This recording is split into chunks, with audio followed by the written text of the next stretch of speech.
Friday, I'm taking my hat off.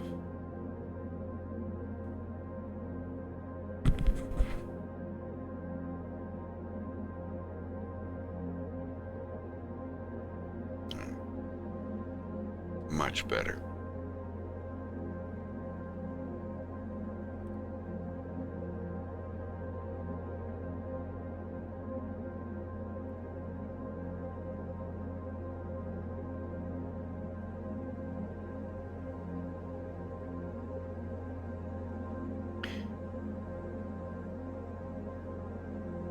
Hey, Name, how's it going?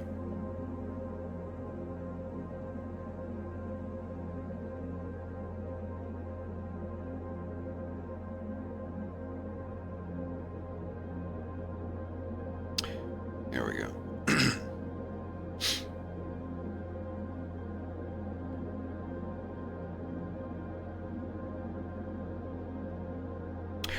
Заходите.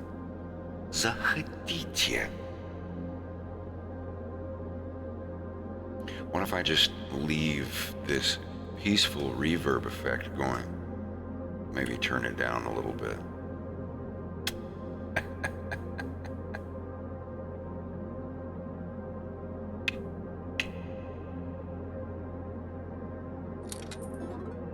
Just, yeah, not so much. But, oh, there, yeah, sounds like I'm inside of a submarine. Now. Okay. Listen, we don't have a lot of time.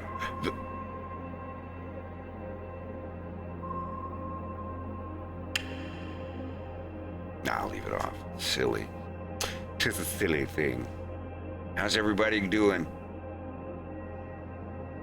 I'm gonna get my tablet hooked up here. Just give me a second.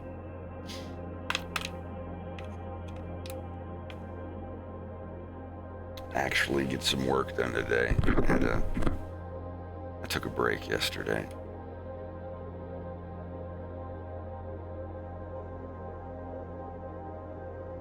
You still have a type of your stream as Project Zomboid. Whoops. Thank you. It's fixed.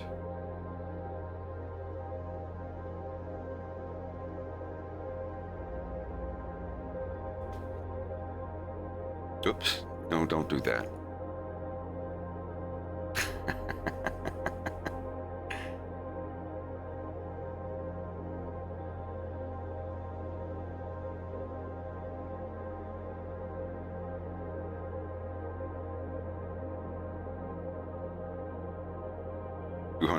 There we go. Okay. I'm doing pretty good.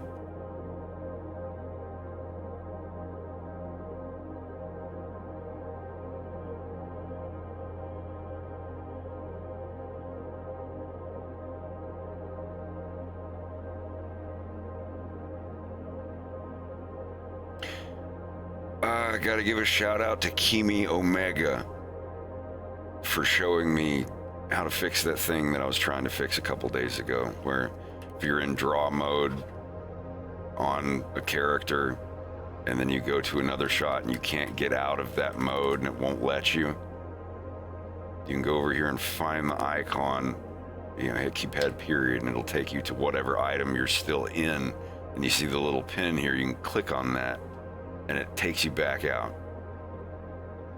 I can't believe it. Something so simple. Kimi was just like, maybe this works for you? And I was like, it sure as fuck does. Is Ego Raptor doing a voice in this new episode? I don't know where you heard that, but no, nay.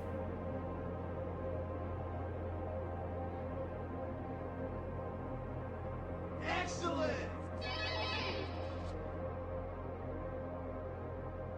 A simple unpin. Or a knife in the case of the Zeppelin.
Well, I hope everybody feels that way. I do try to keep it interesting.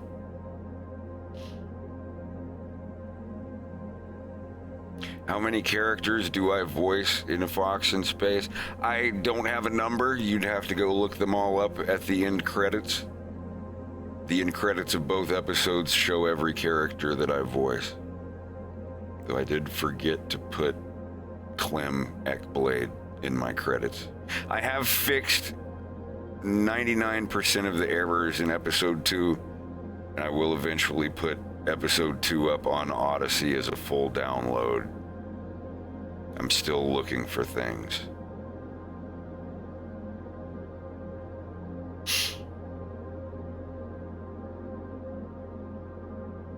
No, I think it's gotten to the point where I've drawn so many foxes that I'm a hyena now.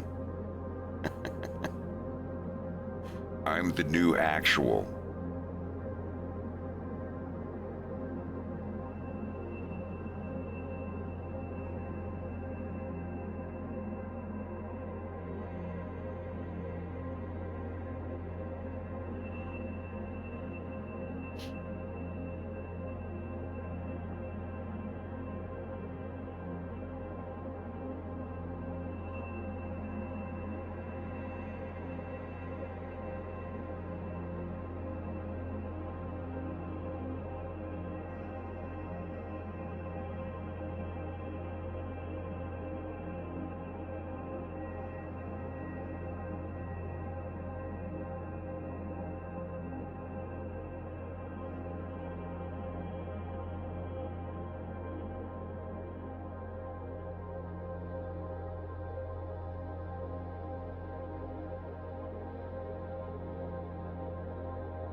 It's a lot of fun, but eventually you get to the point where you're trying to voice a new character and it just sounds like one of your other ones. And I'd voice a lot more characters, but I think I've hit my limit. Which is great because I get to start over in the violence. I only know one character or two characters I'm voicing so far. We'll see.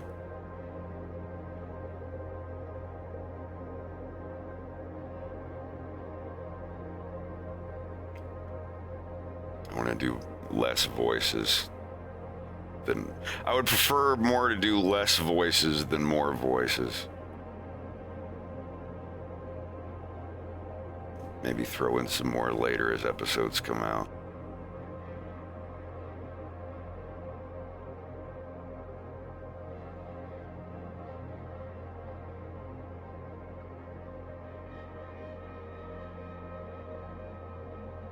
I'm perfectly happy with my version of James McLeod. Like, the way he looks, acts, and sounds, I don't know if he's my favorite character, maybe, but he was the most fun to design. He was, and Wolf.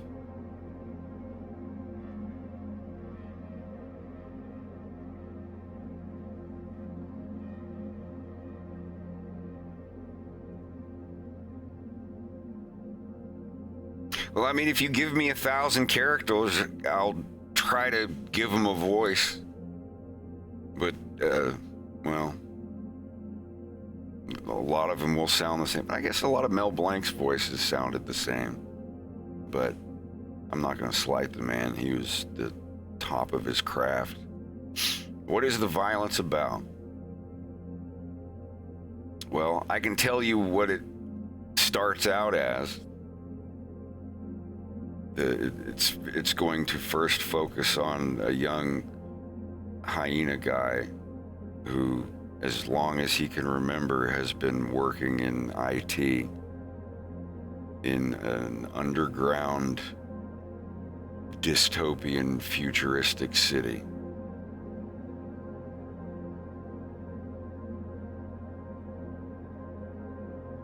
But yeah, I mean, if I could only describe it in 2 words, Russian hyenas.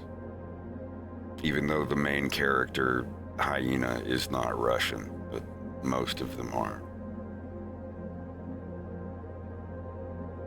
It's not going to be a cute cartoon or a sexy cartoon. It's going to be very ugly and very uncomfortable. So some of you might not like it.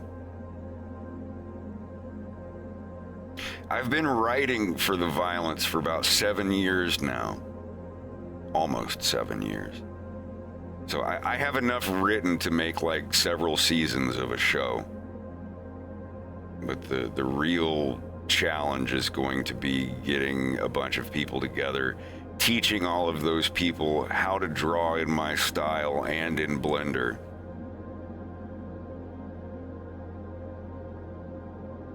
But once I do that, like I said, I'm not going to worry about that until I'm near the end of A Fox in Space, episode 3. So we'll just have to see.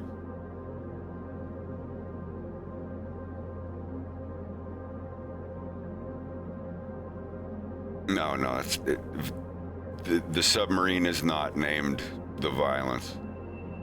It's just a title. Yeah, it's not going to be as wapey as Berserk. There's definitely going to be something in my cartoon that offends everyone.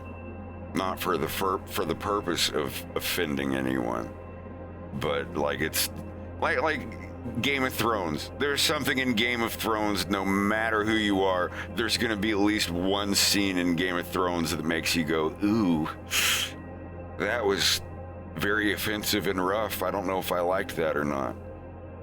But it's, you know, how many episodes do I don't have a number of episodes planned. I plan to work on this animated series until I die. I will be in my 60s, hopefully, at very least, my 60s, working on episodes of this. Hopefully by then I'll have a big studio of people. And if I don't get direct funding from investors, you know, other than my patron people, like my direct income is going to directly affect how many people at a time that I can hire to do in-betweens with me. That there will be a lot of recurring sets, a lot of recurring characters, and all assets will be saved. Basically meaning like if I have a scene where James is sitting at his desk working on his computer, typing and looking bored, and then a couple episodes later we have another scene of him sitting there typing and looking bored, I might reuse those frames. But it's going to, you know, if there's a base head that's been drawn, a base head! Jane, you a base head! Put it down! Put it down!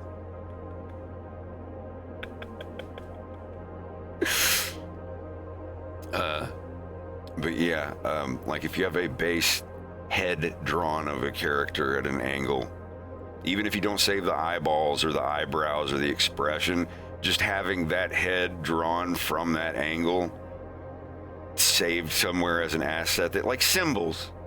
Anybody that's ever worked in Adobe Animate or Flash or Toon Boom or whatever, you know what symbols are. Things that you can drag and drop in that are saved somewhere. It's like a pointer to a face or something that's already been drawn.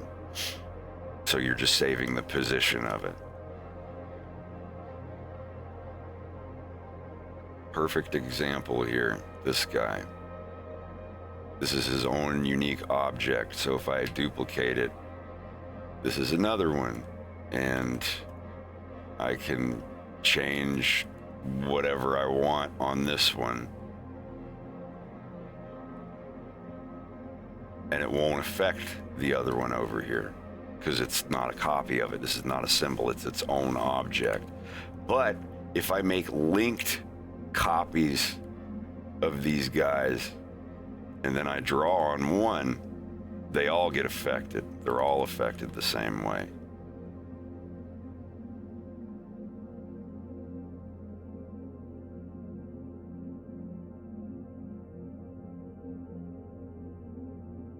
So saving those elsewhere, even if I don't save them as linked things, let's say like later on in the scene we come back to Yanush here, I can just go to this thing of him, this object of him, and grab these lines and copy them and paste them somewhere.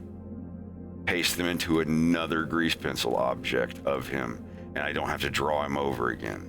See, like here, I can just paste right back in. And I don't have to, draw the head over and over again. So if I have another shot of him looking at that angle, I don't really have to draw it another time. See, like here, where shot 6, where Wolf's like, I can't. And then it cuts to him and he said, you can't understand a word I'm saying, can you? And then it cuts back. Notice this object and then this object. They're basically at the same angle, but he has slightly different expression. But I didn't redraw it. You can see it's pretty much the same thing, just slightly edited to look different. You can see the eyes and the body and everything are there. I don't have to worry about drawing it. And little things like that. Like I come back to this angle and we see him at the exact same angle again. Yeah, for situations like that, I'll copy it over and it'll save me 10 minutes.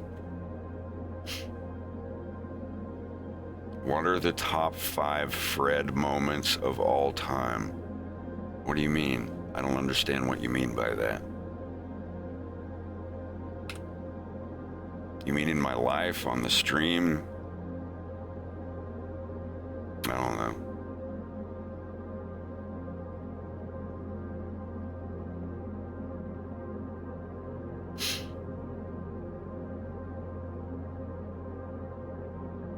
Modern baby names, that's a good one.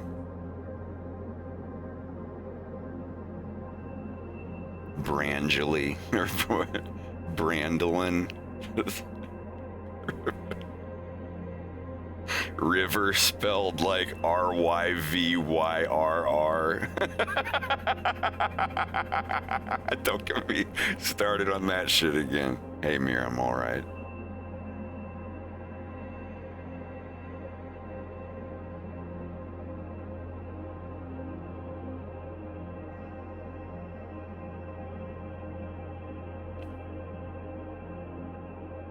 Brienne Lynn, Leanna Lynn Rivers, you get in this house right now. Oh, he said your first name and your 2 middle names. You're really in it now, Brienne Lynn. Brienne Lynn. Brianna Lynn. Yeah, good Lord. Sounds like something out of a Game of Thrones novel. Throw some K's and apostrophes in there. Name your kid like a dragon. Like a dragon furry in the late 90s.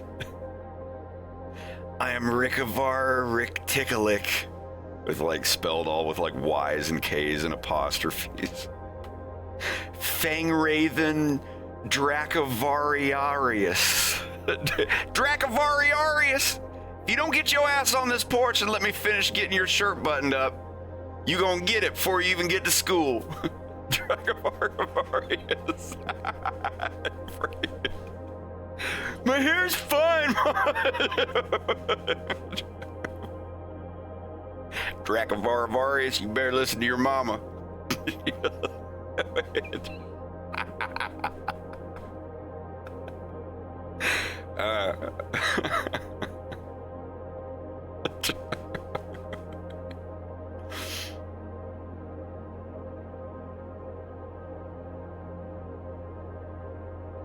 Let's change the ambience.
Have a good night, Sashimi. We'll see you around.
What's going on? How's it going?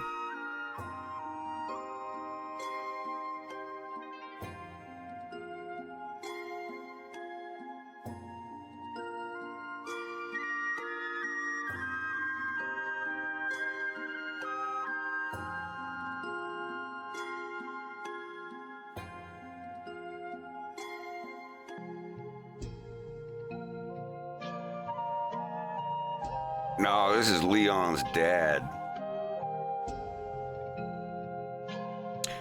To find this music, I had to go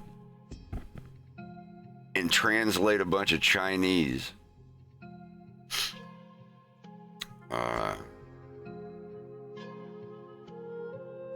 Can I see your legs?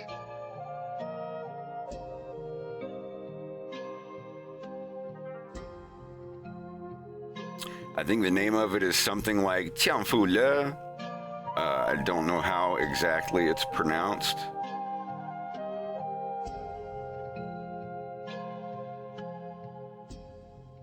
I can give you hold on a minute.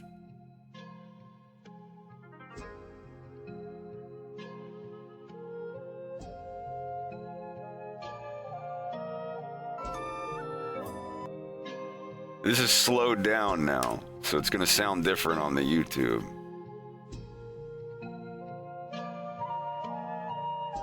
How the fuck did I practice Blender to get a fox in space how it currently looks? I have 2 videos where I go over everything that I do. One's 30, 40 minutes long, the other's about an hour.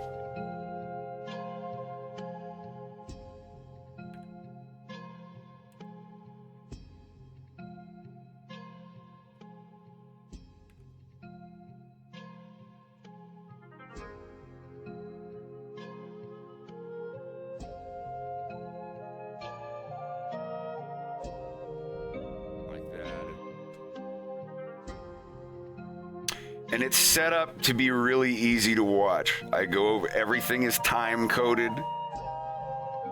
So you can go into the description and see where all of the labels and everything are if you need a break and need to come back to it later.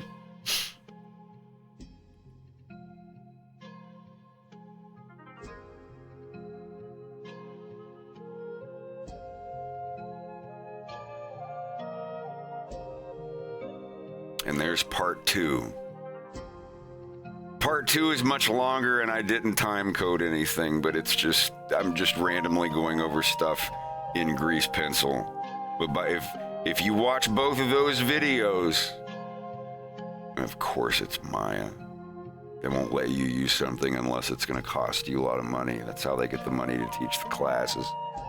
Not saying that Maya is a bad program, just a very expensive one. I had a friend who moved his work from Maya over to Blender, and it was a difference of moving or keeping his current place. It made that much of a difference in how much money he had.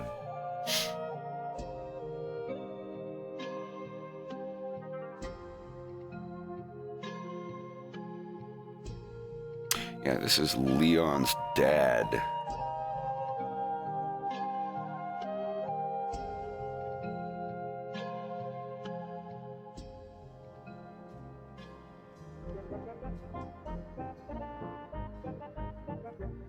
That's not what I was looking for.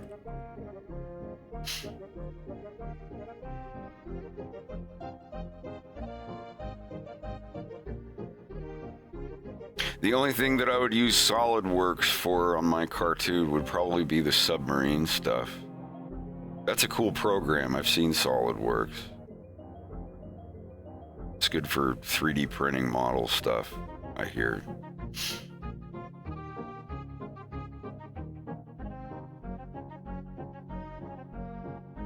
The main thing I want to try is plasticity. Y'all want to look into how modeling should be? Check out plasticity, definitely.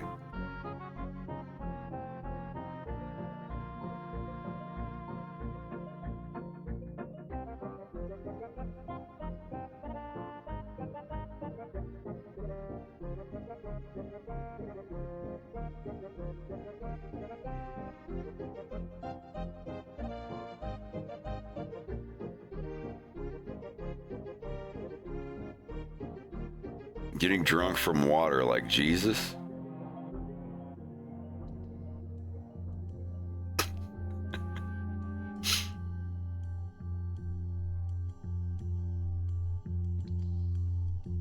Привет, лис в лесу.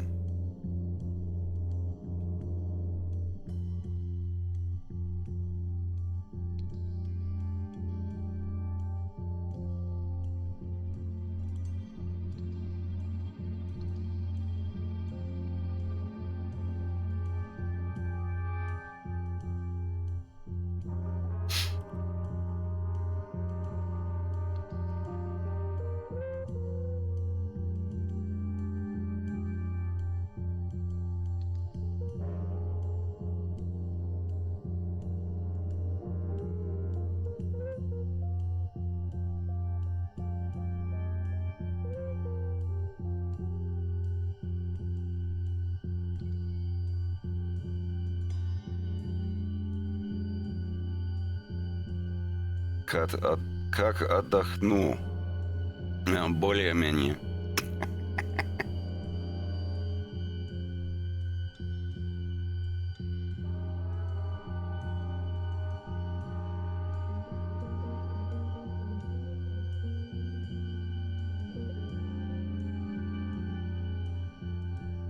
This is going to be a really insane face. Then he goes, Lan! Chodź tu! Chodź tu! Syn hazardzisty przybył.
This is actually the moment when he's calling his son Leon into the room.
Yeah, lizard mouths are going to be a little tricky.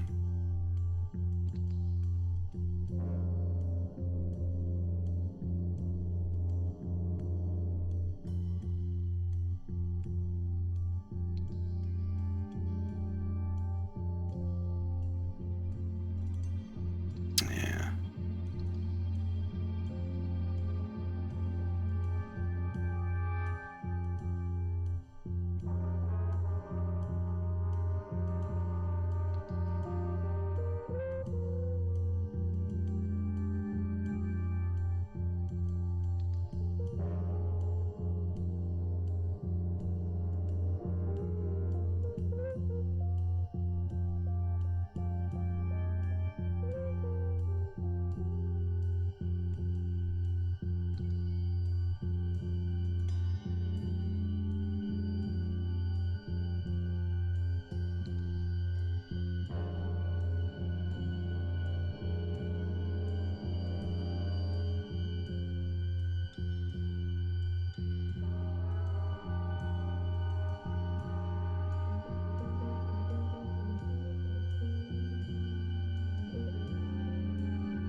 Yeah, this is going to be a little tricky.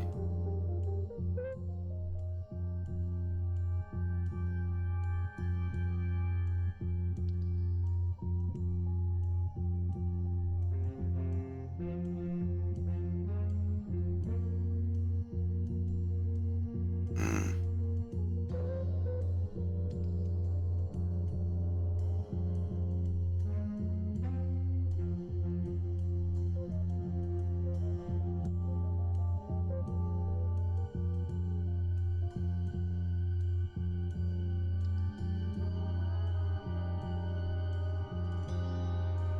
It's the shape of his head. It's this angle. It's not impossible. There's a bunch of different ways I could do it. I'm just trying to figure out which one's going to be the best. So the teeth aren't going to overlap. Every species that I draw for the first time, I've got to figure this out.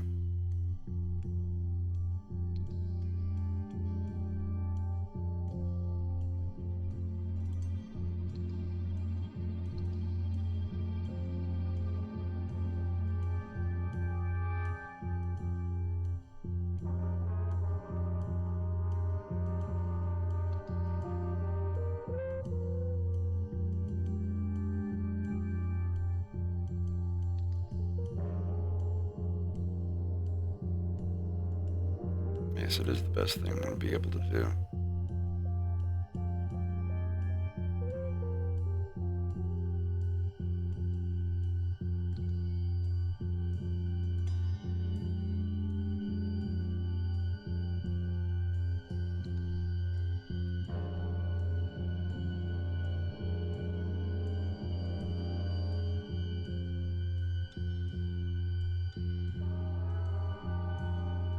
Okay.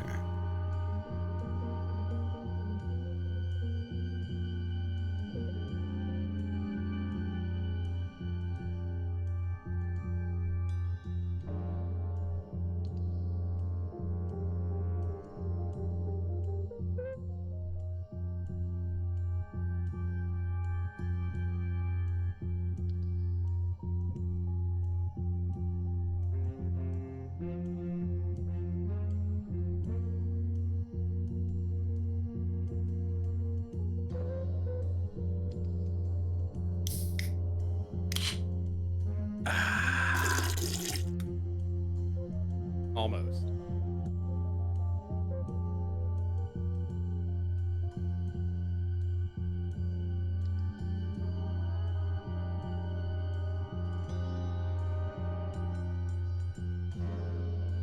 That's quite a face. This is when he's going, Leon! Oh, he screams. He just goes up like, I understand. Please wait just a minute. Leon! Oh, no! You don't actually see Wolf jump in his seat. I thought about it, but I don't know.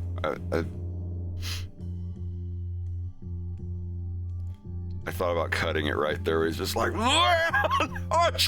and you see Wolf just kind of like jump in his seat and like look behind him. But he's already like the next shot of Wolf. He's already like side eyeing really hard, like, what's about to happen? What's a Leon?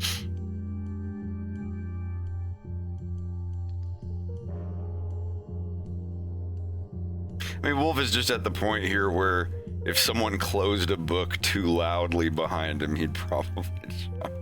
Like, oh, that's it. I just got shot. I can't feel it yet. Yeah, he's already feeling at this point like this wasn't the greatest idea he's ever had.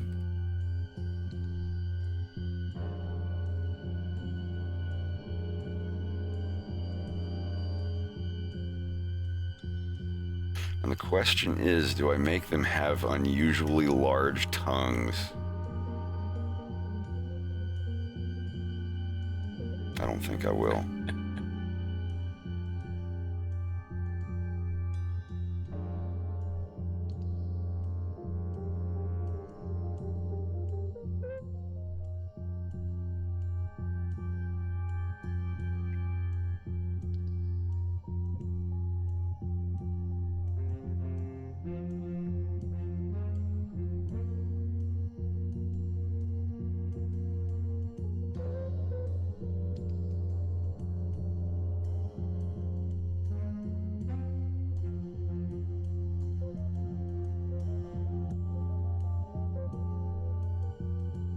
Yeah, I'll admit, animating these lizards has been a challenge just because Yeah, of their bet. eyes.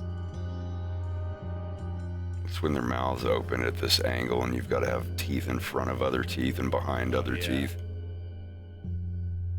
You just kind of make like a silhouette and just use the regular grease pencil tool and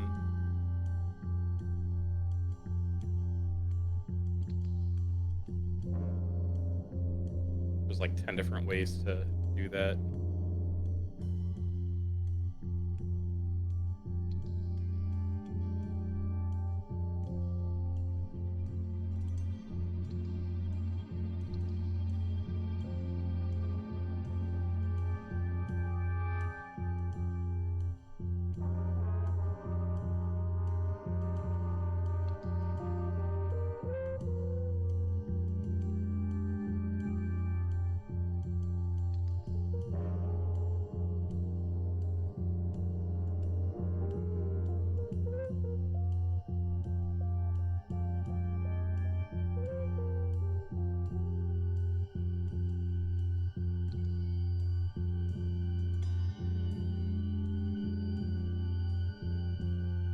I bought this drink expecting it to be a beer, but it's just a canned cocktail, like a canned malt cocktail.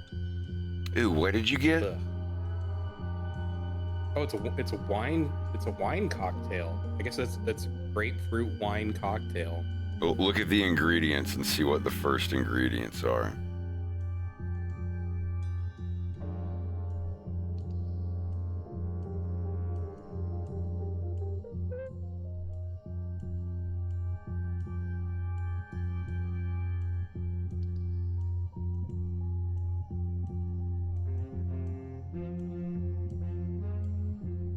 What Yeah, I guess it's just wine grapefruit juice.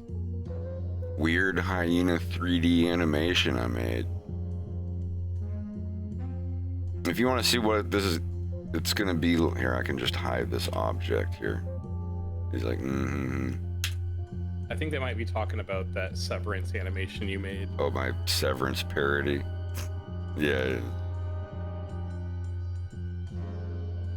Leon, what's do? This is about how fast it happens.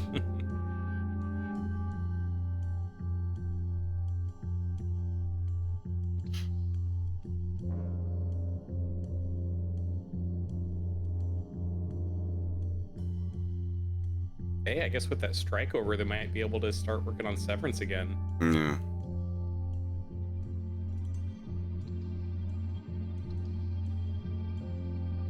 I wonder how many shows were actually done, but they were like, oh, if we release this right now, we'll look like scabs. I'm not a scab, I'm a strike breaker.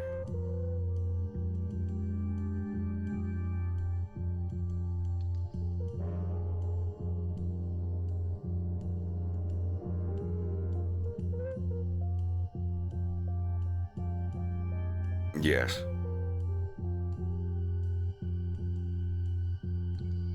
After I finish episode 3, I'm gonna move on to my Russian hyena cartoon with these ladies and gents. Well, they're not gonna. These people, and so on, are not gonna be in the cartoon for a couple episodes at the very least. Yeah, this is gonna be my next project. Excellent! Ashes of Owls. Thank you very much for gifting 5 subs. Excellent! Tasteless, Benadryl Flower, Fryboy 828, Vampiria 54, Dodicus Eroticus. Thank you. Much appreciated. My fellow Americans,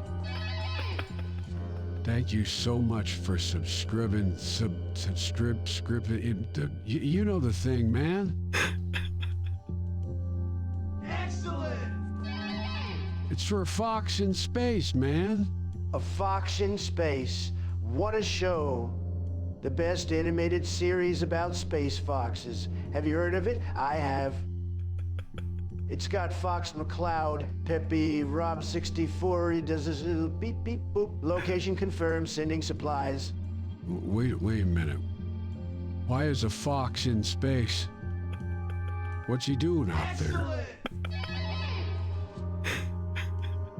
The rest of the gang, the really great guys, trust me, I know them personally.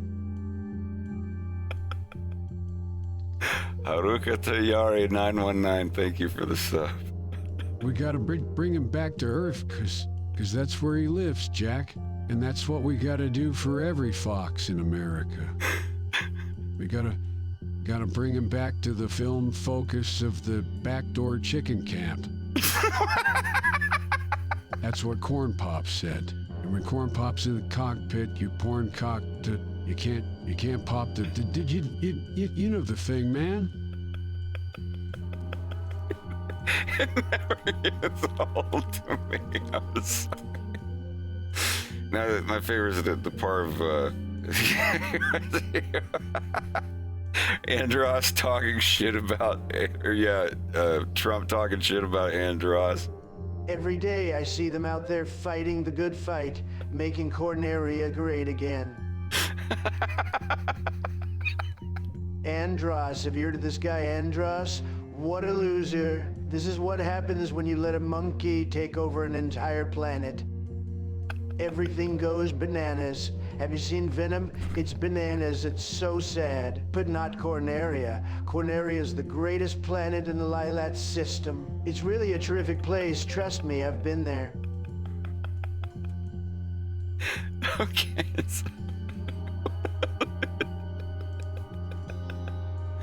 Anyhow.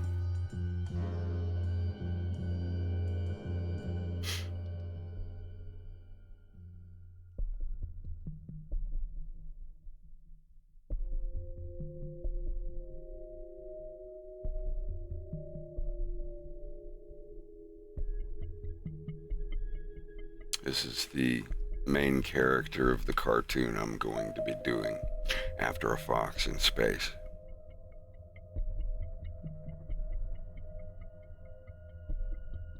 I'd like to get an updated face rig of this guy.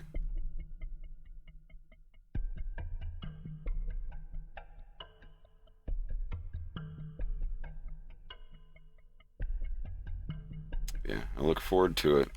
I don't know exactly what the character designs are going to look like. Like, I've gone through a couple different ones here, but they're close to it. Oh, no. Hyenas are actually the minority, the smallest minority, but there will be plenty of other people. Underground dystopian futuristic city where this guy, James, works in IT.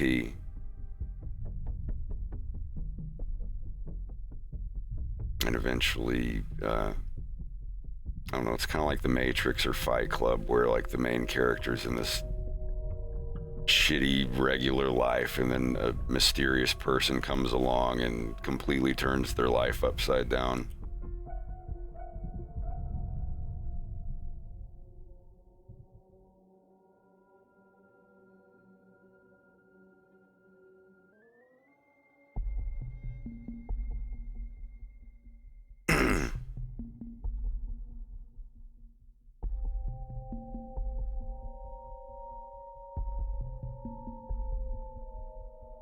I mean, the story's not like The Matrix. I just mean, like, you know, the beginning of The Matrix and Fight Club and Everything Everywhere All at Once. Like, things like that. Like, there's a character that lives this boring, mundane life, and they think the world is just this, but then another character comes into their life and awakens their memory and lets them know that they're more important than they think they are, and you know, stuff like that.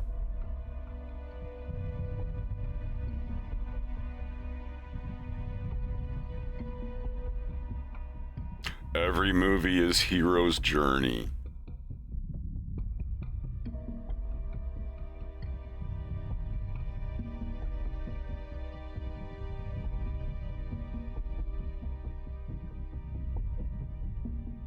That would make for a great Twitch emote, by the way. What? That face.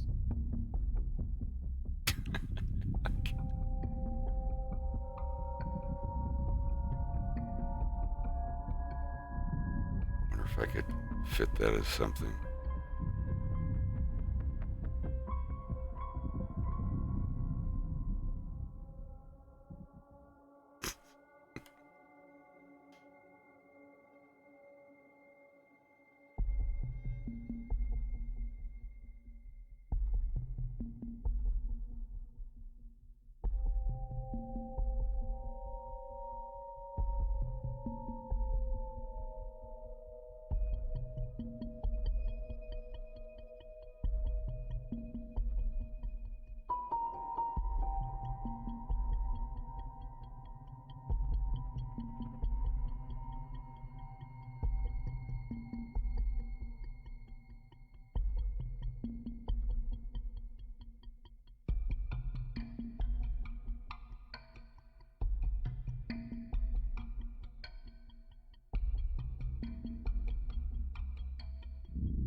What you drinking?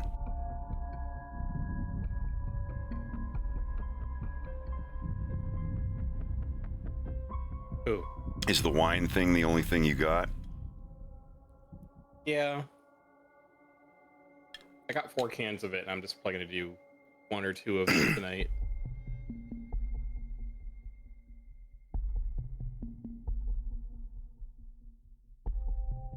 Yeah, I guess it's just a grapefruit wine cocktail. Just grapefruit juice and wine in a can. Not bad.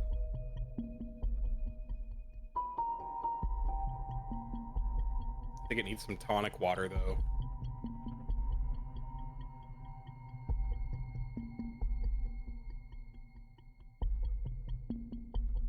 Oh, it's not bubbly at all. No. No bubbly. Ah.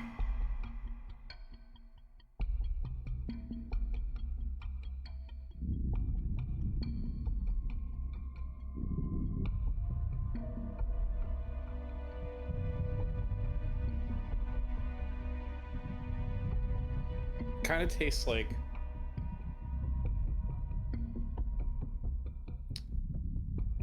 if you licked the floor of a gay bar. Ew. Yeah. It went from being okay to just like,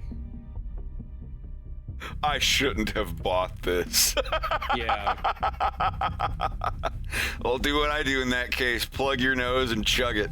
Yeah. I'm better off butt chugging it at this point. At least I wouldn't taste it. Someone died from a butt chug. Yeah, don't ever do that. See, you know, doing one beer or a couple beers or whatever, sure. I don't see why, but if that's something that blows your hair back, go for it.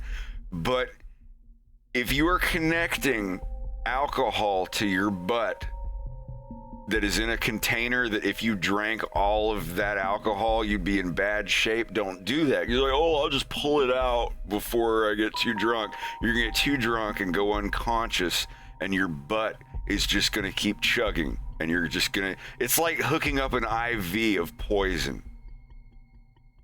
It's just gonna keep dripping into you, and you're gonna keep absorbing it, and then you're gonna, you know.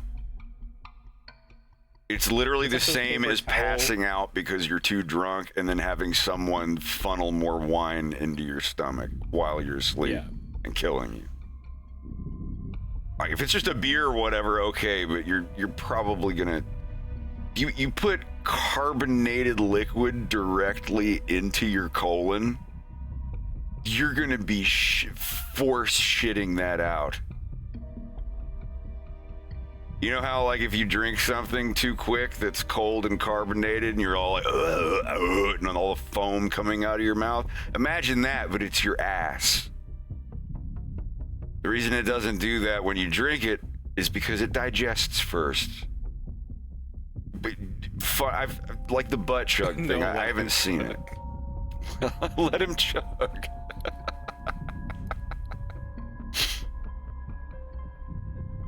And then you're gonna be there like, dude, don't waste that.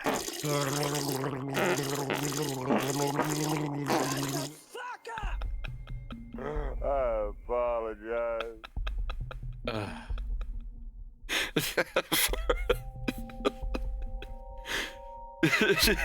Dude, is that my dad's butt chugger? You better watch that. The rim first, dude.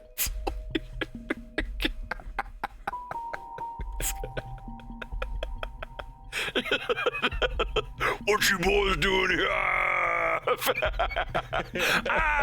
It just goes. Can you imagine being a beat cop, being called to walk over there and investigate that? It's just like the next street over from where you're walking. They're like, yeah, Tobias, could you please go over there and you know, we got a 10769B. What the hell is that? Well, you'll find out. Suspected butt chug.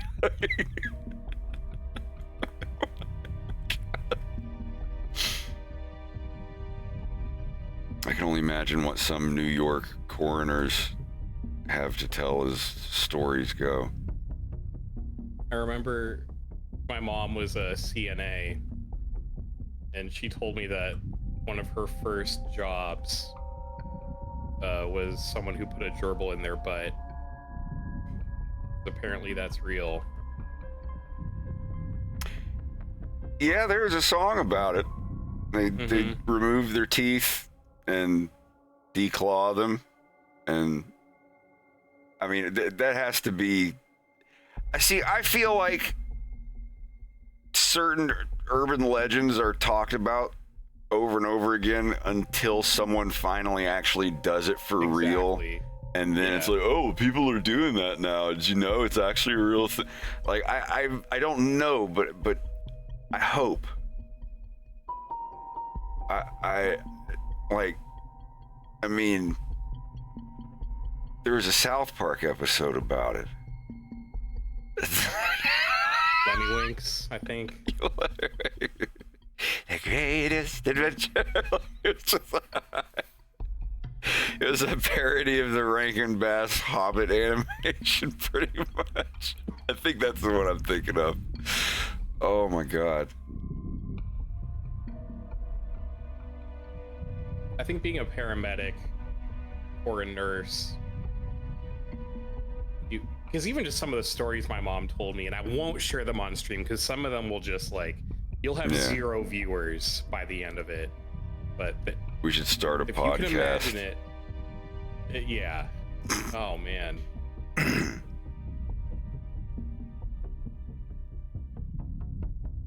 It takes a certain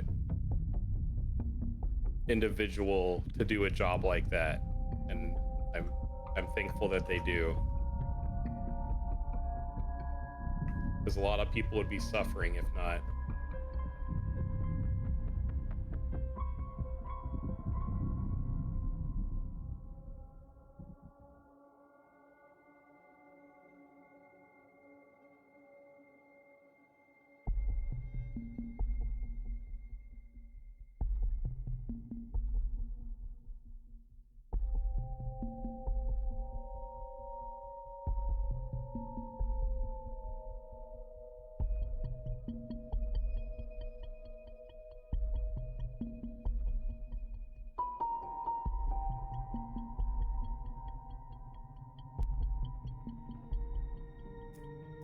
Do I plan on making a game in Unreal? I don't even know if I plan on making a game in the future.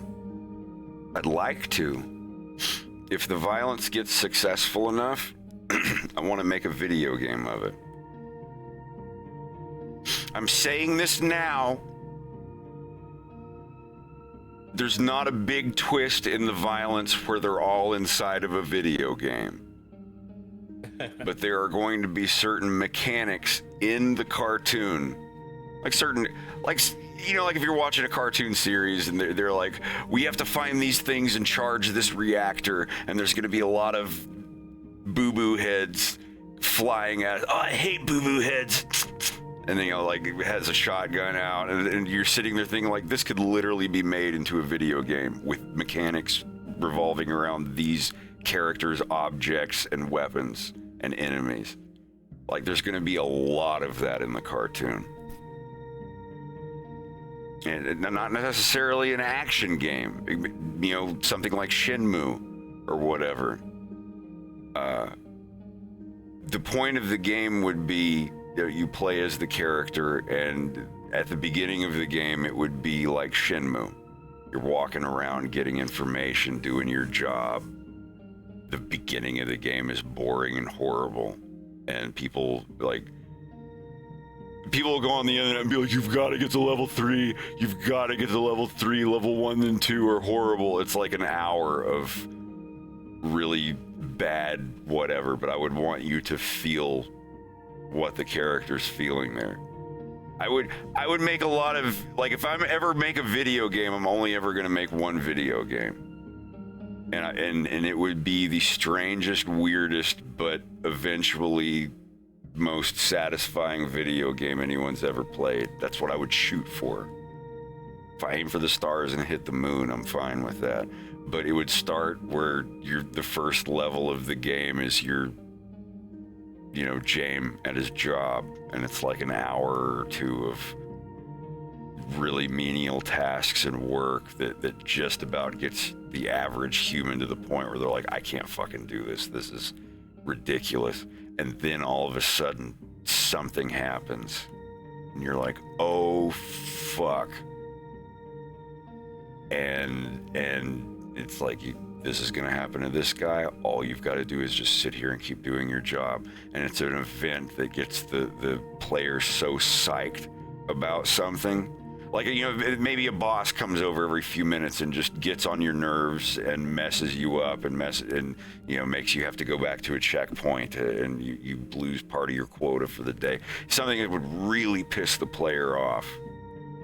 And then something's about to happen and that boss is gonna get it. And all that you've got to do to make sure it happens is just keep doing your job for another 30 minutes of that level. So you go from doing this job, hating it, then something wild and crazy and emotional happens that makes the player go, oh, so all I got to do for this to happen is just sit here for another half hour. And you go from hating this stuff to loving it for just a second because you know what's about to come. And it does, but then other things, you know, I love stuff like that. And even like going back and playing it again, you're going to loathe the beginning of it. You're like, oh, the beginning sucks. And there's going to be people that are like, oh, can someone make a mod so I can skip the boring parts? I want the juice. You know? It's like, okay, you want to suck the juice out of the thing, but not eat the rest of it, go for it. But, you know, this isn't going to be that kind of a video game. It's not you know, people are going to be like, oh, well, can I speed run it? And all, it's like, it's not that kind of game. But I could do that. But as the game goes on, James start like it's like it would be like Shenmue at the beginning, where you don't shoot anything. You can climb up stuff. There's a pest control part of it. So the first shooting mechanics in the game would be James doing his pest control thing. Hey now, Shenmue. When that game came out on Dreamcast, you have to understand, I was like 14 years old. And yeah, I think it was either 14 or 15. And that game, like for what it was on a Dreamcast back then, I thought it was all right. But anyway, the mechanics of Shenmue, where you go around and talk and learn stuff. There's no bad endings. There's no, oh, you didn't press the button in time, you died. I don't want a game that focuses on like, oh, look at all the ways that you can kill the main character. It's like, you know, there is going to be risk of death later in the game, but that's way later in the game. The first part is just social stuff. Then there's some mild adventure stuff, a little bit of shooter mechanics where you're spraying bugs and running away. And if you get bitten or stung too many times, you've got to, you know, go to the hospital or something, and it takes money out of your account. And then the first goal of the game is to get a certain amount of money and buy a thing. And it makes the game so much easier because your character owns this thing. And then on your way to work, someone's fucking with you and they take it from you and they break it on the ground and run away. And you don't get to use that thing in the game at your job anymore. And it makes you angry. Like, it's got to be something that's just like, wow, this is going to make the game so much better. If I had known that I got this item when I started, I wouldn't mind so much, because we're working up to this item and this guy stole it away from me and broke it, and you don't get another one for the rest of the game. But you're not going to be at your job forever. Then the guy comes and red pills you, like Matrix red pill. You know what I mean? And he's like, what if I told you the world was blah, blah, blah? And basically, this is kind of a spoiler, so cover your ears if you don't want to hear like the first big moment. The beginning of an arc in the violence is James is told he's not working at a cushy IT job. He is in this work punishment program for a crime he committed, and it is legal in this channel of the city, this level of this underground multi-level city, where someone who commits a certain type of crime, they can put them into a program where there's drugs in their food that make them forget their crimes and forget any desires of doing crimes like that. And he gets told one day, like, hey, what if I told you all of this stuff is true and all you've got to do to get out of it and get your mind back is to pretend to eat your food every day and eat bugs instead, like I do. Because that's gonna be the guy that he runs into is this Russian striped hyena who eats bugs off of the wall. And it initially comes off as crazy as fuck. But, you know, no one pays him any mind. It's like, oh, weird Russian hyena exchange employee guy, whatever. But he lets on to James and tells him that, you know, if you want to get out of this situation, you've got to, you know, the water is fine. There's nothing in the water, but it's the food.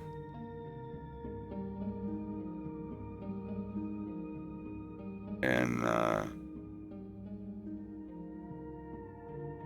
I don't want to get too much into it, but it's neat.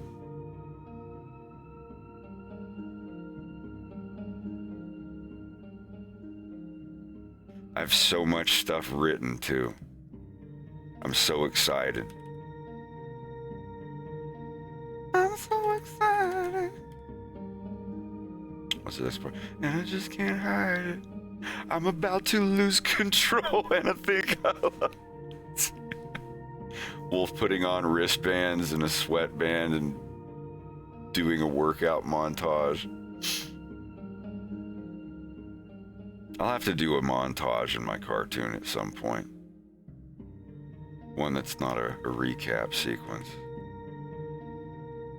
You kind of are going to be doing that, right, with Leon and Wolf? Actually, yeah, you're right. I wonder what the music will be like for that. It's got to be something that's Slavic as hell, with hammered dulcimer and clunky.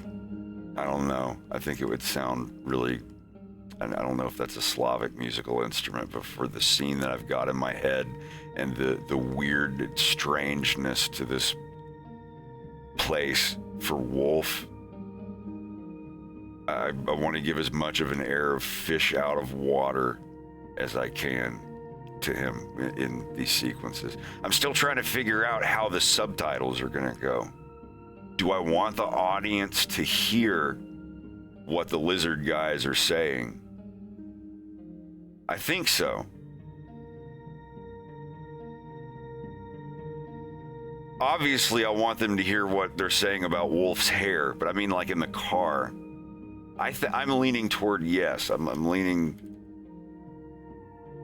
because there's no reason not to have the subtitles.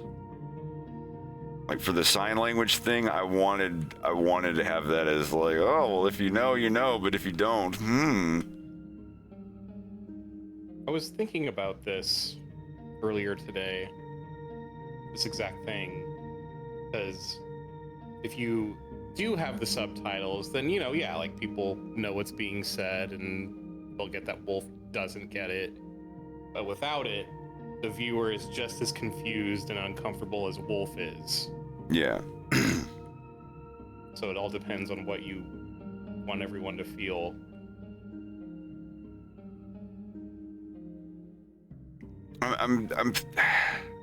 When you put it like that, then I'm leaning toward no.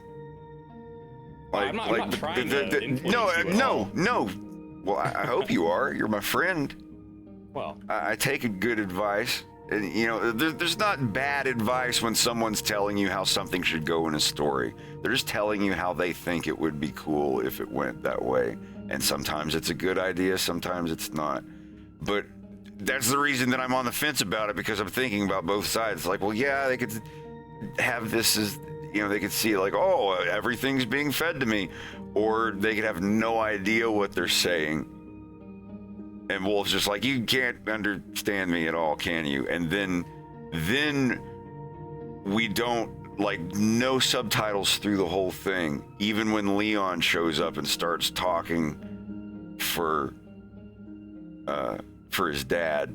And then once Leon is there, you don't need subtitles. yeah. But What you could always do is just have a cut of those scenes with and without subtitles, and you can have just some random people watch it. Like, yeah, your buds can watch it, but then maybe even just like a blind group or of Yeah. some people and get their reaction.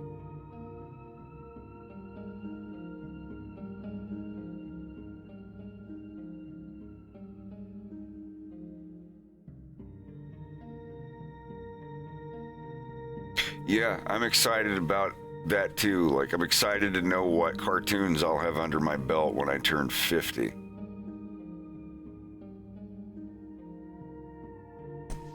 Even if it's only a couple episodes, if they're masterpieces or they're my magnum opus, I'll be happy. Like, if I like them and think they're cool, then great. As long as everyone who sees them thinks I didn't waste my time. That's what made me feel so good about episode 2. Everybody's like, no, this is worth the wait. This is awesome. I'm glad I waited. But, of course, with that comes the, okay, now where's episode 3? I'm already getting people leaving comments on my videos saying, okay, where's episode 3? Then I mass answer them. I have a thing that I copy and paste. I'm like, episode 3 will be, I'm shooting for having it in 3 years, 3 years after the release of episode 2. When I get there, we'll see. But that's what I'm shooting for.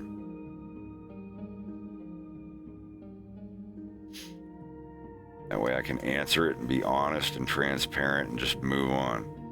And if they leave a comment like, but that's too long though, like, I just don't care. Sorry.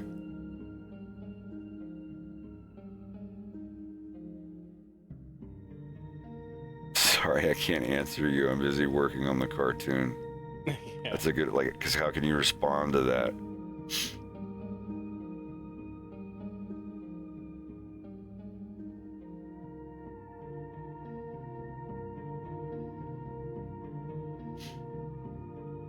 Yeah.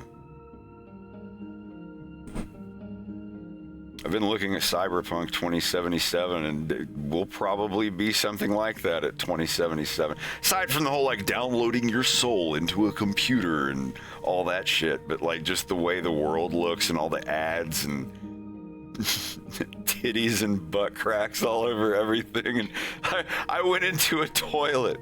I went into a public toilet, and there was just a giant dildo sitting inside the toilet bowl. In the game or real life? Yeah, in the game.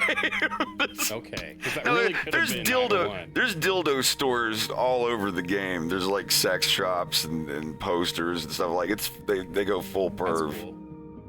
And yeah, I'm not saying it like, you know, whatever, but I mean, there's just, you'll be on the fucking subway and there'll be a poster with butt plugs and dildos all over it inside the subway. It's like, okay. Like, all the ads on TV are like, buy my drink, taste the love, or whatever the fuck. I just started playing Cyberpunk, and yeah, there's dildos everywhere. It's wild.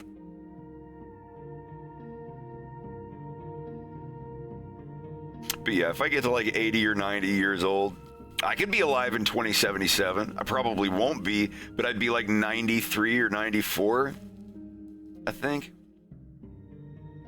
I think 94. If I'm 94 and I'm alive and shit is like it is in Cyberpunk, that's fine. I'd be like, wow, we really kind of got to this that quick, and I can. I don't want to be. This is horrible. I don't want to be here anymore. I welcome death. Won't be long now.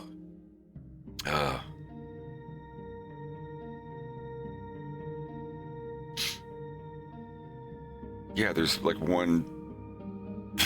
The one, that dude missing a tooth. There's just this giant ass lowering on his face. Rex, whenever you finish Witcher, you gotta do the other thing. You know, thing, man. You're on the third game, right? Yeah. You saw the other game that's coming out this month too, right? What's that?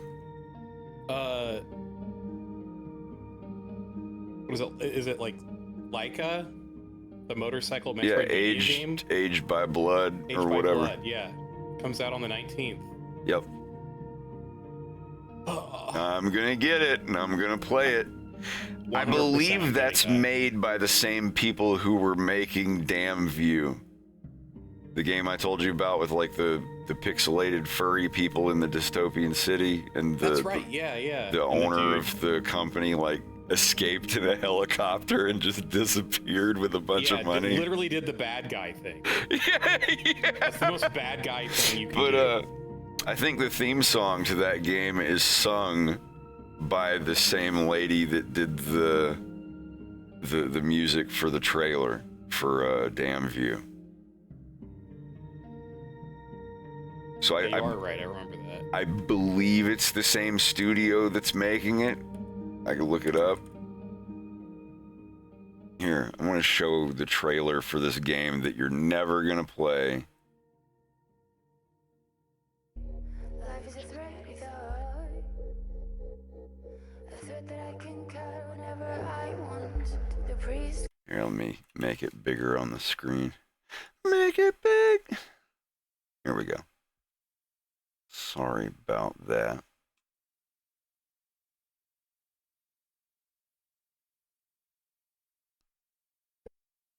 The killer clenched the gun in his pocket. Life is a thread, it's a thread that I can cut whenever I want. The priest counter rosary beads. We're part of God, he thought. And he could make his return whenever he wants. They were so lost in thought that they stumbled into one another. Sorry, they said, and kept on walking, never to see each other again. The killer counter rosary beads, the priest clenched the gun, and they thought, God is a thread that I can cut whenever I want. Welcome. Killer counter rosary beads,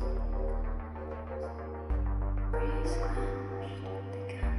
Welcome home. The gun. Killer counter rosary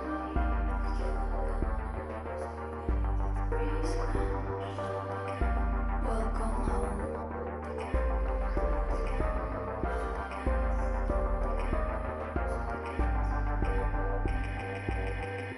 Welcome home. Is that the same studio that made the Leica Yep. game? Brainwash Gang? I recognize the Same icon. yeah, I think Brainwash published it. Or, yeah, okay. That sounds like the same vocalist that does that song that there's nothing left to something, there's nothing left to, like while you're Yeah. driving back with your dead friend or whatever. It sounds like, I could be wrong, but I No, could you be are right. Someone can research I can't it. wait. But yeah, that would be a cool game if it ever came out.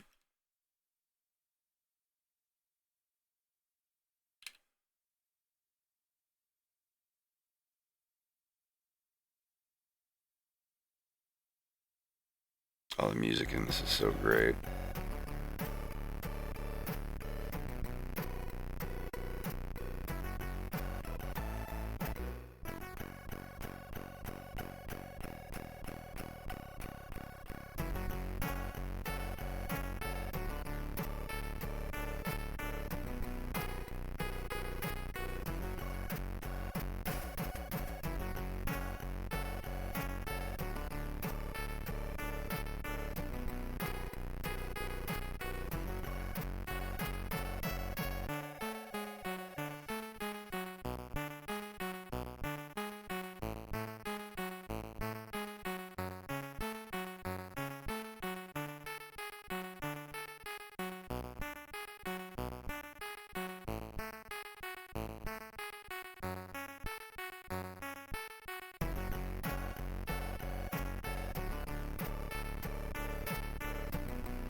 All right, Kilo, have a good night.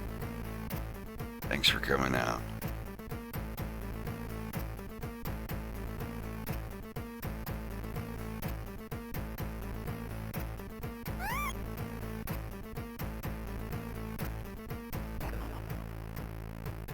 Have y'all ever seen this game before? Homeboy gotta get better. Get good, scrub. There you go.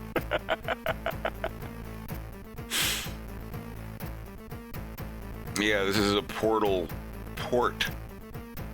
for the Commodore 64.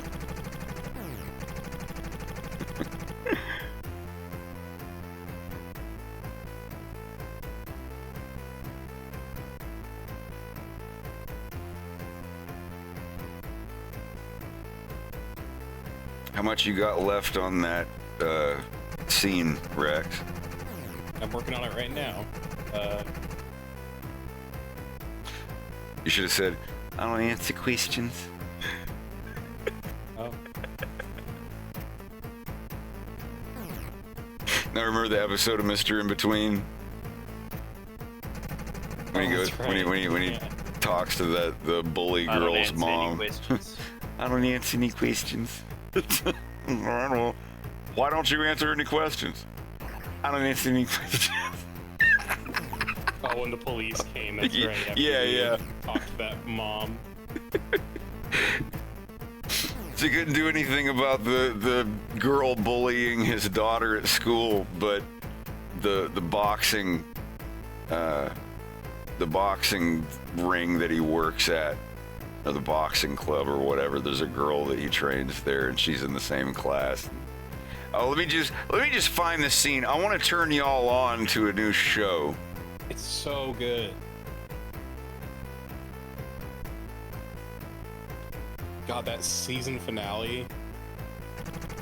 Those 2 episodes were wild. Yeah, we're halfway through the 2nd season.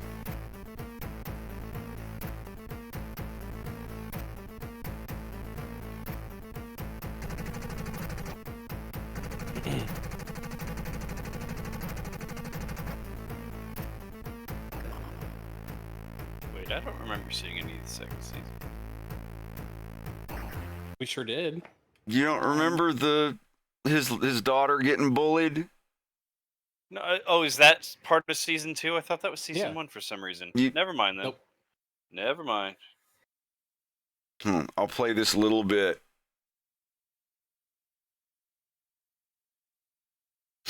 So this is an Australian show about a guy who's basically a criminal for hire. I mean, he doesn't do any evil stuff. He's not an evil guy. He just kind of goes after people who are in with the mafia and whatnot. And he has a daughter, and he's nice to animals and whatnot. It's called Mr. In Between. And it's somewhere between Breaking Bad and something written by Quentin Tarantino, because there's parts of it that get a little silly and funny sometimes too. But anyway, yeah, I want to show this. So this is after his daughter's been bullied by this girl at school. They're like 8 years old. So that this is where he goes up to the mother of the bully. My daughter Brittany goes to school with your daughter Taylor, Yeah. and apparently Taylor's been bullying my daughter, saying stuff to her, putting stuff up on the internet. and My all daughter kind of wouldn't do stuff. that, so. Okay, well, can you talk to her and find out? Because I don't think my daughter's going to lie about it. How did you get my address? Look, love, I'm not here to cause problems. I'm Don't just call here me love, mate. Okay, all right. What? Do you think you scare me or something coming around here? I'm not trying to scare you. I'm gonna go inside now. And I'm gonna call my brother. All right.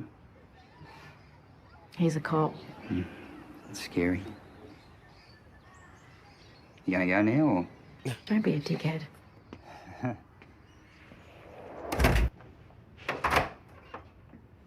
Who is it? Go to your room. Why? Go to your room, please.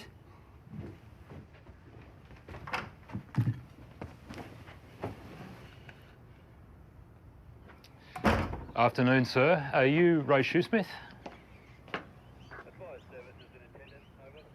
I don't answer questions. Can I help you? We're looking for a Ray Shoesmith. Does he live here?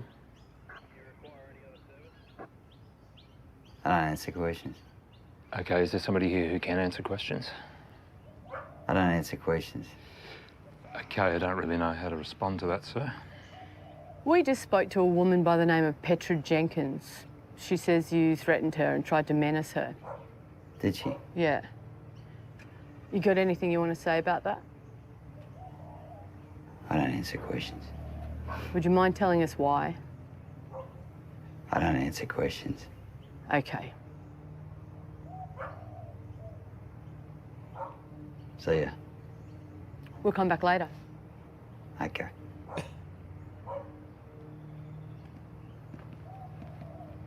Friendly chat. It's just weird.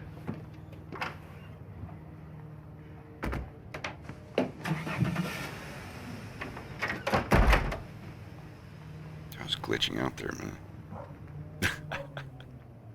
What? Nothing.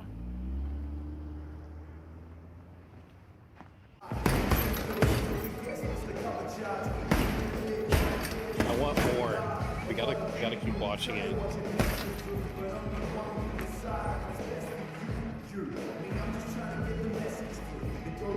That's one of the girls he's training.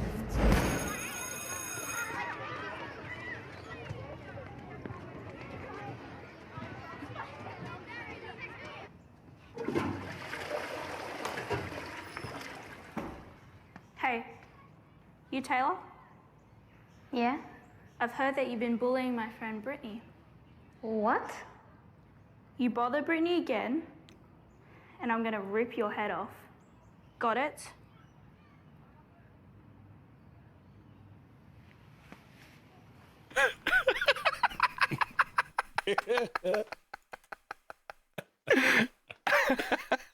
That's so great. It's a really good show.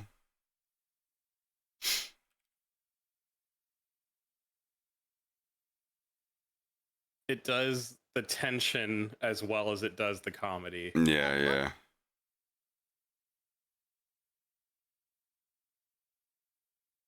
yeah. You should definitely see it. The name of the show is Mr. In Between. Portal.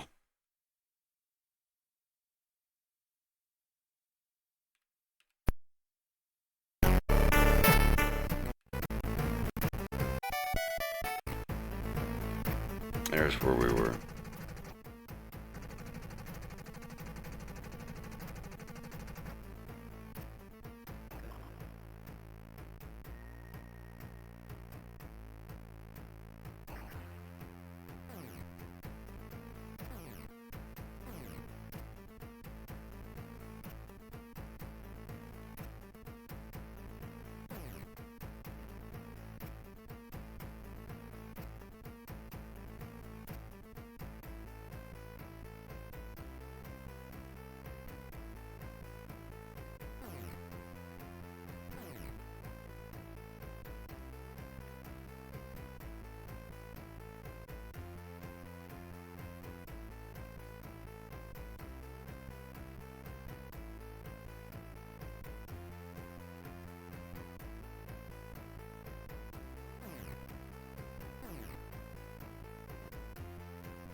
I'm gonna have to make something to eat here before long. So your I'm gonna have to get to bed game soon. overlay is still over on your Yeah, bigger screen. I see. I apologize.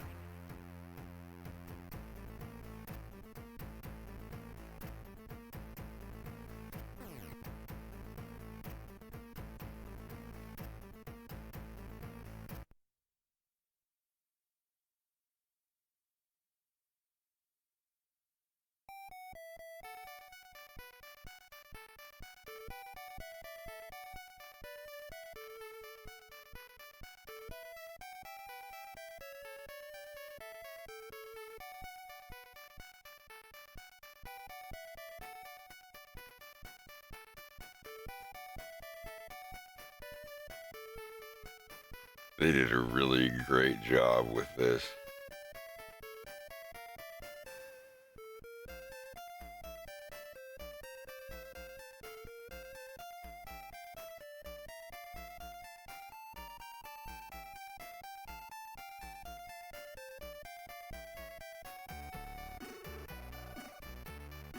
I gotta look at them.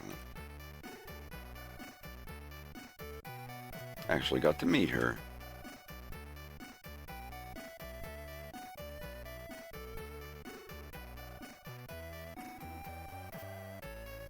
She was up there when I got called out. When Jaxie called me out in front of everybody at the voice acting panel. Is it? Yep. She's one of the voices of Delamain, the one that's talking about the cake is gone and it is a lie and now I will kill you or something like that. I can't remember. There's a mission where the taxi cab service in Cyberpunk, there's an AI that runs it, and 7 of his cars got split personalities, and like the cars drove off into weird sections of town and tried to hide, and you have to go round them up like cows. It's fucking funny. And each of them is a different voice and a different personality. There's an angry one, a sad one that's just like, I don't care, grab me, I don't fucking care, what matters. And like they're all completely different. And then there's one that's basically GLaDOS from Portal. And I was wondering if she actually did the voice for it, and she did. That's great. But yeah, she was there at the voice acting panel. I was talking to... Well, no, I was asking a question. What was the question I asked? It was one of those things where you line up and you get to ask all the voice actors questions and stuff. Or no, it was... No, that wasn't that one. I saw her at the voice acting panel. That was the animation panel. So yeah, I guess I was wrong about that. I was at the voice actor panel when I got called out. My daughter goes to school with Brittany? I can't do the accent.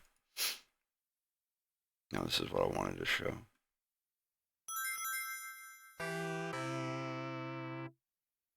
God, that's instant time warp. This entire beginning of this video I've seen hundreds of times. My face rig is off center. Sorry, I'm looking over at the video. Barry J. Alperin and Tom Zito. Tom Zito, he was the one that did Corpse Killer.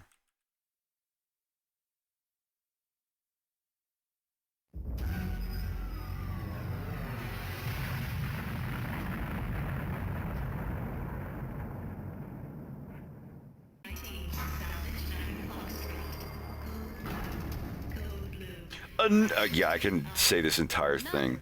Jim Byrne. First time, huh, rookie? Alright, I'll quit. Hey, listen. I hear they're putting you in with Ghost today. Now that's my main man. Greatest co-pilot to ever shoot the tubes. Give him your best stuff, and he'll keep you flying. Maybe. Maybe all the way to Solar City, huh? Shoot time.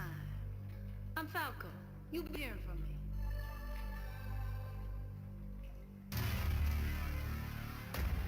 Welcome to the sewers, punk.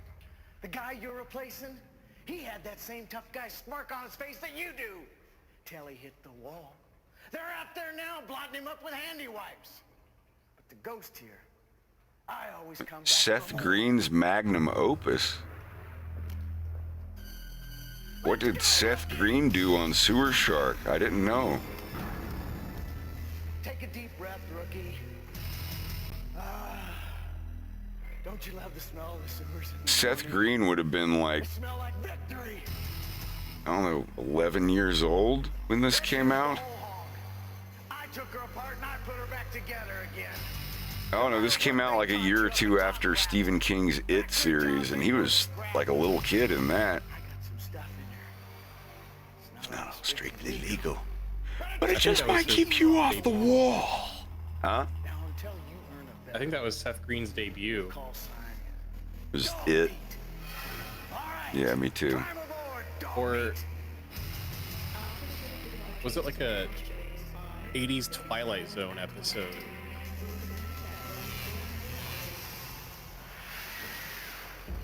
Crash and burn.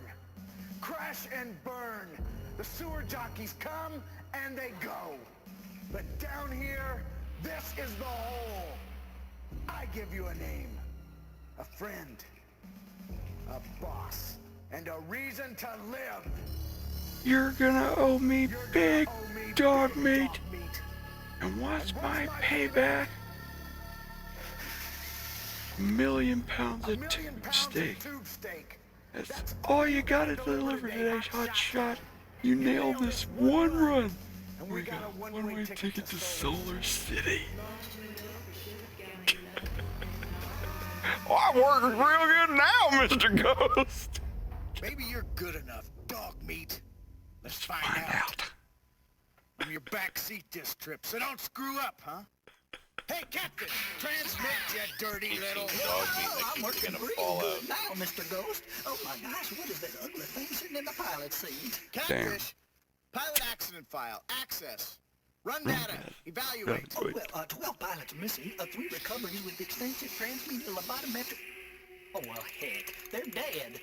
A complete cranial evacuation is a no-brainer, Mr. Ghost. Something down there sucked their brains out. Coordinates. When them sector 19. Falco's headed.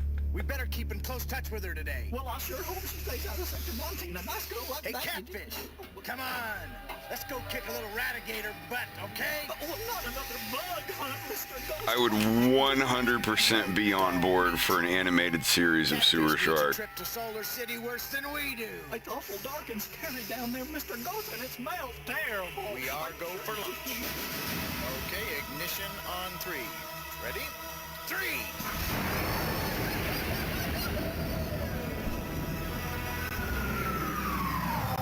No. Relax. Pretend it's a game. Maybe it'll even be fun. Shoot the tubes, dog meat! So great. Seriously, when this came out, when I was like 9. The critter's at 3, 6, 12. Like, it blew my mind. Seeing graphics like this in a video game in 1992? Seriously.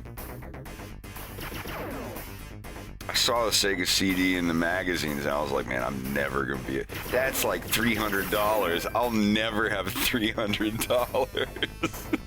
I remember that as a kid, I would cry in my bed, I'm like, I'll never have $300. And for my sister's birthday, my sister went out and got me a Sega CD with my mom. That was pretty neat. Nice flying, Ace!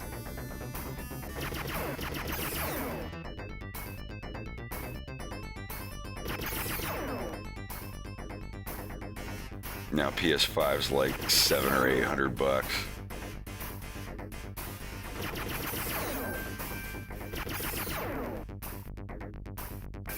What is this, Rex? Is that what you're drinking? Oh God, I wish. Oates was talking to me about it. It's Is that what she's drinking? Beverage. It's basically wine and Coca-Cola. Huh. And it translates to cold pussy. I thought you'd appreciate it. Way to go, buddy!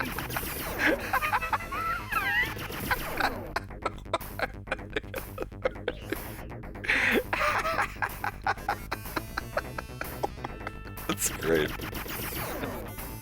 Maybe she can grab a couple and I don't know, would you be able to bring or ship something like that to another country? I think so. We were kind of discussing it today. I spent a good chunk of my morning and afternoon in the Fox in Space voice chat for a bit. We were just talking about booze. You nailed those jumps. Hell yeah. I'm always up for trying stuff, but if it's something that's not gonna catch on, it's almost heartbreaking to drink it, because it's like, this is gonna not be sold in a few years.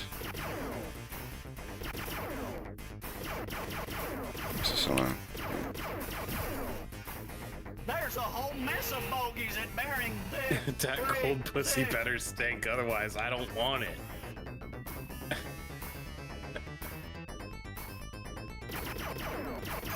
Shorty chose to be with a demon. Sounds like her problem to me.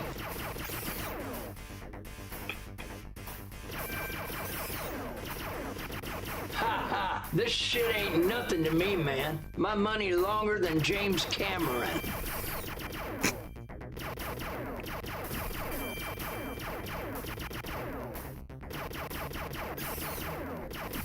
On target. I'm gonna put some music on. I can only do so much pew pew. Hey, this is Commissioner Stensley. You doing good work out there, buddy boy. You're a real contender. Yeah, right here. Hi there. I'm Commissioner Stenchler. You know, that wasn't too bad, kid. You got real potential. That's it. Just remember, a clean sewer is a happy sewer. Don't listen to him. He wants you to blow it. You're barely making it, pal. Push the envelope back a little. Turn and burn. Dirty bird. Dog breath. Rat breath. Is dog meat Attention, rat sewer breath? shoppers, we got a lovely assortment of bogeys, Bering. 12, 9, or 3. Robert Costanzo. Yeah, he was in,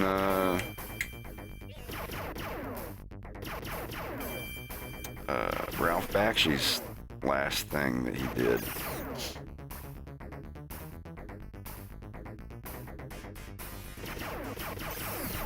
He's the guy from Total Recall. You blabbed, Quaid! You blabbed about Mars! Let's go get that. Recall. Hell yeah.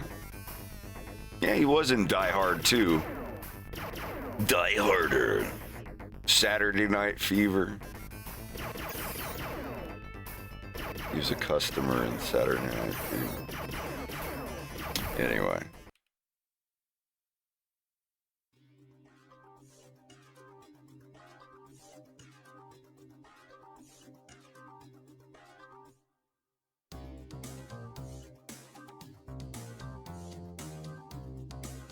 I have Mad God. The 2021 stop motion movie. Oh, I really want to see that. We can watch that. We can watch Sleeper and that. Let's have a movie night where we just watch like 5 movies.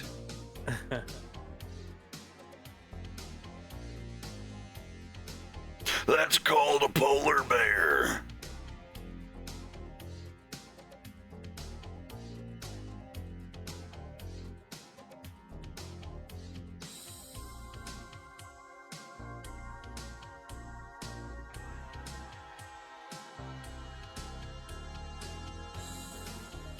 It is going pretty good.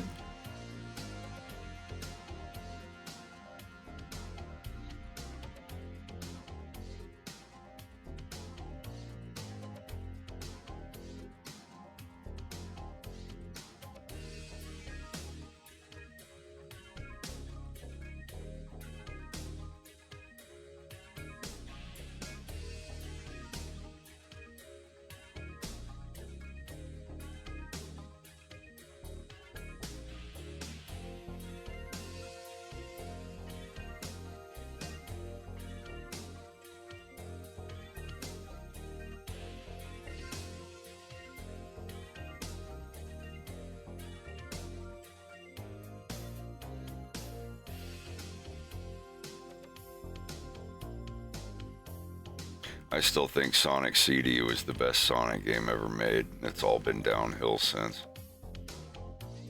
Still never fully played or beaten a Sonic game. Damn, you gotta go through them then.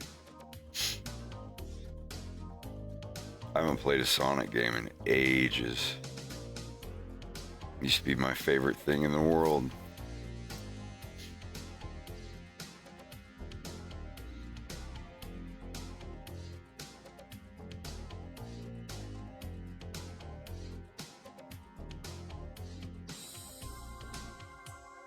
Yeah, apparently I'm in a tiny minority of people who thinks that the American soundtrack of Sonic CD was miles better and deeper than the Japanese version of the Sega CD soundtrack. God, that's a mouthful. Sega CD soundtrack.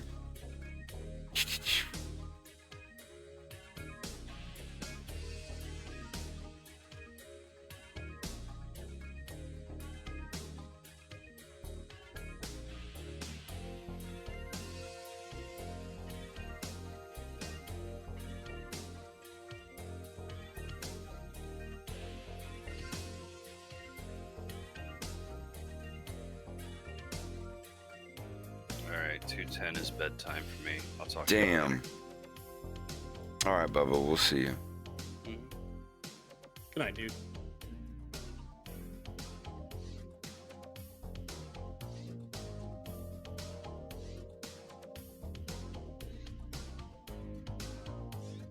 How late are you gonna stay up?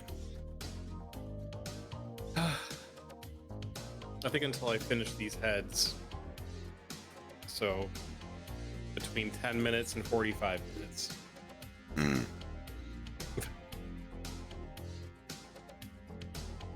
it's done, or you gotta... I know you can't do the mouths yet, but... No, it won't quite be done. Literally tomorrow, if I get these heads done, if I boot it up, I just have to do their little, like, giggle jiggles. Which is just using the sculpt tool, really.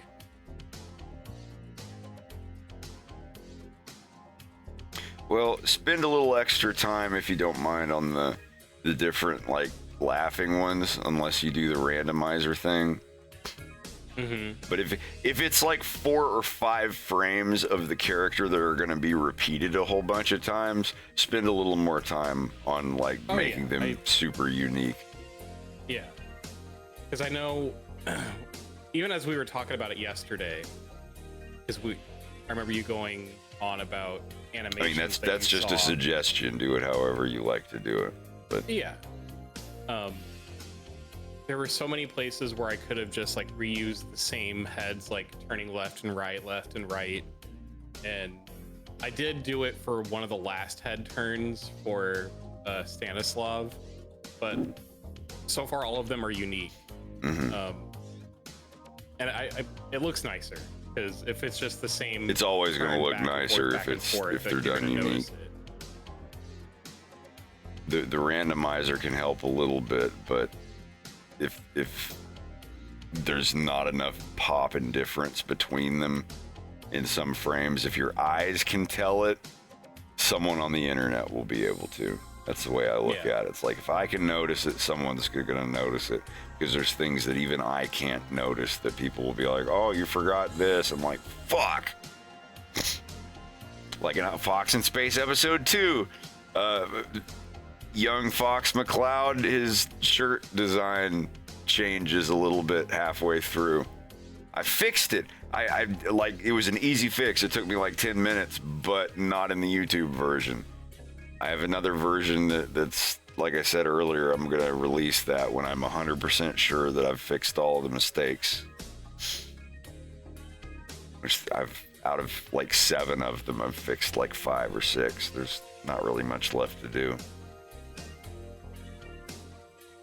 Not changing the animation, it's just like his shirt design. You know, like, oh, it's red sleeves, and then in the next one it's red top half of the shirt for the second half. You know, like, oh, I thought that there should be more ships flying around in the sky in this scene. Like, no, nothing like that. Just, yeah, I wish I could. If you are a world famous, high subscriber, elite YouTuber, you can. I've seen big YouTubers magically have something changed in their video. And I don't mean like, I forget the word, deconstructive or whatever, where they added a sensor or whatever. They got to actually re-upload the actual thing. So maybe I could talk to YouTube about it.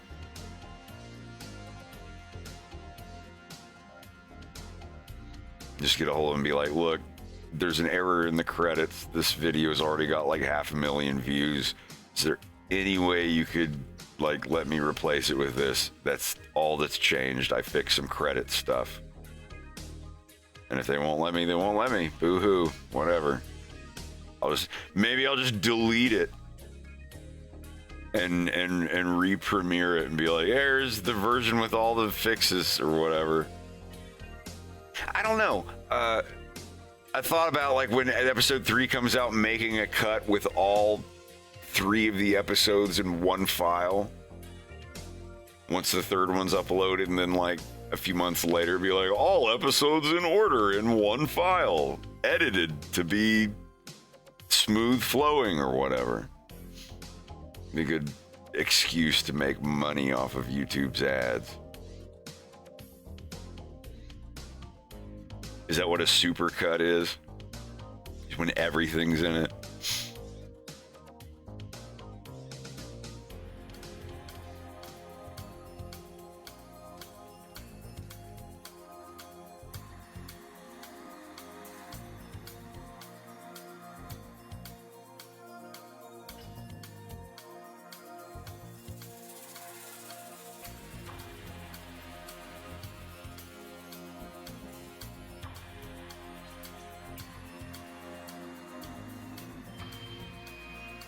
File is slowly starting to chug balls, but I don't think it's going to matter for much longer. It's almost done. Simplify the bodies. If you're 100% done with the bodies, because those are, the bodies are going to be the ones with the most vertices because they have the most mass on screen. If you're not really doing much to them later, and you can Alt A. Do the sample thing and reconstitute them later if you need to. It's not super bad yet, but there's a bit of a lag when I go in. You can tell though, right? Yeah. In the future, I will make them separate, and they will reference each other. You know, like each file, like there'll be one for Pyotr and one for Stanislav, and the other half of them in that file, the other person on the couch, will be linked. Like 2 files that link each other. You know what I mean? Yeah. And that means that if you want to go over to the other character and edit them, you'd have to open a different file. Which for them that's kind of fine because they're not interacting with each other. But if there's a scene where 2 characters are touching each other or hitting or holding each other, I'm going to have both of them in the same file. I don't really know for sure, but I don't think we'll really be seeing them again after this point. No. It sucks, but like they're minor background characters anyway. They're Leon's family. Yeah. You know, they get more lines than Falco's family did. Falco's dad is going to be in episode 3. There's going to be a brief scene. It's going to be after Farah or after Bill. Falco's dad's going to be in a car just driving. And then he gets to a red light and he looks out the side. And, it's early in the morning and he looks out the side of the car at the red light and there's a sign for the scooter that Falco had for 50% off. Like half off or some big deal, and he's looking at it. You just hear the engine idling and he's just like, like deep inhale, exhale through his beak. And he's just staring at it, and then it cuts, and then from there it cuts to, you know, something else, some other thing, some other place. And that's all you see of him there. Like he does it. Like I'm thinking of him like singing along with a song on the radio, like a fake classic rock song or something. And then it just plays while it shows him like looking out the side at the half off sign. You're just being like, you know, because this is the next morning after he chewed out Falco and told him to shut the fuck up or whatever.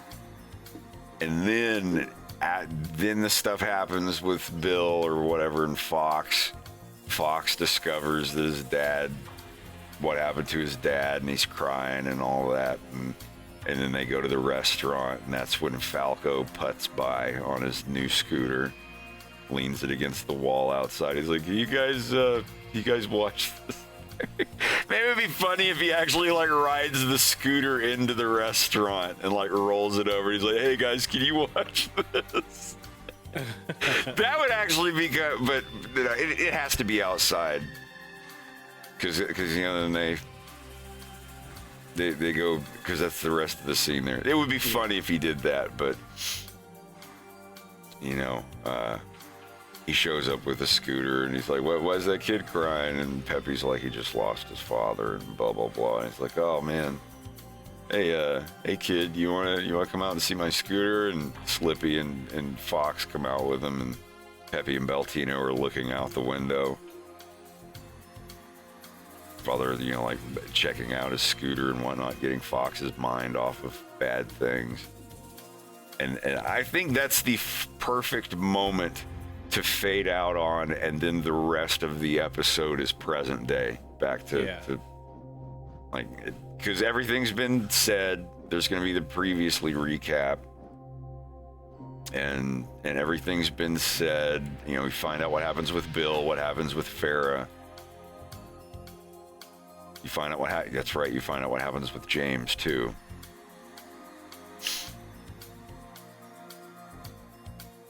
This episode's gonna be a doozy. Yeah, it's gonna be a lot of stuff. I just can't wait to get back to drawing the old episode 1 version of the characters. Mm-hmm.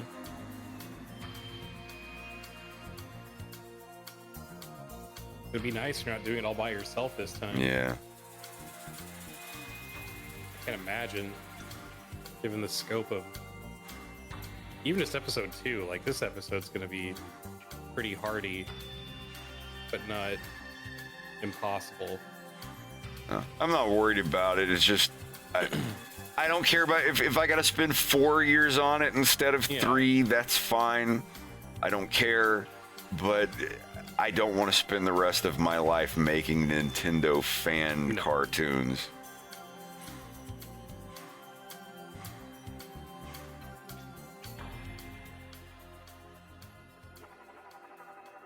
Yeah, that's on the way to the restaurant. That happens right before they get to the restaurant, and Fox is just a disheveled mess.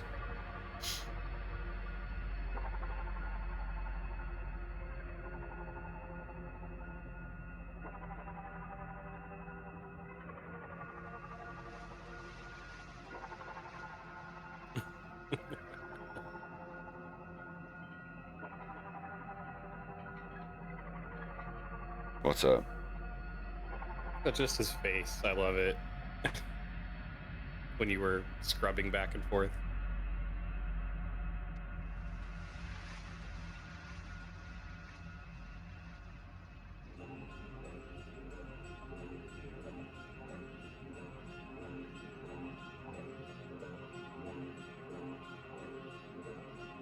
After animating these characters for so long, I think I could even confidently say that I can draw your wolf from memory without a reference. 100%. I sure as fuck can. Yeah. No, I totally believe you. Once you get to the point where you've drawn them 100 times, absolutely. Yeah.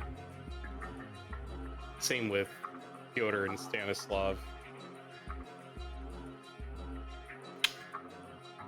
I was sitting here with Slava the other day drawing Wolf from memory with no model reference, and he had a good point. He said, "It's like it looks perfectly fine. It just looks like episode 1 Wolf instead of episode 2, because I wasn't using 3D models back then." Yeah.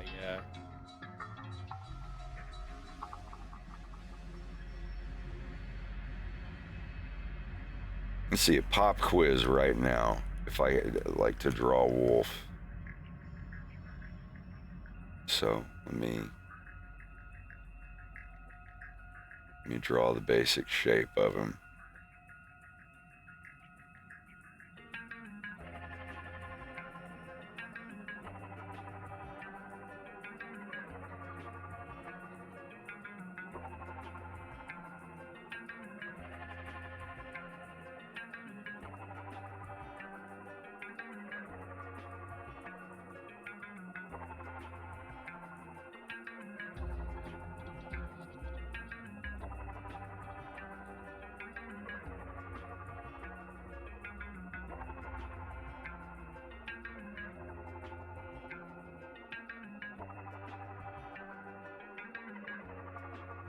Now, going in actually.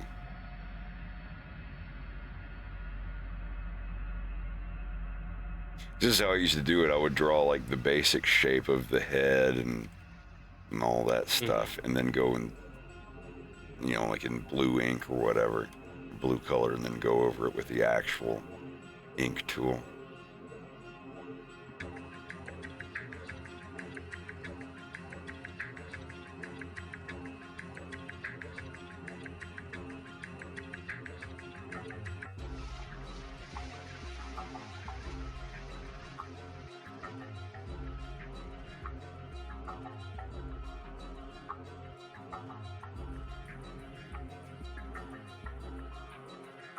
I kind of want to open another can of my gay urinal juice, but Do it, do it. I won't tell anybody. oh, man,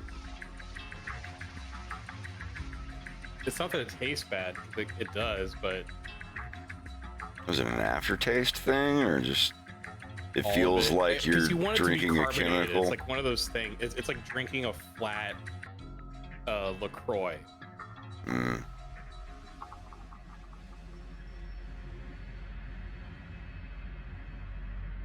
I haven't been bad on a Friday in a while. It sounds like an Elton John song. And I haven't been bad on a Friday in a while. On the piano. Totally sounds like an Elton John song. It does. I did a lot of songwriting today. It felt really nice. Good. I miss it. Yeah.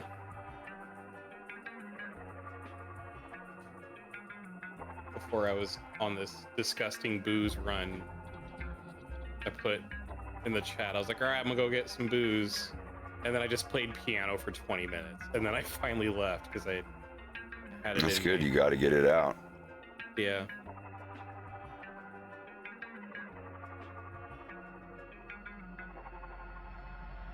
Cardholder, you won't see a damn thing.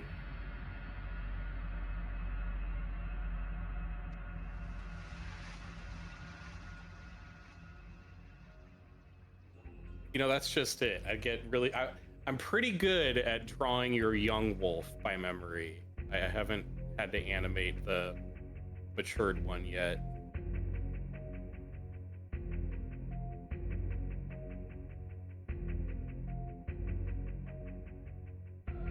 That's right, he has a little notch in his ear.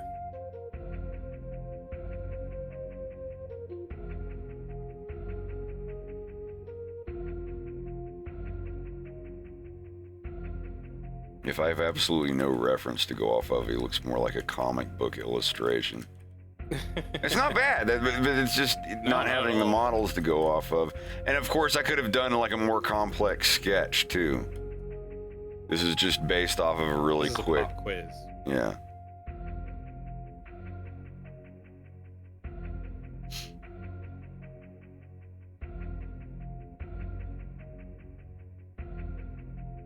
I get a lot of people commenting on my Starship comics.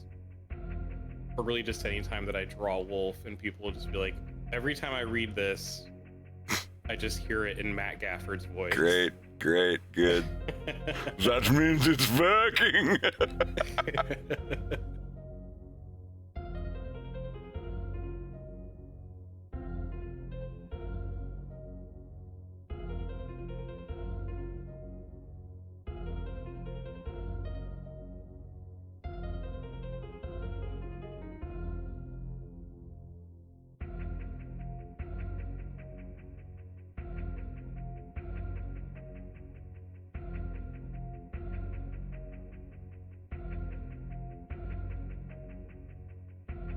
See, I still feel like I'm tracing something.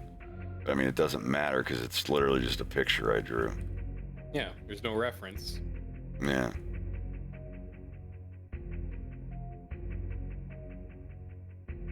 I don't think you ever played Mario Party, did you? Oh, yes. I played the newest one a year or so ago. Okay. Finish! God, that fucking game. The game I've never won. Every time I play it with everyone, I'll get ahead in it. And then another game will come up and it'll be like, oh, super reverse. Other player gets all your stars. And you have to go back to start. And then they're like, oh, that's all I needed. Finish! And it's like, oh, wow. Well, I guess I lost 2 inches from the finish line. Anyway, go ahead with what you're saying.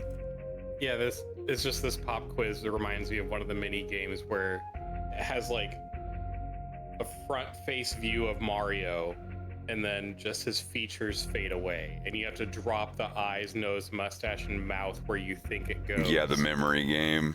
Yeah. Was that in the newest one? It's been in a couple of them, I think. It was even in Mario Odyssey.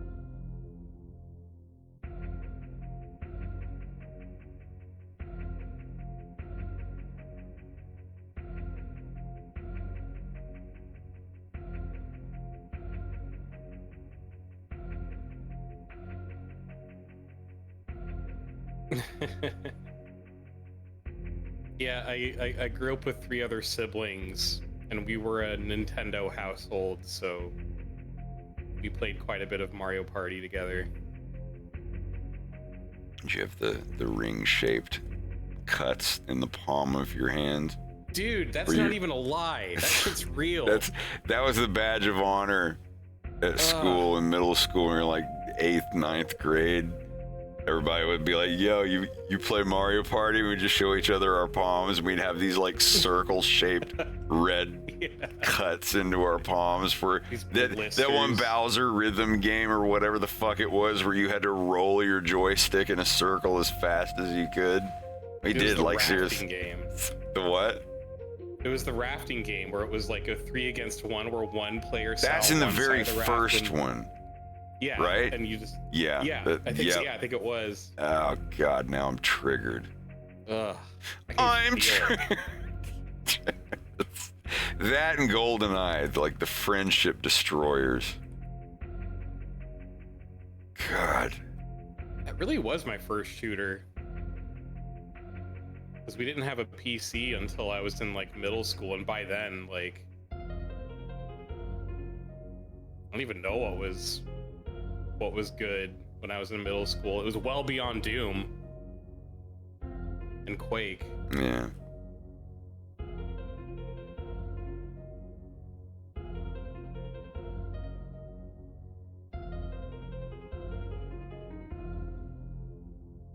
That's pretty close. Yeah.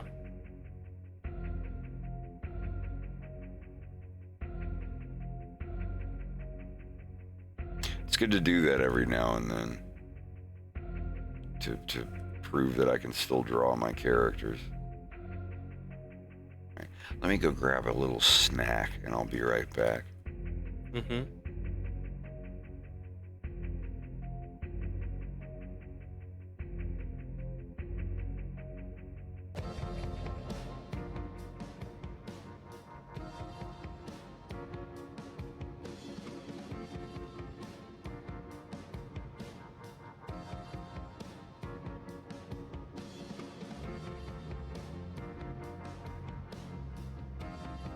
God, I still have soup I need to finish eating.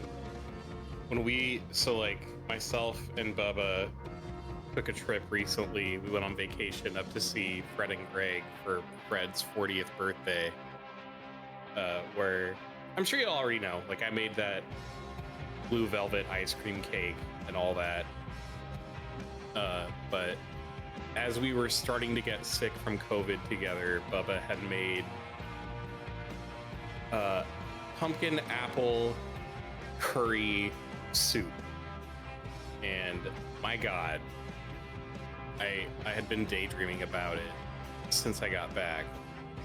And I finally made some, and I have this huge tub of it in the fridge. But yeah, it's crazy good. It's wicked delicious. Being that I'm a bit of a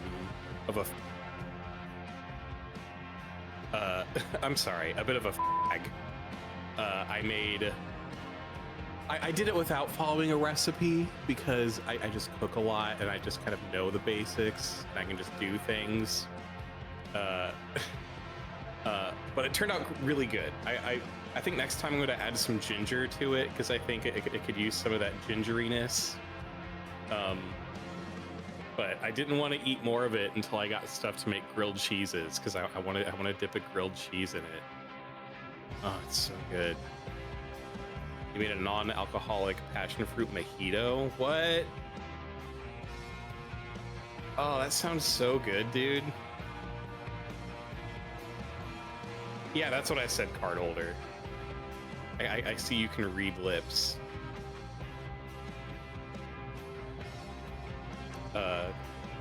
Mocktails, yeah, for sure. I remember because when I was a wee little wolf boy, I would compete in these dance competitions. My mom was a total dance mom, and it was like the late 90s, early 2000s, and being a male dancer at that time was like super rare, apparently. So my mom was like super like supportive of me being a dancer and all that. And we went to Las Vegas for a dance competition. I think it was called Tremaine Nationals or Showbiz Nationals. And I got to have my first strawberry daiquiri at my Shirley Temple. And that was my first mocktail. It was so good. I don't know, something about like being like a teenager in the Las Vegas sun, sitting at an outdoor pool at a Las Vegas casino, having a Shirley Temple. I don't know, it's Cloud 9, man. It was so good.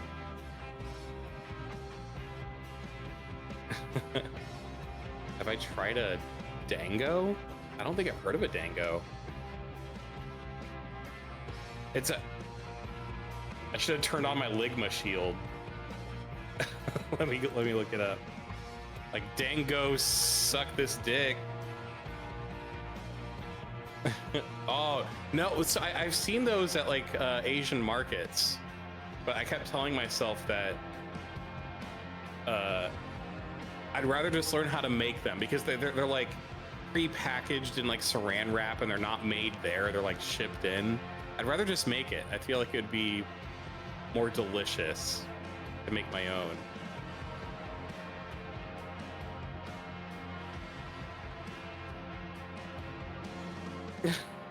Shut up, card holder. I know. Well, man, I could really go. I could go on and on about my dance career when I had it. I don't know. And you know what? I've embraced it. Like, especially after having this audio interface, and I have it set up so my voice loops back through the headphones, so I always hear myself when I talk. And for the longest time, I hated my own voice because I thought it was very gay. But you know what? I'm just like, fuck it. Like, I'm into it. Like, I don't care now. And I think a lot of it has to do that I was mostly raised by women. And especially like I started dance class when I was like 2 years old. up until I was like 15. And I think that's just sort of where that flamboyant side of me came from. But it doesn't bother me anymore. I don't care. I'm comfortable with who I am and what I look like, what I smell like, what I sound like, what I taste like.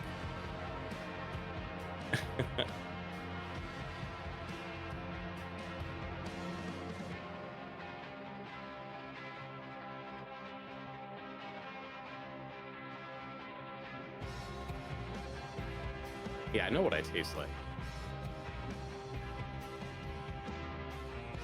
It's not a non-alcoholic drink, but I'm quite a fan of Moscow Mules. And I think if you just take out the vodka, I think it's made with vodka. It's just like ginger beer and like lemon and lime juice. That's still pretty good with like some mint leaf. I'm into that. I'm trying to sing when I play my bass so I can get used to my voice. Yeah.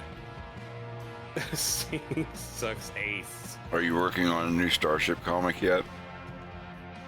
I'm brainstorming a pretty good one. Since I'm going to stream again on Monday, I'm going to start working on it on Monday as my comeback. Since I'm not COVID coughing anymore. Can I show you your new ones on stream? Yeah, go for it. One of them just blew up like last week. They all do. When I posted it. Well, this one, like, it got almost like 24,000 likes.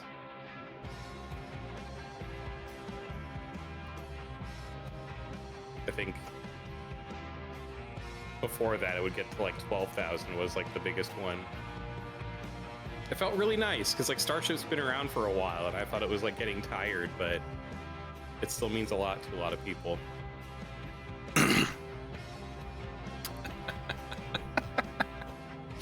Yeah.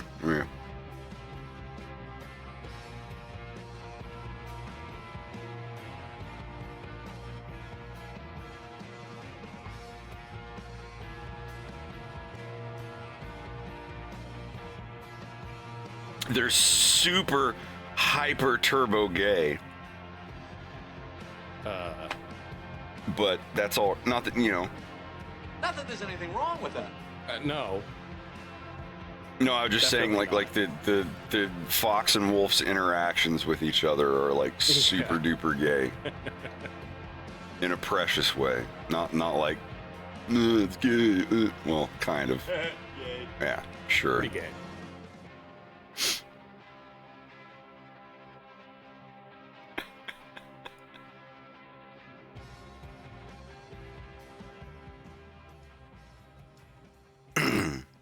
Yeah, they say in a Twitch chat, 1 out of 80 people is gay.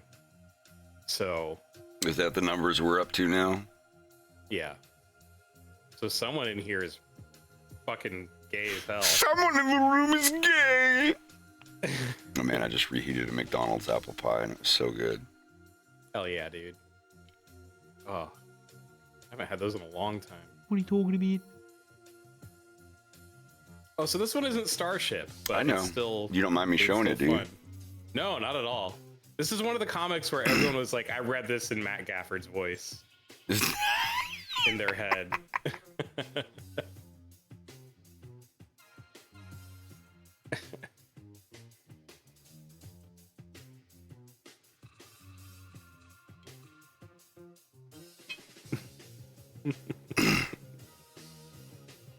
Fuck, okay, fine, I'll do a reading.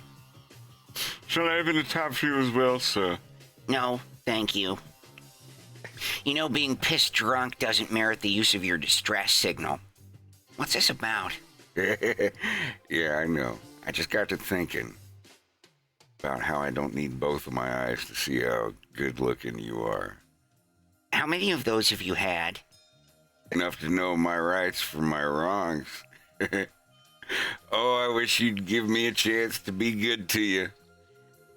1 vodka cranberry, please. I drag my tail through broken glass just so I could hold your hand. I learned your massage techniques on Astropolis that'll make you purr like a kitten. In your smallest glass. Oh my God. Yay.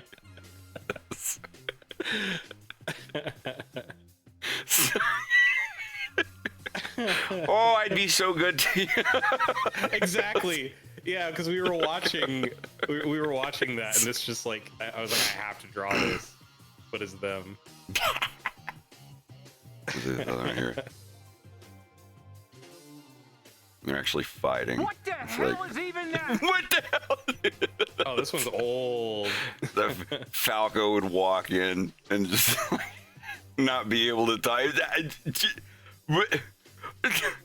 What? Spit it out, buddy. What the hell is even that? He just like closes the door and goes back to his room. Falco's saying, "What the hell is even that?" Oh my God.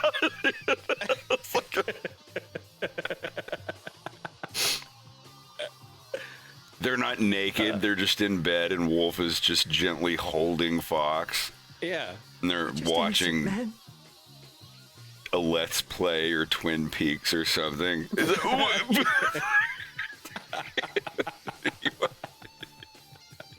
Wolf just looks at him. He's like, "You want me to scoot him over and give you some room?" He's like, "Oh!" Just goes, "Bah!" Closes the door and runs down the hall. You know that would be pretty funny. Oh, well, Falcon just sits in his room looking at the wall, just shaking his head, like visibly. I'm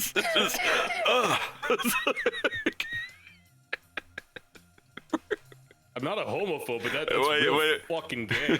Are you guys gay? We're musical partners. Get the fuck out of here.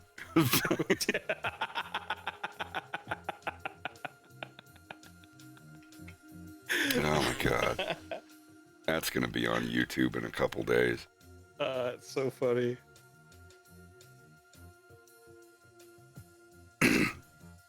Yeah, Falco just gets super squicked out by the gayness. He goes into his personal fridge and throws away all the bananas and pickles. He just can't. He's just like, I literally can't right now. In the violence of our fucking times. I saw a TikTok video of like this dude that was like eating a banana, and you heard this voice like, "Gay," and he like threw the banana, and he like was sleeping, and he went to lay on his back, and his butt was sticking up, and it was like, "Gay," and he like threw the blanket off and ran away. Like, it's like the guys who never wipe their ass after they take a dump. Exactly. Yeah. Accidentally sat down cross-legged. The funniest bit is Chet Hanks making fun of Adam Friedland for crossing his legs the way he did.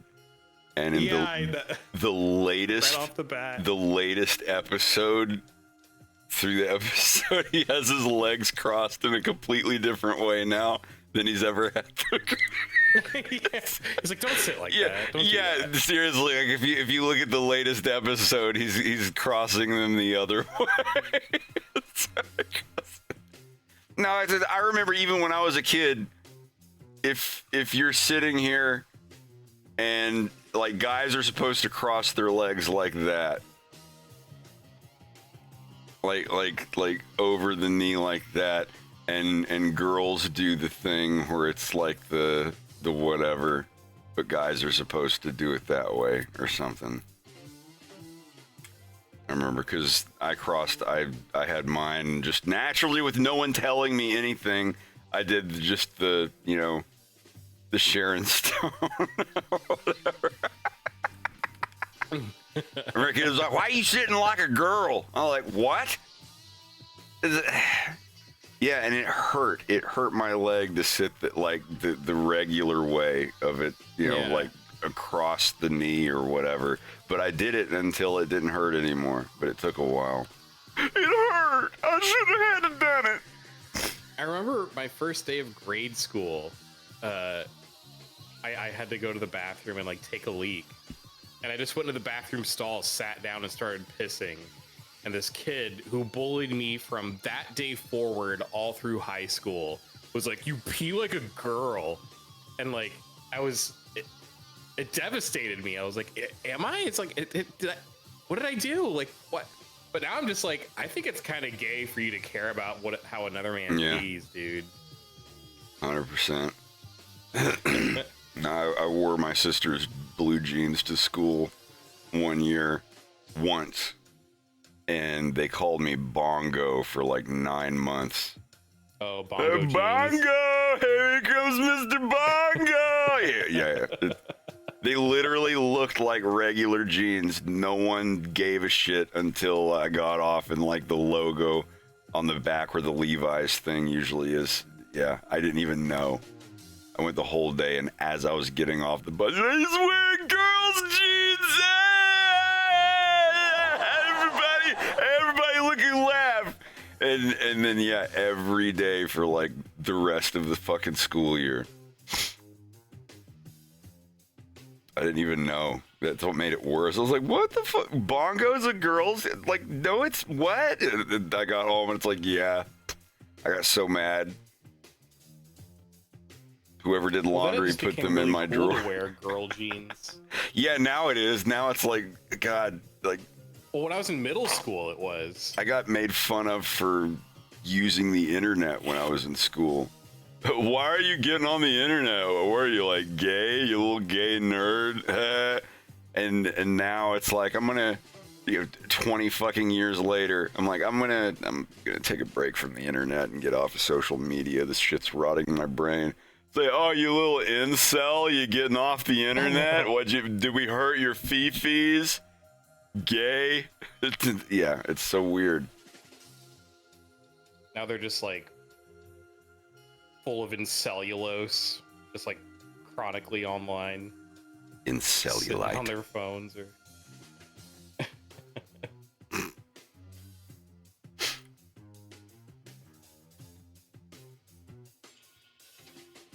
I'll be glad when I get all this COVID snot out of my head.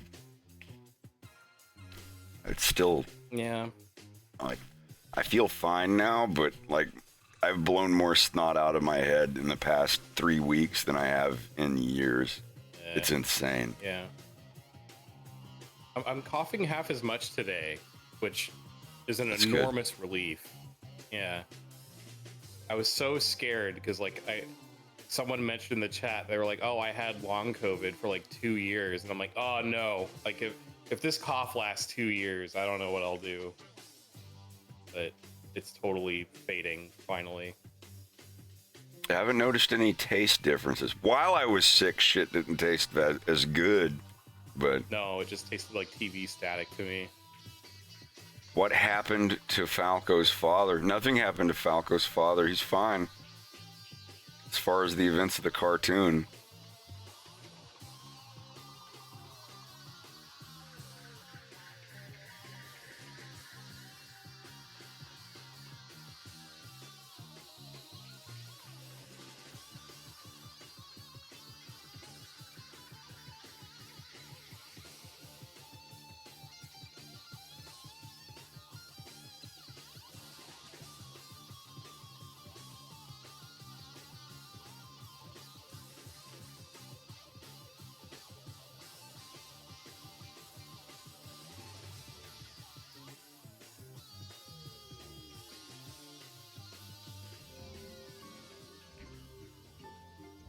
Finally back, guys. Hey, there he goes. So basically, I had 2.5 liters of beer, of course. Then I laid down for a few minutes, and then I thought, like, oh my god, I'm gonna make some fucking food. And I decided to make draniki. So for those who know, it's basically a Belarusian dish, and it basically contains the potatoes, 1 egg, and onion. So basically, it's like proportions of potato and onion, like 4:1. You take a cheese grater, like grate everything basically on a small like grater. Like again, I just don't have any other words for that. And after that, you just combine it and fry on on a frying pan. But I thought I was a fucking smart dude, and I decided to make a. I decided to boil a potato first, and then like do all the other steps. And apparently, the fibers of the boiled potato didn't want to combine, and basically I got some mushy shit on my frying pan. Oh damn. I just gonna send the picture in the chat how it should look.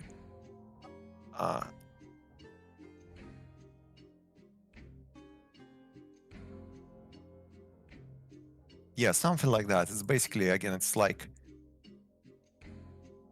pancakes out of potatoes. Oh, potato But what cakes. not exactly, but pancakes. Oh yeah, like a potato pancake. Well, I mean, I call them potato cakes, but let me show you what, like, these are the ones I'm thinking of on stream. Latkes are more like a hash brown. It's like Russian syrniki. But it's made out of potatoes. Ah. Those are potatoes. Or, I mean, I don't. Let me look up the recipe.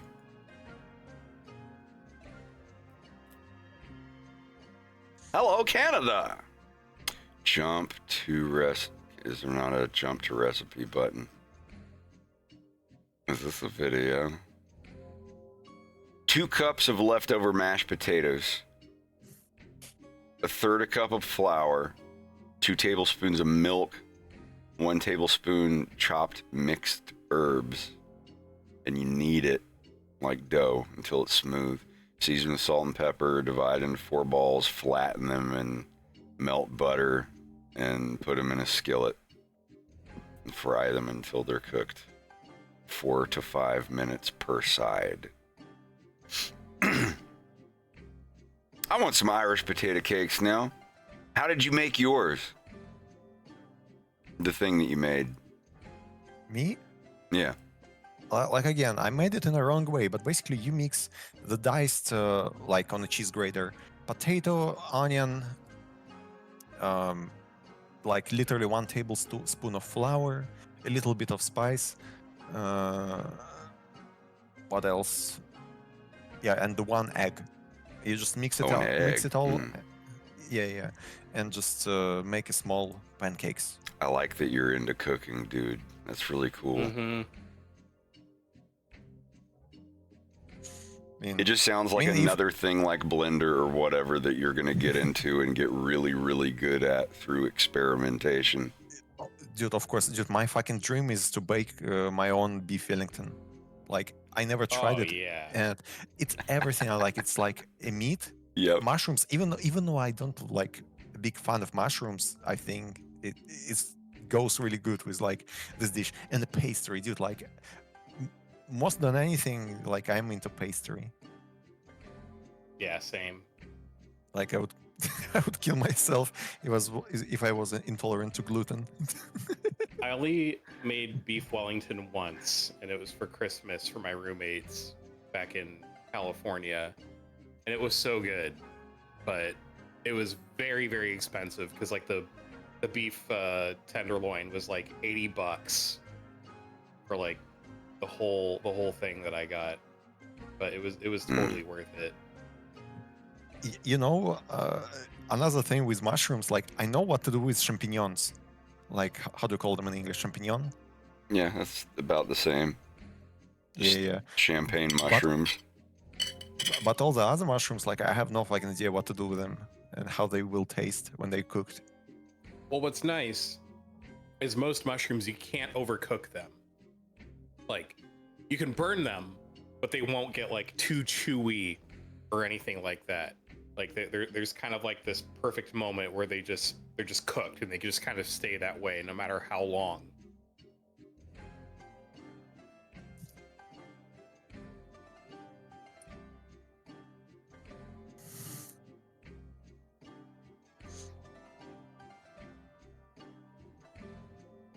I love cooking.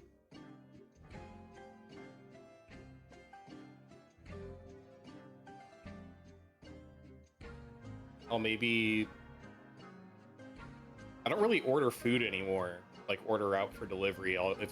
If I want it that bad, I'll go out and get it. But 80% of the meals that I have per month, I just make at home. That's badass. Sometimes I just get lazy and I just don't want to clean all my kitchen. Yeah. Because, you know, it's always like that. You want to cook like small dish, you need like one spoon, that another spoon which is not like wet, then third spoon, then some additional thing, like, I don't know, 2 pans, and now you need to clean like all equipment in the kitchen. Yeah. I try to come up with recipes that are just like a one pan kind of thing, and I leave kind of the residuals left over to help season and flavor the next thing that I put into it for that same dish.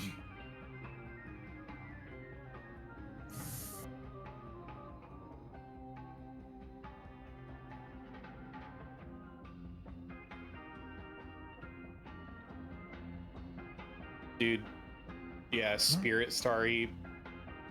A bowl of mashed potatoes, I think, is my comfort food. Particularly like loaded mashed potatoes. With butter. Yeah. I can't eat mashed Butter, potatoes cream without cheese, butter. Yeah, cream cheese. I don't think I've onion. ever tried that. Oh, dude. It's like a baked. It's everything you would put in a baked potato, but you put it in mashed potatoes.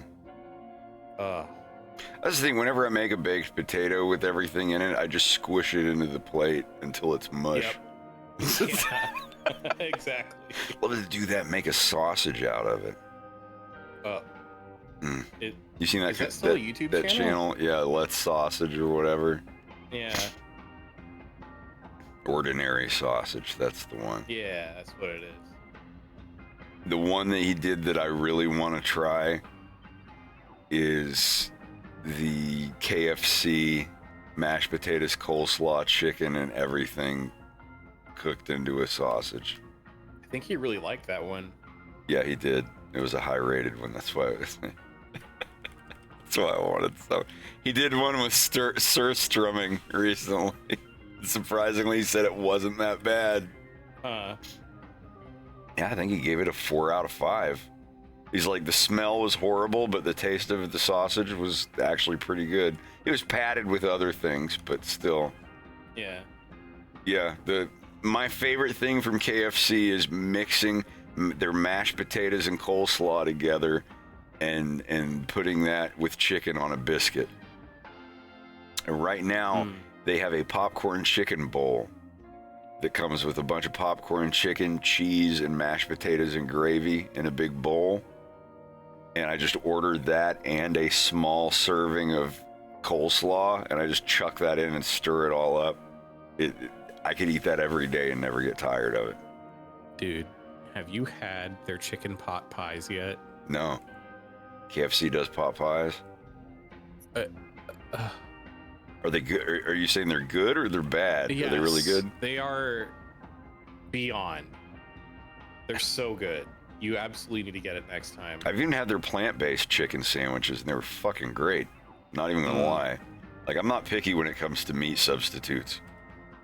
No, like, me neither. I mean, if one's blatantly bad, I will say, I was like, this is not good. I would rather have this other company. But yeah, everything KFC is 50-50 and depends on the location. I've been to a KFC 100%. Where I've gotten food with freezer burn on it. Like, it depends on the people. If the people working there don't give a shit, then yeah, you're not going to have a good time.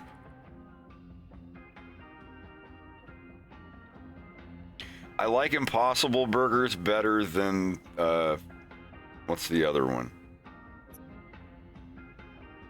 Beyond Meat? Yeah, Beyond. Beyond Sausage is better than Impossible Sausage. Like, I've had Impossible Sausage and I have to agree, yeah. Like, Beyond, I've had the big Beyond Italian sausages, and they were great. Like, I have them when I do bangers and mash, I do Beyond sausage, bangers and mash, and I can't tell the difference. But Impossible sausages, they taste fake.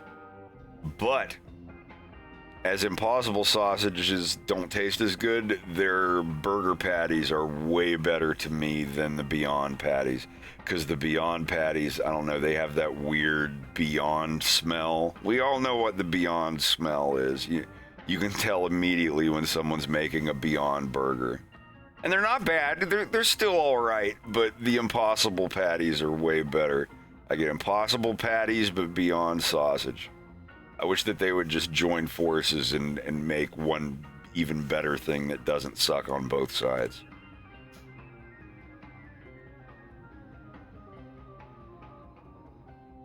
Oh, Rex, the image you posted, it looking like chicken Kiev. Do you know what it is? Oh, we know I what sure as that fuck is. do.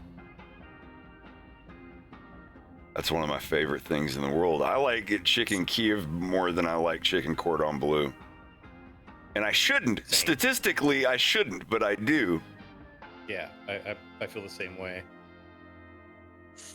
I always wonder, like, I have no idea how to cook chicken Kiev, but how do they, like, spin the fibers of the chicken so nicely? Like, Wait, I don't what? know how it's done. But you know, when you eat the chicken Kiev, there's like fibers of the chicken, and they're like in a nice pattern. Like, I don't know how to explain, but like the grain on wood. Yeah. No, You know, fibers, like grain on wood goes a certain way. I don't know. Yeah. But you can say it like that. It's the fibers of the chicken. Yeah. That's I know what you mean. Muscle fiber, meat fiber. Yeah. Like when you're pulling apart pieces of muscle, it's fiber. We would call it muscle fiber. Same thing. But in cooking, they say like you want to cut along the grain, or Is that how? So it is like cutting along wood or whatever. I mean, obviously in wood you go against the grain, otherwise pieces split apart. But it's the same kind of concept. Let me show you all a good chicken Kiev. Oh god. it's literally just butter chicken, but not in the Indian sense. Just like it's chicken stuffed with herbal butter. It's cutlets. Cutlet. Cutlety. You take a piece of a chicken, split it long ways, like cut it horizontally, and smash the pieces flat. And then you roll up a bunch of butter and garlic and parsley or oregano or whatever the fuck inside of it, and then you bread it, and then you bake it, garnish it, and so when you cut it open, you see all the garlic butter stuff just ooze out. Oh god. Yeah, I had to swallow like 3 times when I was saying that. Yeah. It's so good. Now, chicken cordon bleu is made in a similar way, and it's way more indulgent because there's way more. What goes in a chicken cordon bleu? Like, does it have cheese in it? It's ham and cheese and whatever else. It's done the same way, like as a cutlet kind of thing, where you roll it in the middle. But, oh man, yeah, ham, cheese, blue cheese. Yeah. God damn. Yeah, absolutely. I want that so bad.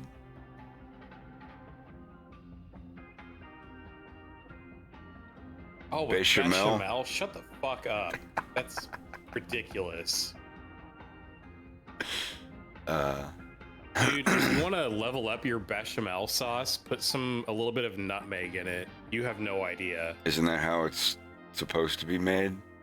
I've mostly ever had it with like black pepper, but ruined milk with ground nutmeg added to enhance the flavor. I've never made it. I don't know the first thing about it, but I'm just looking at Google here. What's ruined milk?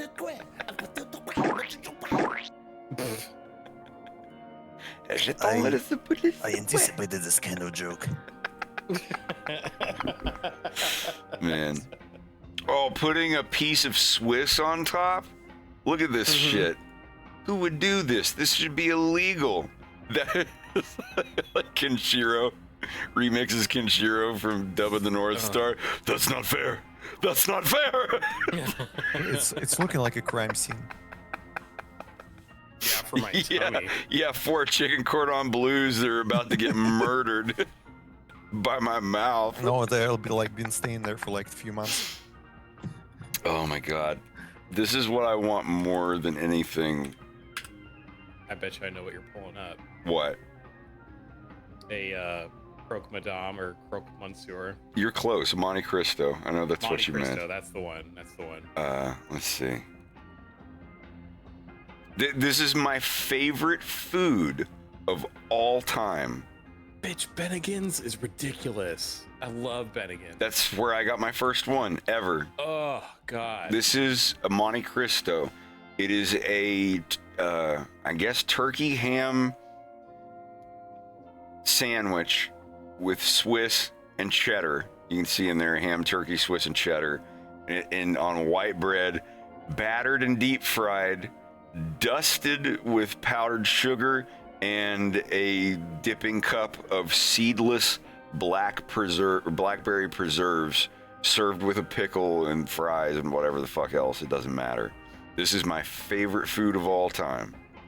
God, look at that breading. Yeah, like that's like some people put way more breading on it, but I think that's perfect. And I've made it. I've made it before myself, and it tasted as good as the one I got at Bennigan's. I used the Disney recipe. Look up the recipe for Blue Bayou Monte Cristo from Disney. This is my favorite food of all time. I want to look up Disney Blue Bayou Monte Cristo recipe.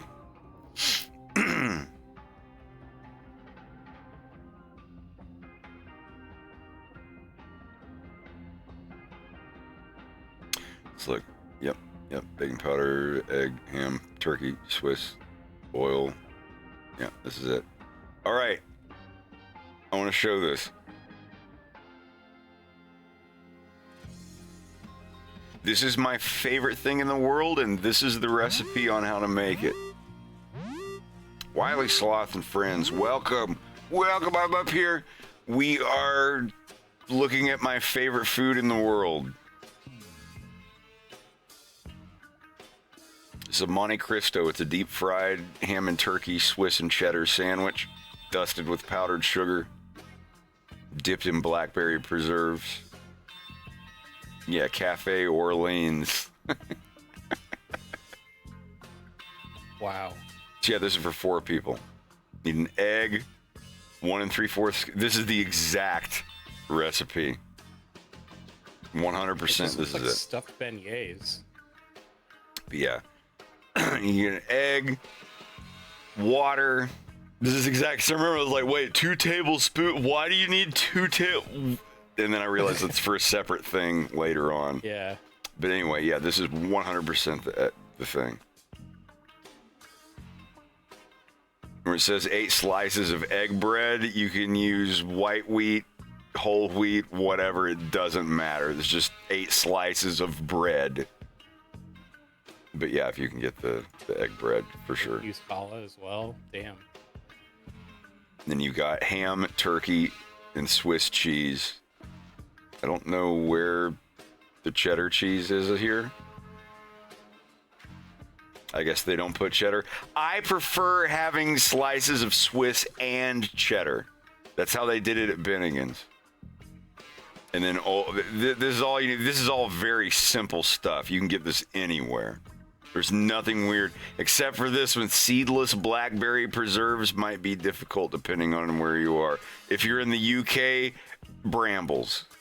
Blackberries or brambles, the same fucking thing. I've had them. I made a Monte Cristo in England, in Staffordshire. Like they, if you got a Tesco or whatever, they've got what you need for ingredients. And yeah, whisk the egg in a mixing bowl, add flour and salt and baking powder. Whisk thoroughly too. Please, I hope somebody makes this. It's dangerous though, because you've got to have the oil and you got to fry it. You got to put a pan full of oil and basically deep fry it in a 10-inch pan. So if you've never deep fried it, huh? You might be able to do it as a shallow fry. Yeah, I don't use a 10-inch pan. Like if it's a more shallow one, as long as it's deep enough for half of the sandwich to be submerged, which, you know, like 3 inches or whatever, fine. But that's it. This is it. This is the whole directions here. You basically make ham, turkey, Swiss and cheddar cheese sandwiches, cut them diagonally, hold them together with toothpicks, roll them in your batter, deep fry them. That's it. Like you make a sandwich, you roll it in gooey pancake mix looking stuff, and you deep fry it. 3 minutes each side or until golden brown. And remember, every time you drop a sandwich in, it's going to drop the temperature of your oil. You got to let it. I strongly recommend using a meat thermometer or whatever to check the temperature of the oil. But that's it. And then you sprinkle with confectioner's sugar and cut them in half and serve them with blackberry preserves. And that's what it looks like when it's done. There's it's just powdered sugar. It's not. Let me think. How would you say this? No, I understood what you mean. Сахарная pudra? Pudra, yeah. Сахарная Pudra is like some Сахарная substance which is like incredibly small, like a super dust, thin. almost. Yeah, it's like, because you know, regular sugar, you can see the little cubes, the little individual Particles. grains of it, and powdered sugar is like fine dust. Powdered sugar, confectioner's sugar, icing sugar, bar sugar. Yeah, I see a box of it. It is сахарная pudra.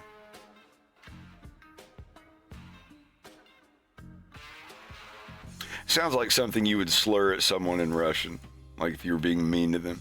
Get out of my house! Уходите, блядь! Сахарная пудра! Твою мать ебать! Yeah, basically Counter-Strike experience when you cook.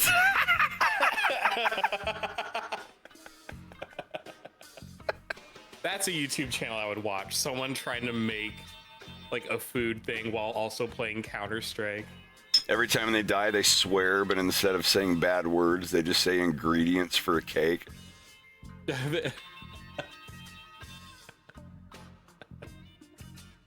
Сахарная пудра, яйца, блядь.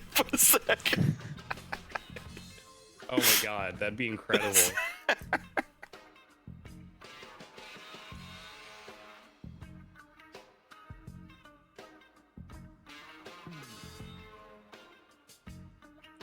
We actually have a swear word which is basically the food. So you can call someone хлебушек. It's like cute way of saying bread, and it's like the idea is that your brain is so soft that it's like the bread. Low IQ bread brain. Kinda, yeah. I was telling everyone in Dandy about the Matchbox stains for skid marks that we were talking about. Oh, it is scorch marks? Yeah. No, because like people who got like shit stains on their underwear, we call them skid marks.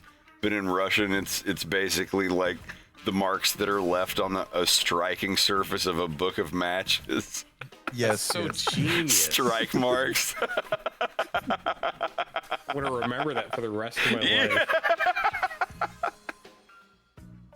Yeah, I was in England. I went and visited my friends Rob and Kay in 2016. I went to London, Staffordshire, the Lake District up north. Went to Morecambe, Lancashire. It's a lot of fun.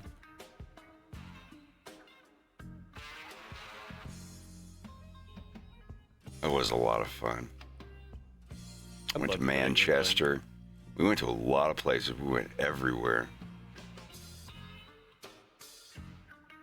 I want to go to Glasgow too. Glasgow. And how do you say the other place? Edinburgh. Edinburgh. Yeah, Glasgow and Edinburgh. I'd like to go to Scotland. I'm 3/4 Scottish. I should go to where my family came from at least some point. Yeah, my mom always told us we were Scottish and went to Scotland and got me like, I still have like the blanket that she got there for me and this tiny sweater because I was in like preschool. Oh. But turns out we were Irish. Ah! I know.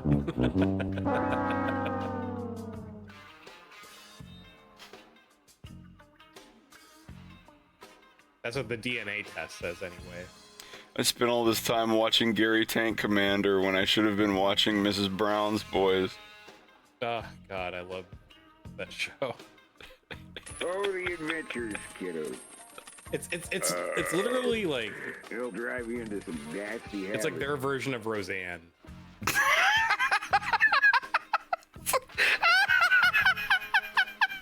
It's true. What is the show of Mrs. Brown's Boys? Like, it's basically Irish Roseanne. God damn, that works a little bit. Lou, thank you for the $4. Yeah, I haven't done the DNA test, but my sister did one. We had the same parents and shit. All the we're pretty much Scottish, just like we thought we were.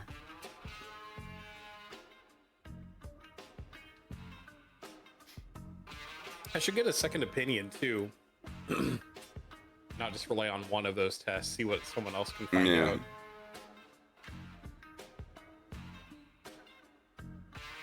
I wonder why my life insurance bill is more expensive. Yeah, I don't want to get that result where it's like, what are you most likely gonna die of? It's like, yeah, I guess I can plan ahead for that, but what if it's just like, yeah, like you have this cancer and this stomach disease probably, and well, I'd just be making sure I donate to causes that fund research on that cancer, so by the time I'm 60 years old and it hits me, they'll know what to do about it. That's what I'm hoping for, because like even HIV, like when I was 10 or 15 years old, finding out that you had HIV was a death sentence. Like, you're gonna die in 5 years or whatever. That's and where gay 30, like 30, like gay death came from, being 30. Yeah. And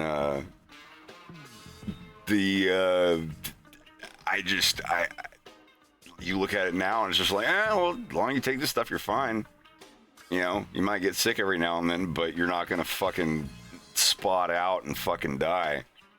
So in my lifetime, the big one. Yeah, you got the big one, Harry. No, not the big one. Fucking Meet the Feebles. Harry the Hare or whatever it's like, sorry, but it's the big one, Harry. The platypus. I'll send you my bill. Oh, God. I can't right, he's either, I think he was a duck. Could have been platypus, but yeah. That sounds like something that Tourette's guy would say. I got my DNA test back, and it just says that I'm a piece of shit.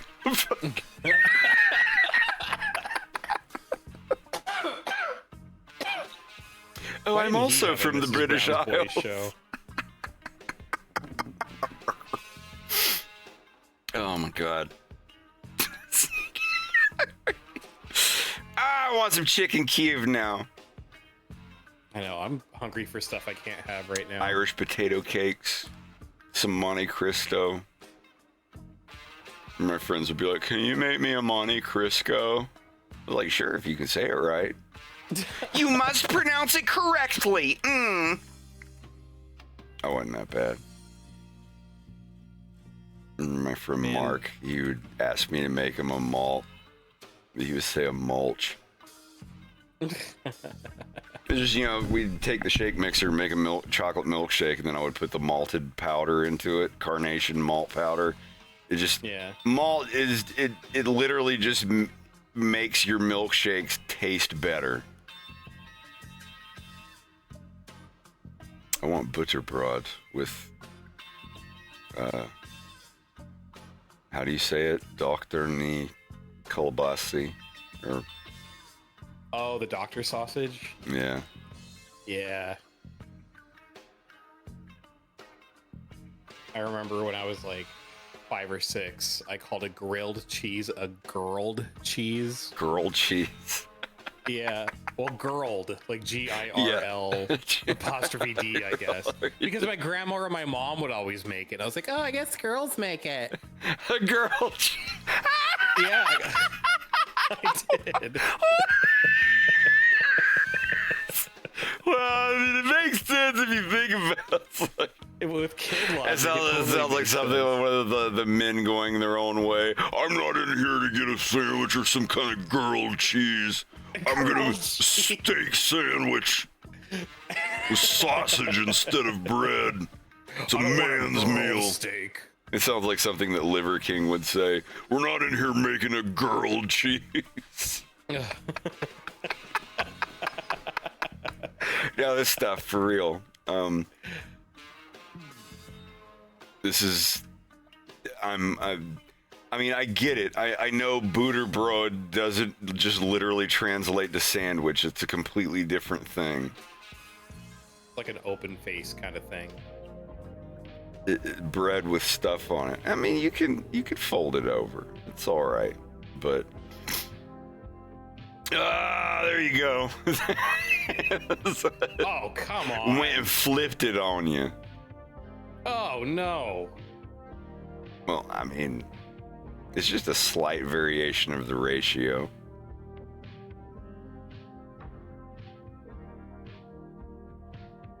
I like that. That's neat. You can make your own. It's not that hard, actually. The doctor sausage. Yeah, I saw his video on that too. Mm-hmm. And he just like gets the bread and like the delicious butter and then the sausage on top. God, drooling thinking about it. Okay. Sirniki. Dude, hold back, go back.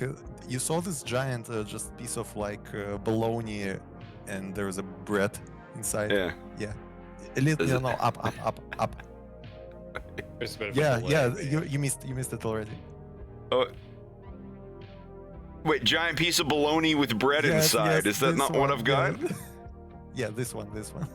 Wait, the one that you're looking at. Okay, Yeah, there must be some lag. Yeah, there is. Yeah, of course, delay on the stream.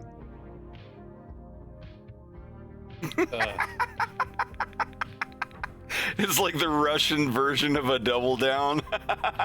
Oh, dude, you couldn't be more accurate. What is double down? It's the Kentucky Fried Chicken sandwich where instead of buns, it just uses chicken for the sandwich. Ah, I see. It's the most American thing ever. It's one of those things where I got it to try it, and I took 2 bites, and by the third, you're just questioning a lot about yourself. It's like pancakes or a roller coaster. Wait, Neil Breen. Oh, that's right. Neil Breen made a movie called Double Down. Yeah, this is the KFC Double Down. It's cheese, bacon, and mayonnaise and whatever sauce, and instead of 2 pieces of bread, the buns of the sandwich are just pieces of fried chicken. They're still around. It's like the McRib. Every 9 months, they're like, it's back, the Double Down. And even as unappealing as that picture looks, once you actually get one, it just looks so sad. Like it doesn't even want to be there. Well, that's what I'm saying. It's just 2 pieces. This is the thing. It's just 2 pieces of fried chicken with bacon and cheese on it. If you had that and then put 2 buns on the outside of it, no one would cast a second glance. Yeah. It's literally a double chicken sandwich with cheese and bacon with the buns removed. Like, oh, the buns are the chicken. Like, it's just, you know, it's just like a chicken bacon Swiss sandwich with an extra patty and no buns. You know, I actually prefer the strips in KFC because, like, I don't like chicken legs. Like, I don't want to like ream my way around the bone with my tongue. Yeah, I'm a boneless guy myself. I can, in there. I can eat. I love wings. I'll eat the ones with bones. I don't care. But I like when it's. Yeah, if we order sweet like chili, double down. like a set of food, of course we're gonna eat it. But like, I never order it myself. I prefer boneless. I'm lazy. You know, when you get The chicken bone- wings. I was just gonna say that I think the boned stuff tastes better, but Yeah. like hot wings. Like I'd love to sit. I have a method for when I eat hot wings using a fork to debone all of the meat. I'm salivating here thinking about it, but I like if I can help it, I just get the boneless stuff. But no, I mean, you remember when we were all at that, I don't know if you were there. I think that was Bubba and Harp. But we got food from this chicken place. And they had these black spherical takeout boxes. Nope. Yeah, it was B-dubs. It was Buffalo Wild Wings. Oh, God. Have you ever had B-dubs? Oh yeah, dude. Oh. I think we got some in New York. You like ordered some. We were drunk as hell. No, that was us then. They came in like the black pods, like the circular spherical pods. Yeah, and we sent had to the hotel. Yeah, and we set them all on the sink at the counter at the hotel and had them folded we were like open. Cavemen, just Yeah, like, yeah. I guess that was you just then. like, oh God, it was so good. Because yeah, like I can understand me mistaking those two because it was really only like a month and a half apart from each other. You were there for that, yeah. Well, if I think that was you that was there when we went to the hotel. Sorry, I get hiccups. And we got all the chicken wings and set them out. And they were in the. Hold on, let me find the.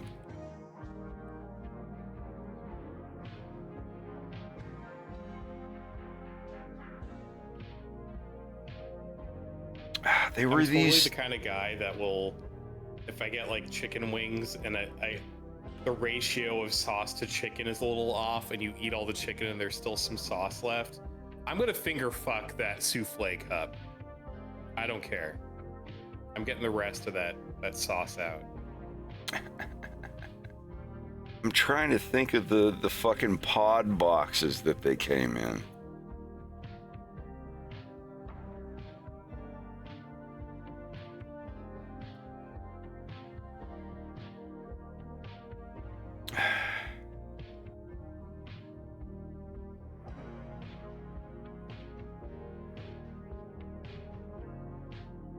They're these spherical black takeout boxes. I can't find them.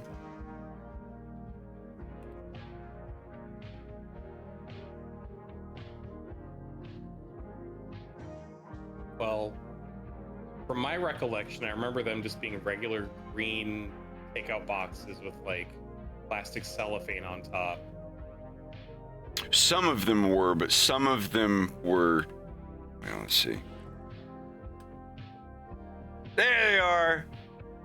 I found one. They looked like this. They're like little round pod boxes. Some of them did look like this.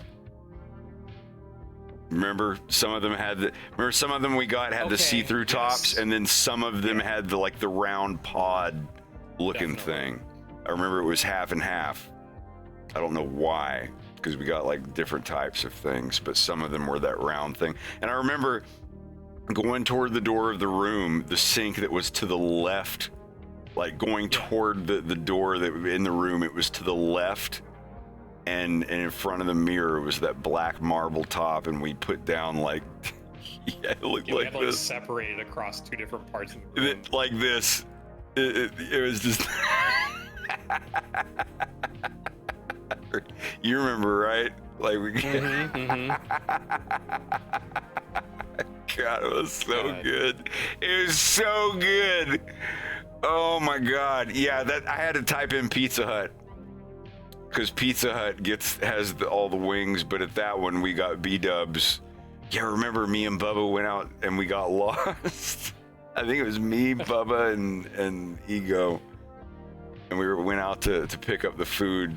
And we didn't get lost. We kept driving around the building looking for where you could park and go in and pick up your order.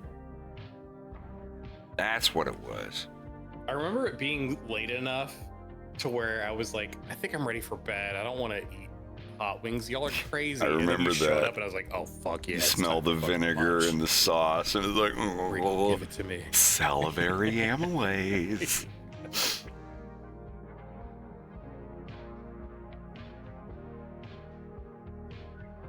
God, I'm so hungry now. I'm so triggered. It's not fair. That's not fair. That's not fair.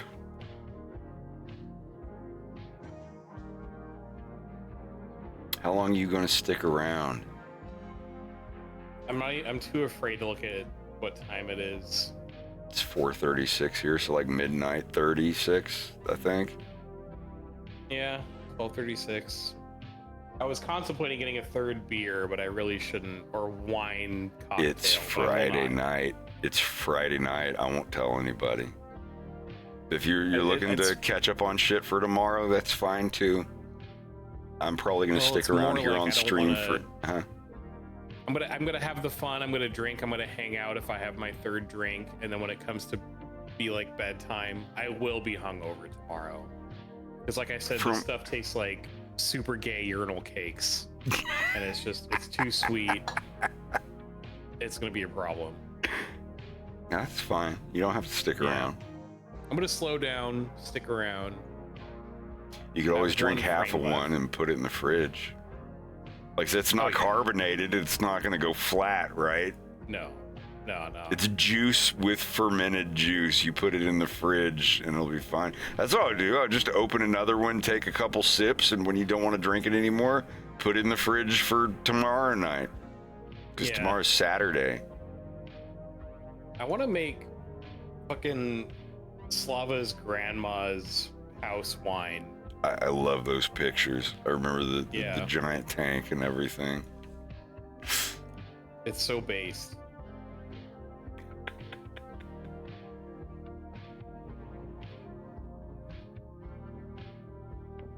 I'll put Dub of the North Star on because I've got to eat something. I really do. Even if it's a little thing.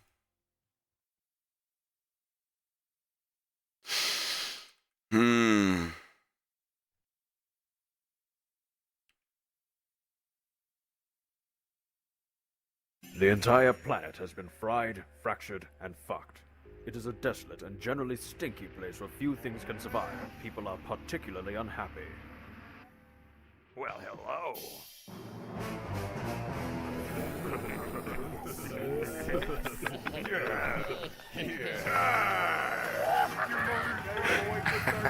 All right, I'll be right back. I gotta get something to eat. Some of them boys ain't wearing pants. What? Get us out of my God, get us out of here! Can you, bitch? Oh! Ow! That really hurt! Bullseye! Ha! Congratulate me! Yay! Yeah! Ooh, this pretty. We gon' fuck this cow. Beef curtains, baby.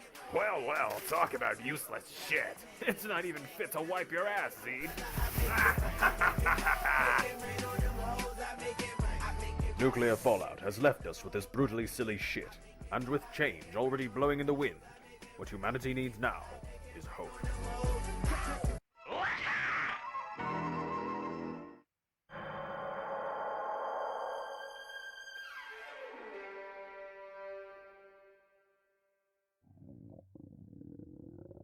Damn it, Ken.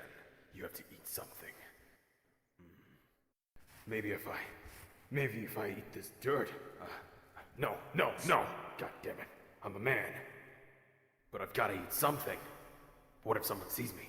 What if the sun sees me? No. I'll wait until the sun stops looking.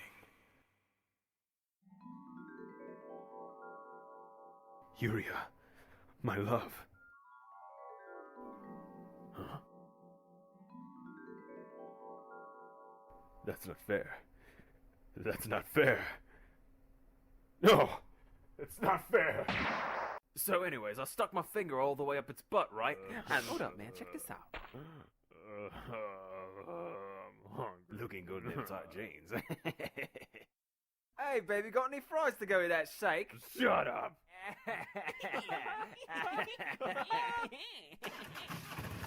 Hold on to your Levi's, cowboy. We're going for a ride.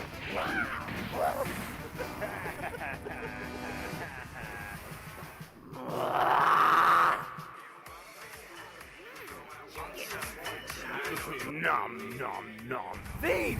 Everybody! Yo, come quick! Something happened to the... Oh, man, y'all didn't leave me no chicken! Good grief! What the fuck happened here? Hey, Zeke, this guy's still breathing!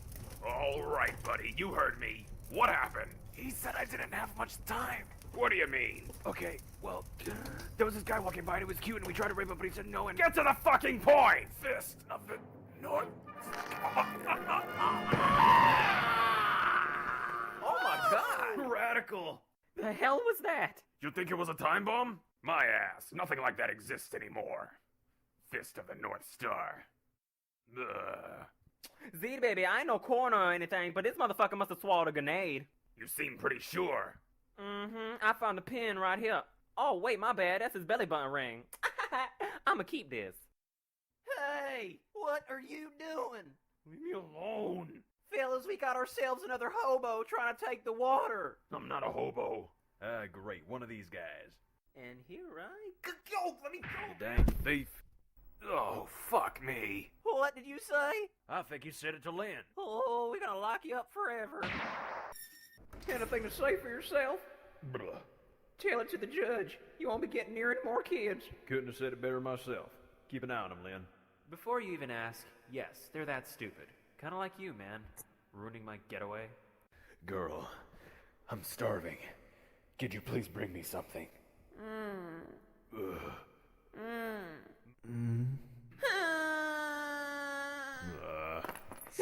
So much for the correctional system here. I'd shake your hand, but, you know, don't touch me. Quiet. Do you hear that roaring outside? No, I'm pretty sure that was your stomach, man. Damn it, this thing is not working for me. Sweet Jesus! You're welcome. Hey, grown women have these things called breasts, you know. Shut up! You know, they're worth the wait, man! All right, listen up. If I don't start hearing some offers right now, I'll kill this girl. Anybody got that money that came flying in this morning? Oh.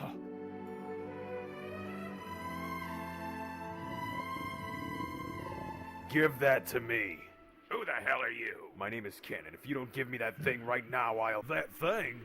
That man's an animal. Who let him out? I think it was Lynn. You're fired, Lynn. I ain't giving her up, buddy. I don't care if it's a her or a him.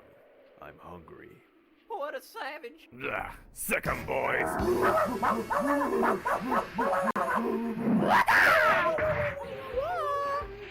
Hi.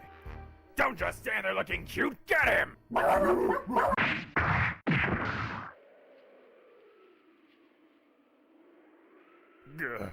You're the one who killed.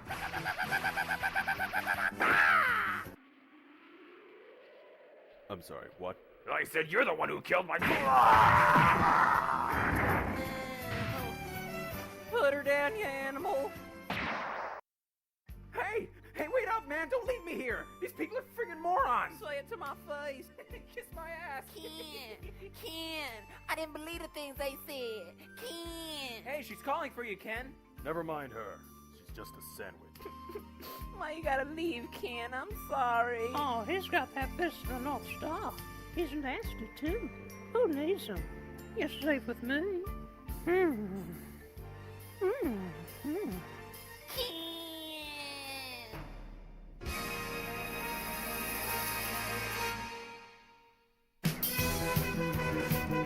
It's a nice nose you got there, Slava. Ken, that's a really shitty dream Sorry, to can you have, repeat, but please? I've heard enough about your, Said that's a titties. nice nose you Important got part there. of the story. It's how I Oh, became yeah. 7 scars.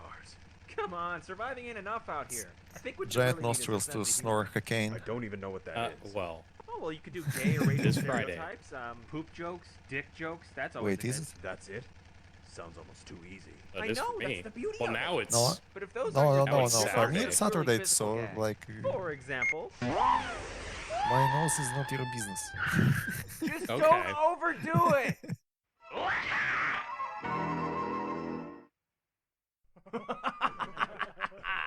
Now put your little sack in my hand.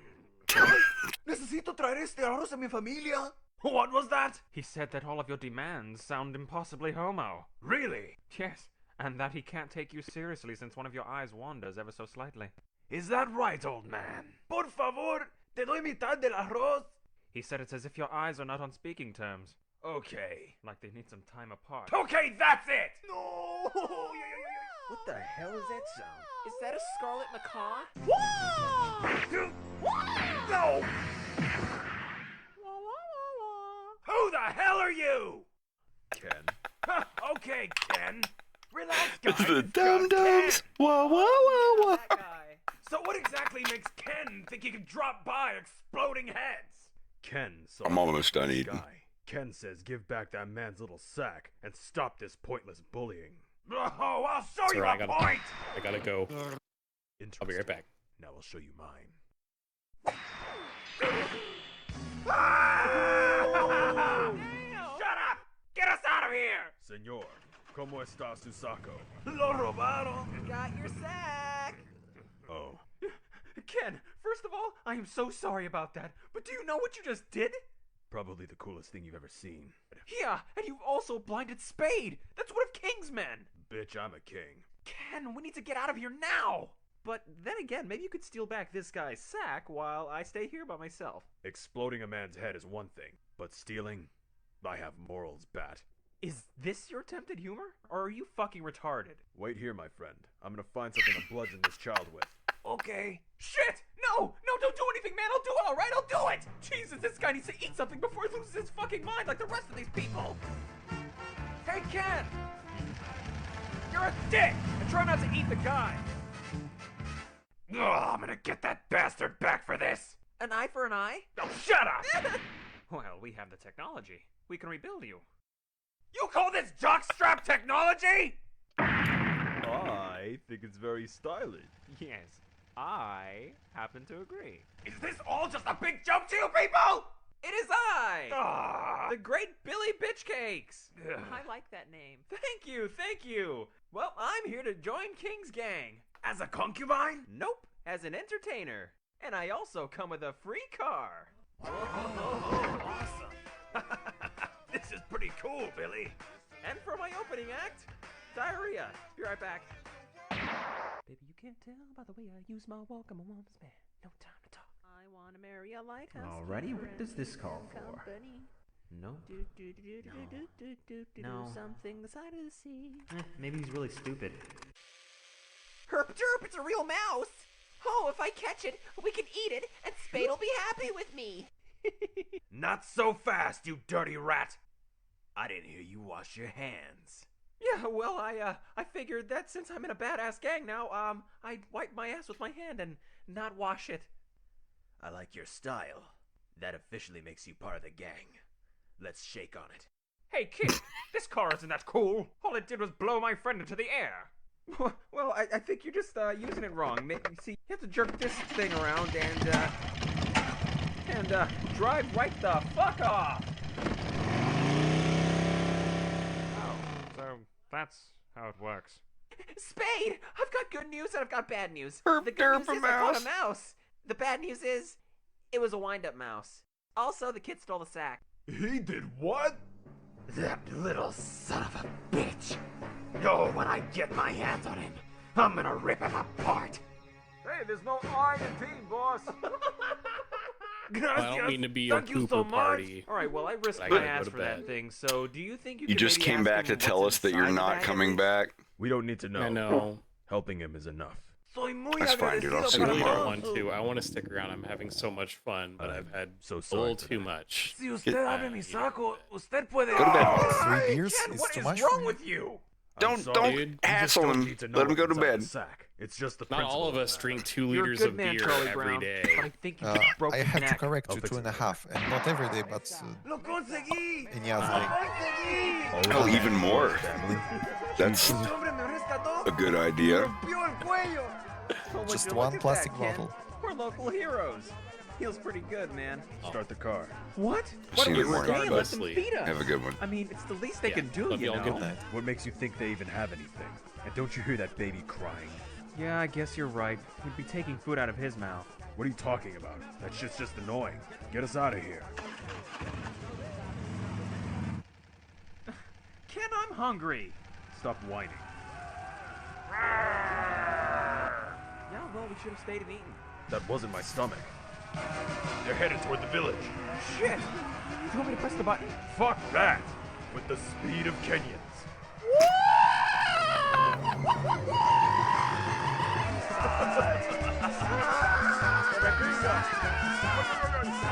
Shut up, baby!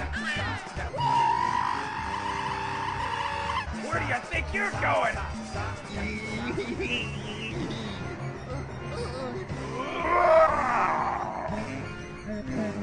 He's not gonna make that shot. Not with one eye. Oh. Get the fuck out. Oh, damn it, you again! Why? Why can't I have anything? Believe me, you'll have nothing left when I'm done with you. Get him! How do you like that? Now that I've got you, I'm gonna throw this axe right at your stupid face! You call this an attack? Throwing your balls at me? Now what juvenile humor! A joke like that is almost too easy! You wanna see easy?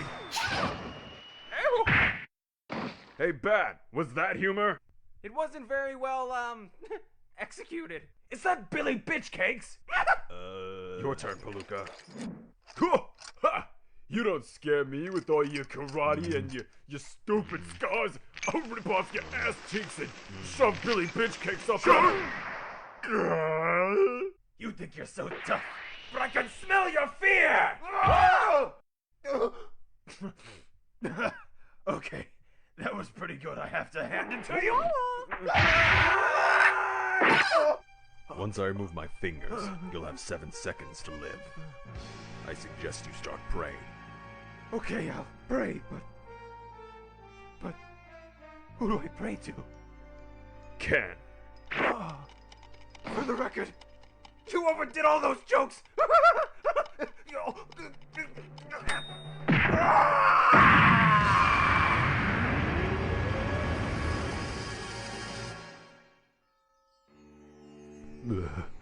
I only knew you a few hours, and I feel like I learned so much. We live our lives indulging in the very things we condemn. You made me want to be a better man. Oh, God, Ken. All I have left of you is this blood-soaked sack. Ugh, can we please leave? Wait. I have to pay tribute to this man the only way I know I can. This was rice? Oh, no!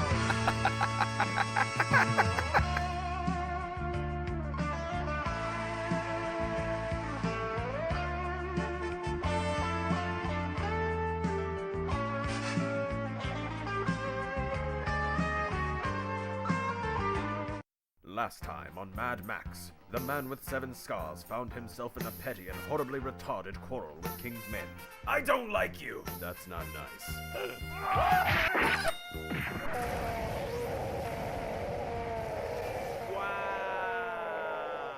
Excessive That was, violence.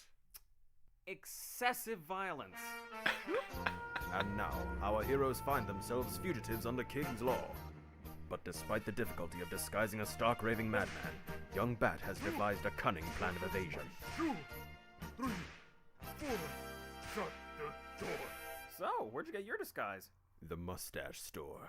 Can I buy this?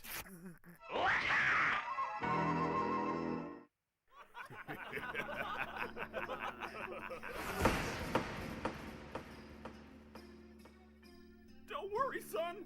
This will all be over and we'll get to go home. You better not be giving that boy ideas. You better point that shit at him. You better not be giving that boy ideas. You'll be burned with hot coffee. If you don't take that shot right now, we're gonna spill coffee on both of you. Oh, I can't. Oh, come on. He's my only son. Oh, well, it looks like our friend here might need some kind words of encouragement. Sure thing. Get up, bitch. We're gonna try this again from the top. Why are you touching me? Stop being a pussy. All you need is some help. Keep your eyes on it. Ed, that's my only Shut your stupid mouth. Ow!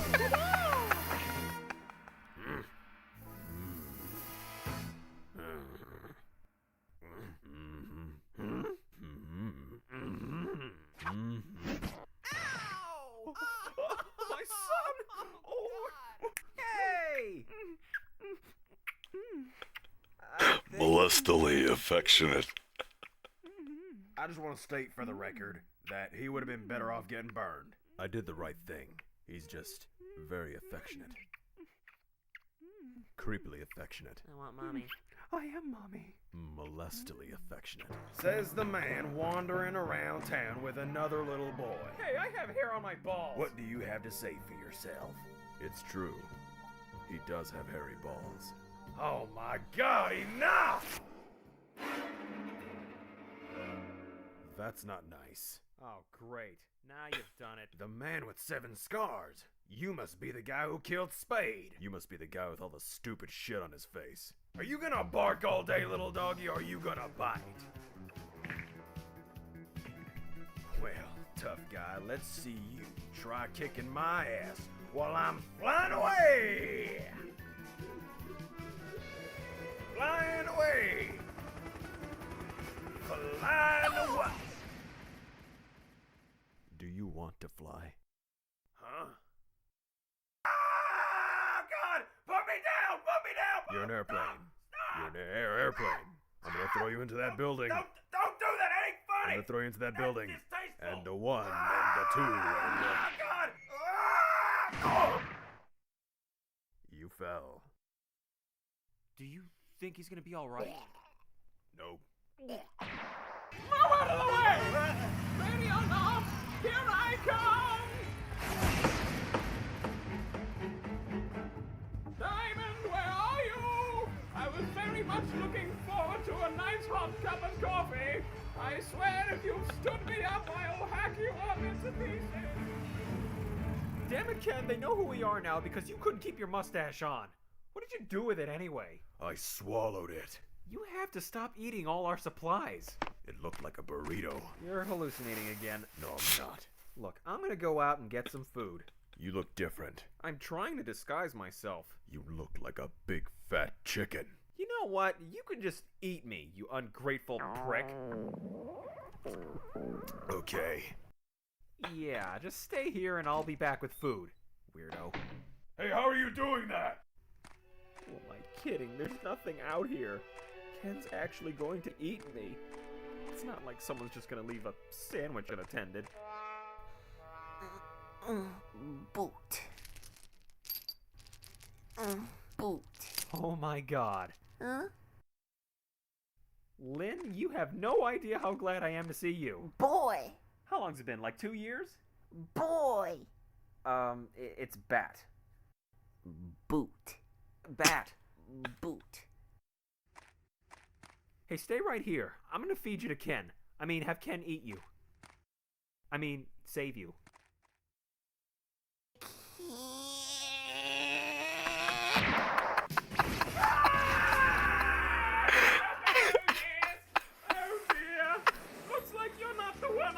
How many scars do you have? You've been drinking your milk. Next witness! Witness! Suspect uno! Oh, really? What's your name, Bubblebutt? Fuck you. A common name around these parts. Fuck you. How many scars do you have? So This is Jesus deli. Christ. About that. And that must be the deli master. No, Ken, please listen to me. Quiet. My body requires nutrients. No. Deli master. Your sandwiches are ready! Wow, Ken, looks like you just ruined Christmas. I'm surprised you didn't make his head explode. I don't want this man's life. Just his sandwiches. Is there any way you can make him stop? Just kick him. Oh, look at that. Hey, I know I said there was a sandwich in there, but... Cut it in half! Oh. How disappointing. Only 3 scars. Who's next? Hello? Whoever's out there, you have no idea who you're dealing with. I've cut through flesh, bone, metal. What can you cut through, eh? Diamond. Oh, I love jokes. That's a pretty good one, but I've heard it before. Perhaps you'd like another. Perhaps. Knock, knock. Who's there? What is this?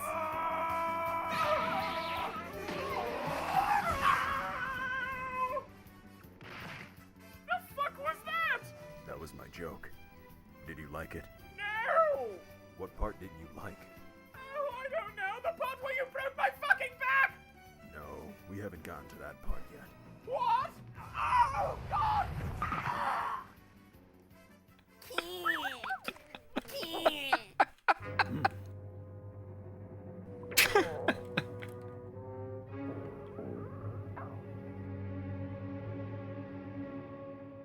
Girl.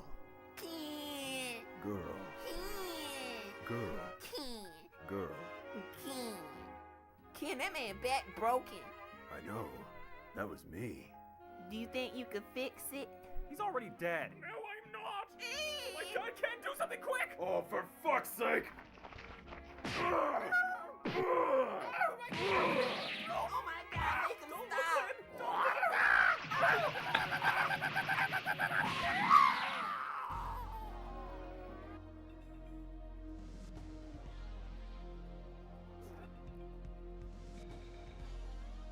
him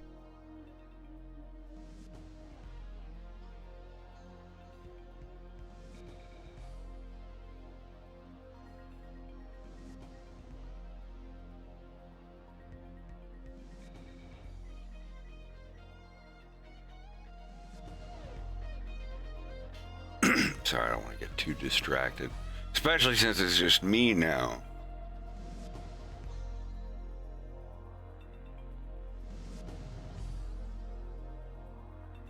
Well, I'm still here. Oh, that's right. Not to discount you.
Kelta and friends.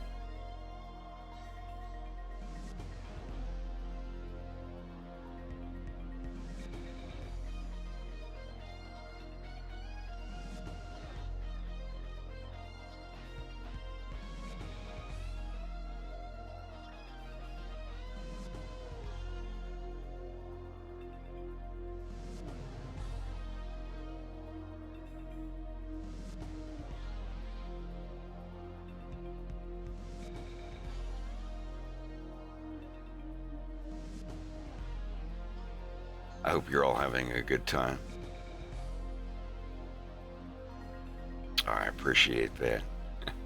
Actually, I was going to switch over to Wolf.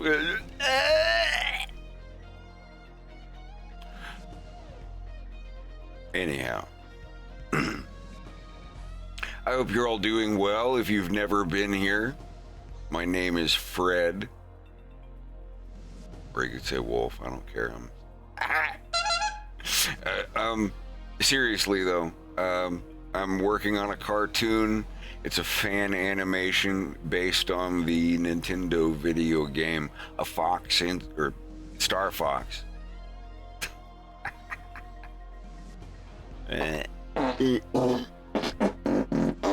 Yes, I have a button that has just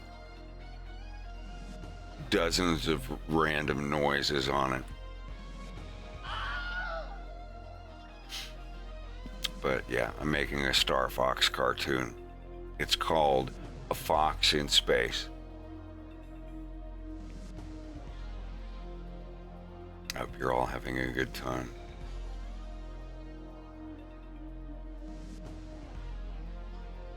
Leon! So the dad's like, yes, that's fine. Leon, get in here! It's like, it's one of those scenes where he's just kind of, he's like, yes. Leon, hold still! Just yells, it scares the hell out of Wolf. This is when Wolf is dropping off the stolen ship.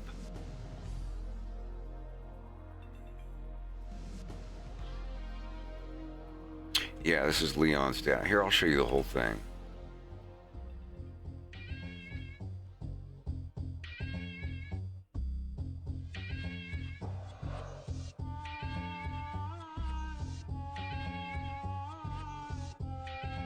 Nice one day when I have all this rendered out.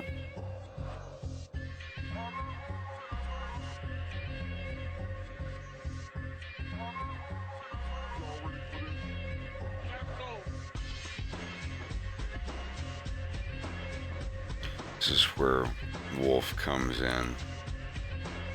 This is Yanush's office.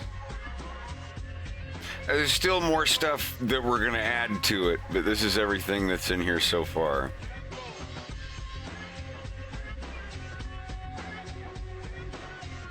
Couple.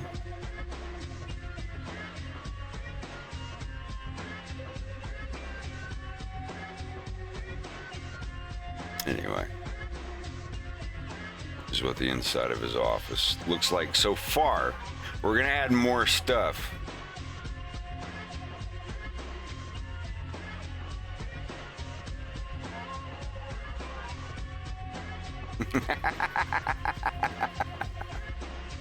This will be changed, obviously, but I love that that's what this is here.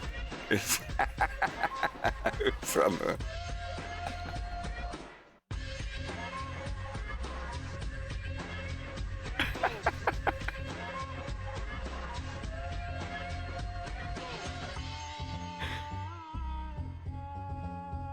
That's pretty funny, but anyway. This is what his office is looking like so far. We're gonna have more stuff, but each day that goes by, we're adding a little more and more.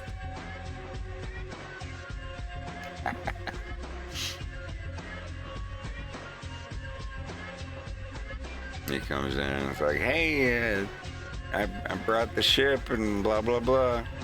And the cool thing about this scene is that none of these guys speak English. So in order for this dude... So long story short, Wolf saw his father being... Wolf's father was being threatened by these lizard guys to come up with some money that he owes them. And he has a small get-together with the son of the guy his dad owes money to.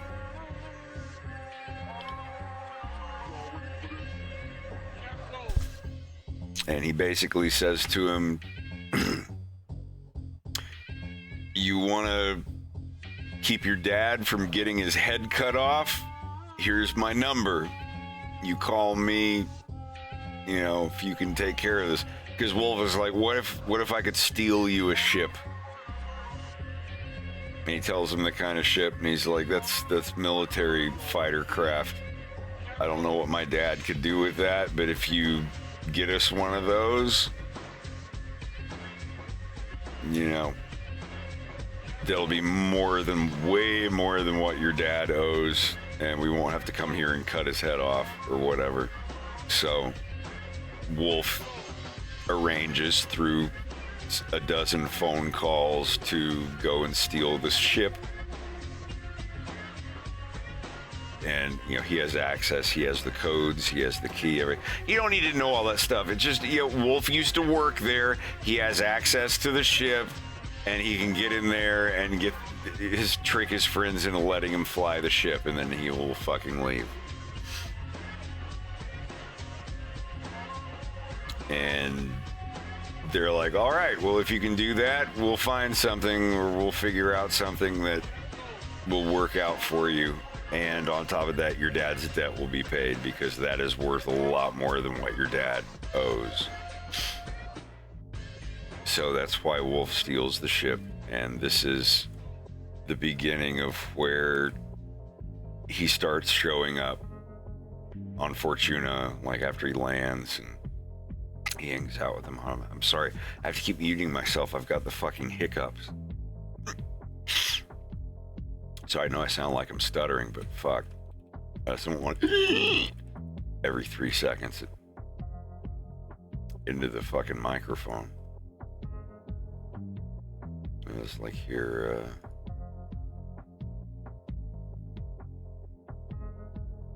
like he lands here. I'll just skim through it. He gets out. Dude comes up.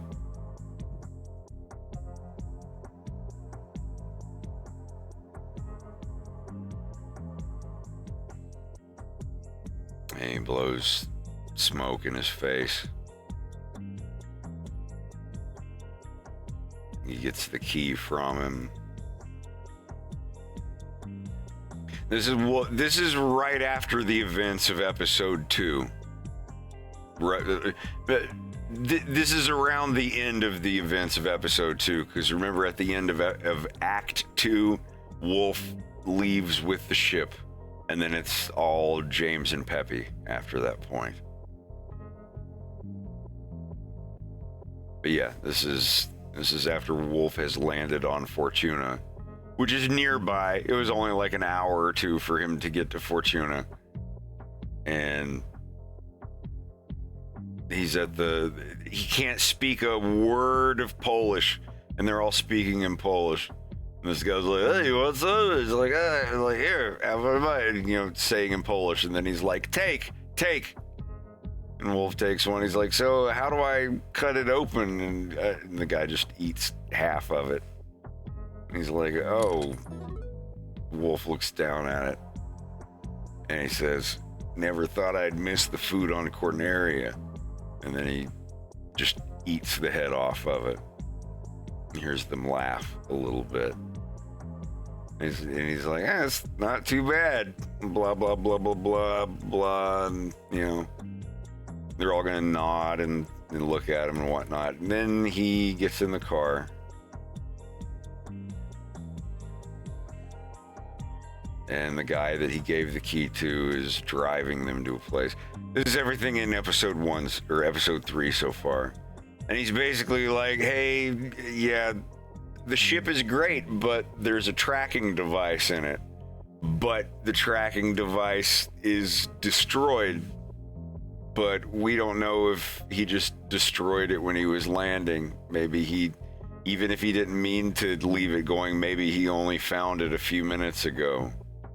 And we don't know. And it's a risk for our boss. The two guys in the back of the car are Piotr and Stanislav Kowalski. Yeah, these two. This is Piotr Kowalski, and this is Stanislav Kowalski. And is where Wolf starts. He's just like, you guys can't understand anything I'm saying, can you? And these three are having a conversation of, yeah, this guy might be trying to ruin us because his dad owes our father money. He's like, well, we'll tell the boss man, we'll tell your father what we know and see what he wants to do with the guy. This is where Wolf is like, hey, I see Yanush now. And he's like, yes, we're going seeing Yanush now. I was like, oh, and looks out the window and he's like, this probably wasn't a good idea. And that's where the scene stops. And then they drive up to the building. You see a shot of the building. And then there's a pool where, you know, they're all down there on the couches, and there's like all these lizard ladies in this swimming pool up here.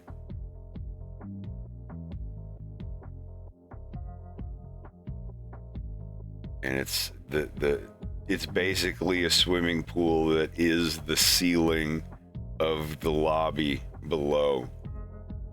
This dude's got some money. And ignore the hard shadows. Those go away when it's fully rendered.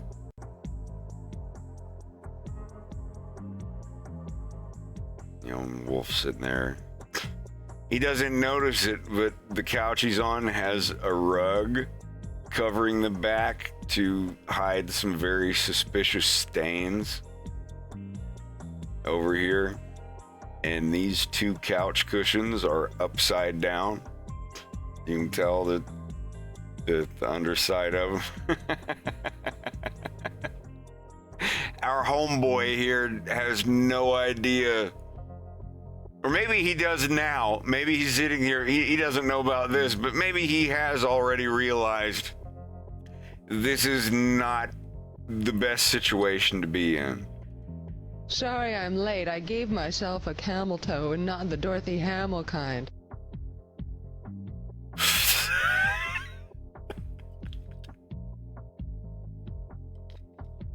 He is, at least at this point, definitely has realized that this might not have been the greatest idea. That's what he's allowing himself to think. So he's looking around at stuff, and he's just like, this is a really nice place.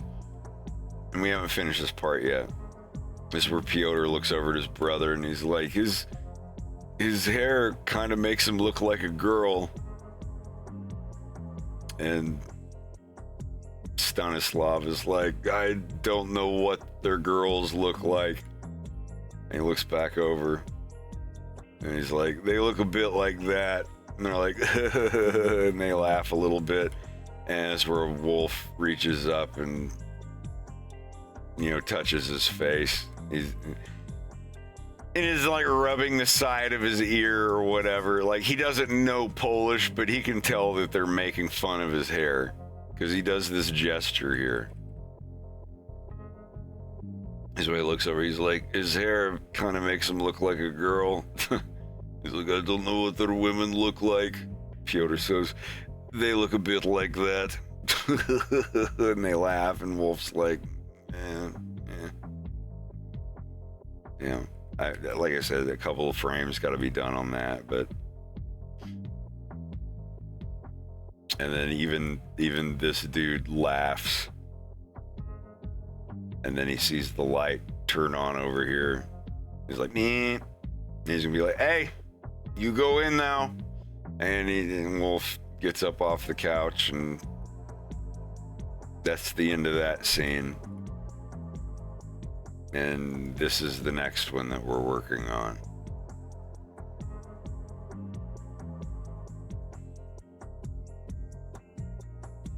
It's got the background outside, but I turn the background off and it runs a lot faster.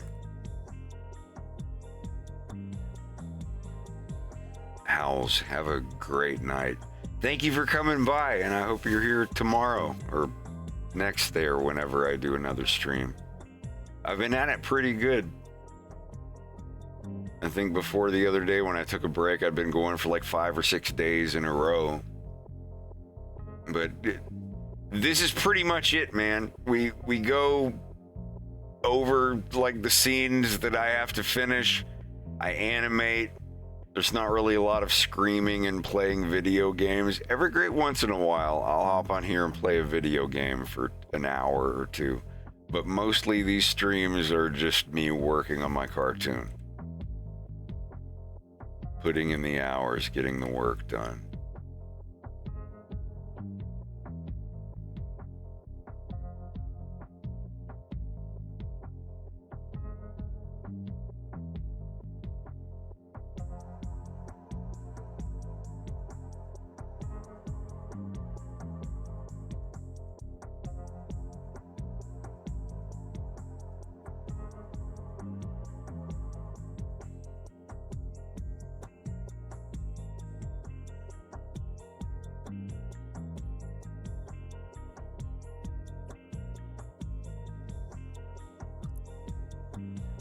What are you working on right now, Slava? I'm just eating. Oh, what are you eating? Sorry, I don't mean to put you on the spot. The thing I was talking about, I tried to make draniki, but I get just giant blob. Oh, the potato blobs. Yeah, basically I got the fried mashed potatoes. Nothing wrong with that, as long as it still tastes good. It is. I've done that before. I've smushed mashed potatoes out and put some butter on them and fried them like cakes or hash browns or something. It's just as good, just a little more dried and crunchy. Love that shit. I love potatoes. Potatoes are amazing. You can just about survive on potatoes and nothing else. They almost have everything that you need.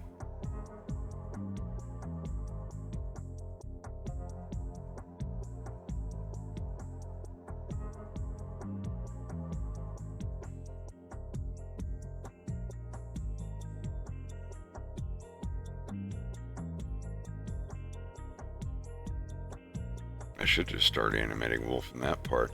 That's the cool thing about this, is because I can pick any shot of this scene and just start working on frames of it. Like here, where he's like, like I've been working on this for the whole stream so far. I've still got to do his eyes here and everything. But if I wanted to, right now,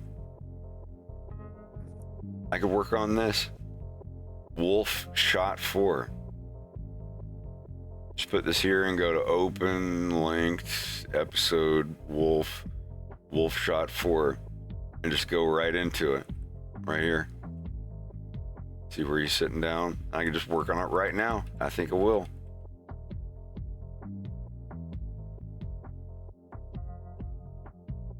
Because I'm tired of drawing Yanush. I want to draw Wolf. That's the coolest thing, is because...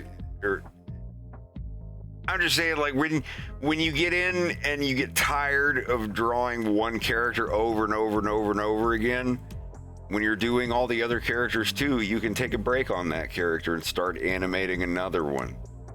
It really does get kind of unnerving after a while, like drawing this. Like the first time I noticed this feeling was the laser bars, the "Can I see your legs" scene. I was drawing Wolf and Fox so much. That whole scene took months.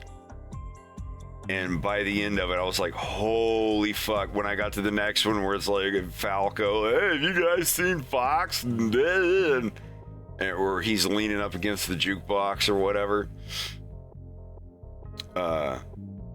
Like by the time I got to that stuff, it was such a refreshing change of scenery because I got to do Peppy, Slippy, and Falco's frames. Even if their scene was only just for like a minute or two, and then it went back to Fox and Wolf, but they were in a different environment.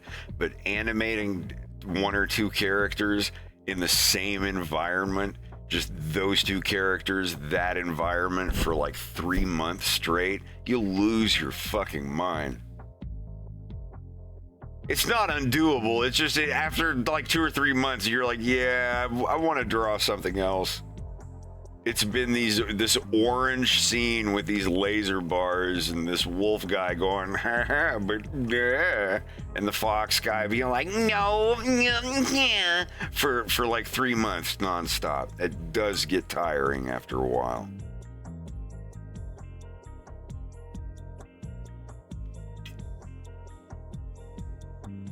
I don't think I could just animate 1 or 2 characters in a show over and over again with nothing else.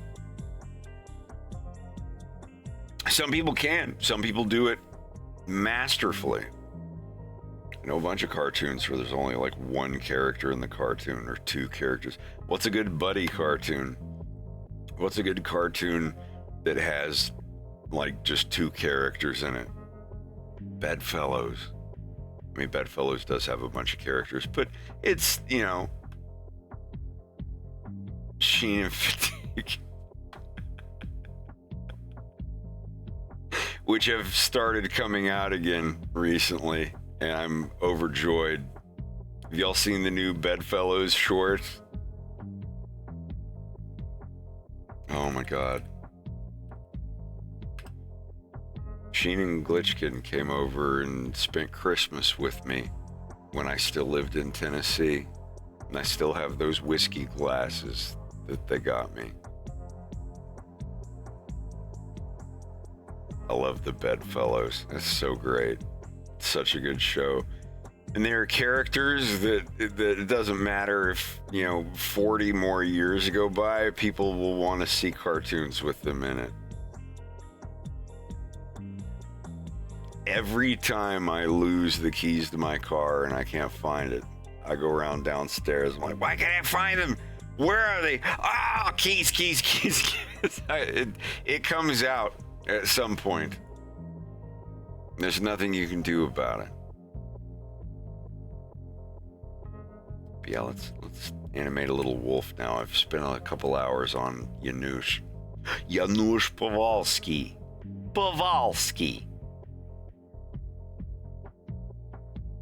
I don't know. Polish sounds like Russian, but with a little Italian to it. Like tell me if I'm wrong, Slava. Like Powalski in Russian would be like Powalski, something like that. And then we would soften the L, so it would be Powalski. With a soft sign. Instead of Paval, yes, it would be Paval. You know, like instead of all. Penguin from Madagascar, Kowalski. Yeah, it's the same last name with a different starting letter. The rest of it is pronounced exactly the same. Mm-hmm. Kowalski is like the Smith of Poland. The Ivanov. Like Ivanov, Kowalski, Smith, Wong. Yeah, like, and it's not bad to say anything like that. It's like every place like that has this one last name that everyone's like, yeah, there's a lot of people with that last name. There were a lot of Smiths. There's so many people with our name.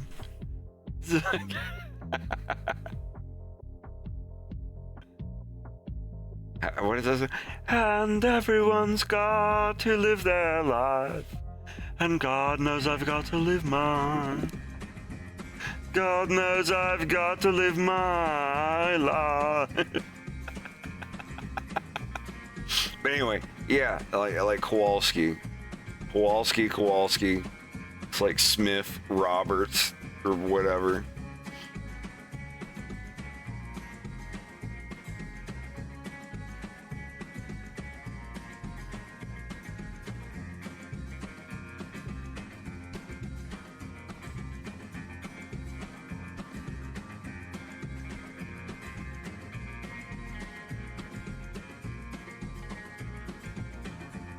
There's not really any in-betweens to do here.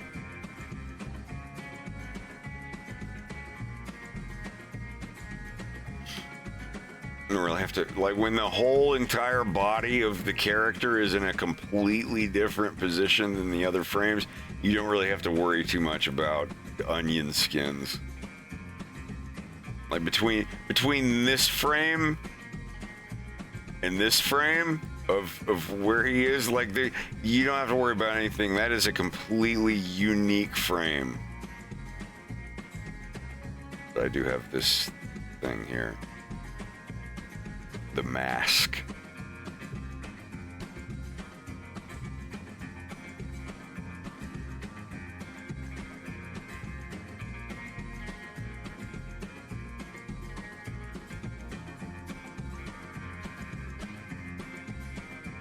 Johnny Marr's the man.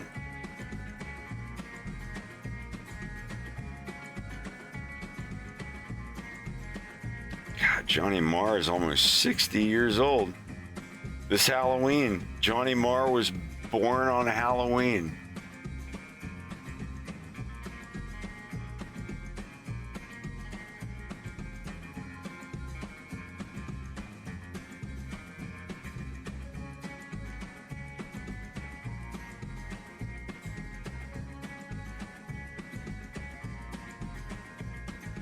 Did they ever upload a How Soon Is Now instrumental?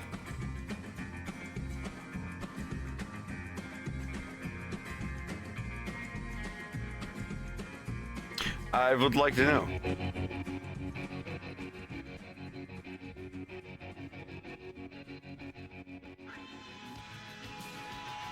I am the song and the air.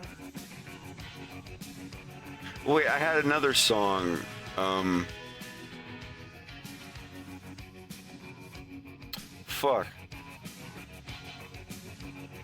Fuck, what's it called? I would go out tonight. He knows so much about these things. He knows some,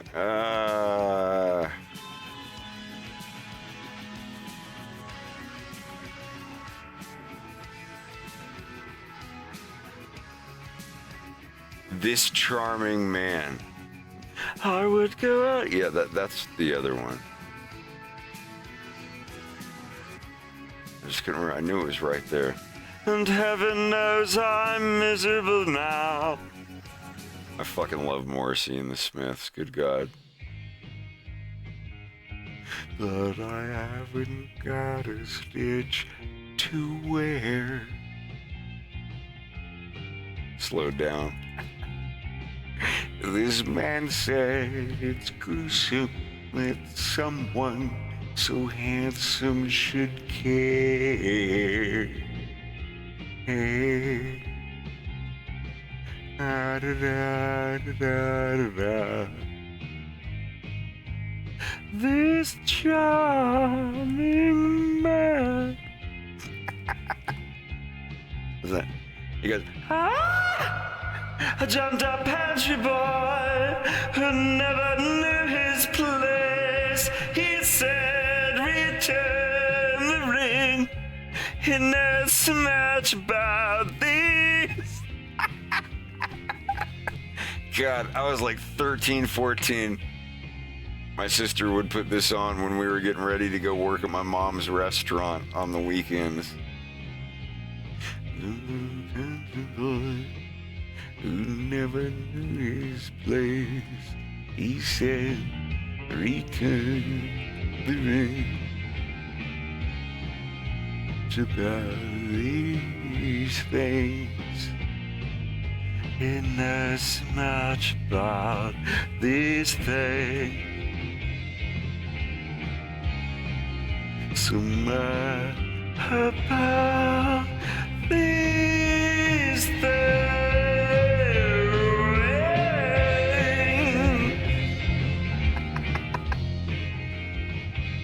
I would go out tonight, but I haven't got a stitch to wear.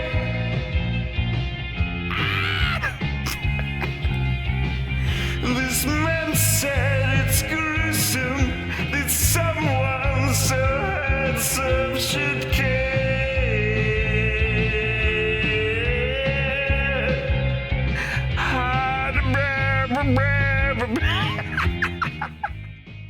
This charming man. Yeah, sorry, it's a jam. Like you're getting up early in the morning and you're brushing your hair in the mirror, singing along.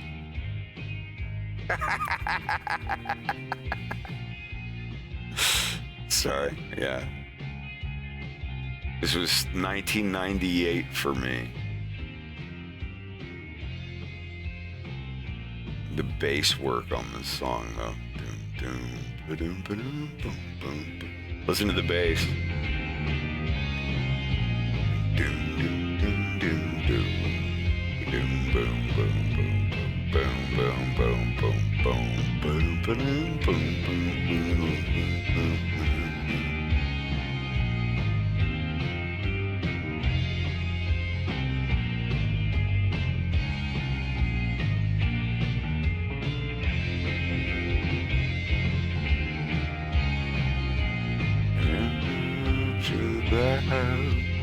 These things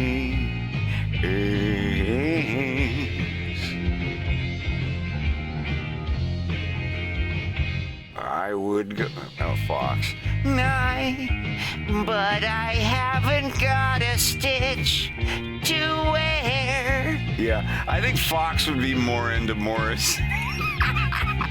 This man said it's gruesome that someone so handsome should care. Ah!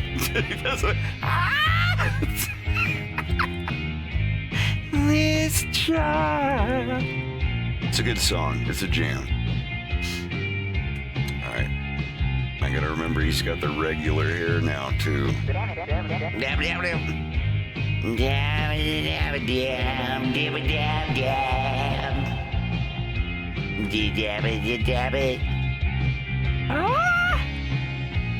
Yonder fancy boy never knew his place.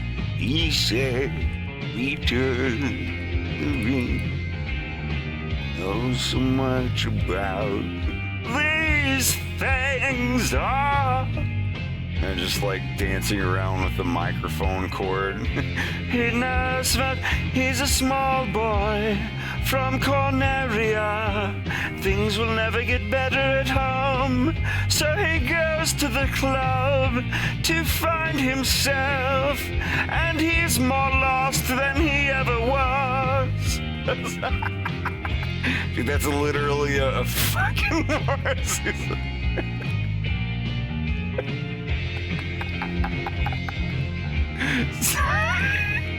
I mean, you have to admit that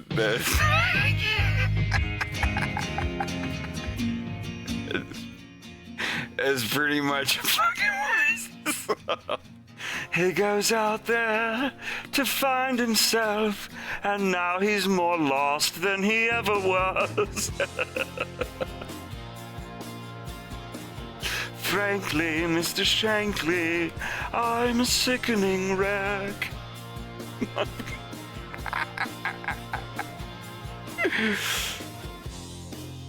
Oh, man. I want to have a karaoke segment in episode 3. There is going to be a segment when Sargasso loses power and they're all locked into certain areas and they have to find ways to entertain themselves for about 3 hours while Slippy and Yaru Dupon work on fixing the generators.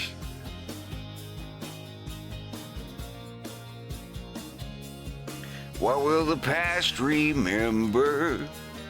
What will the future bring when you walk out?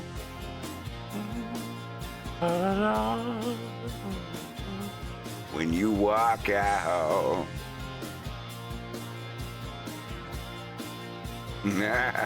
I'll keep on trucking. That is what I will continue to do. I hope you have a good time.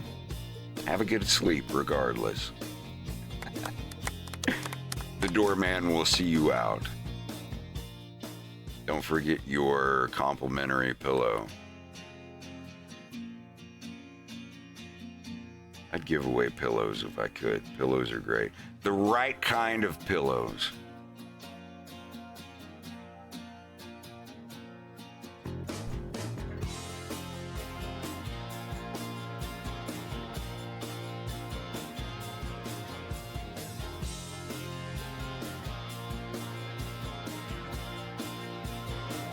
Yeah.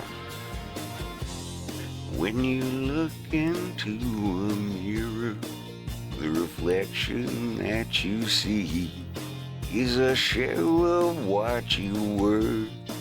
It's not who you want to be, but you're gonna change. You've just about made up your mind. You're gonna change. You're gonna change. And when you leave it all behind, what will the past remember? Huh? What will the future bring when you walk out? Bah.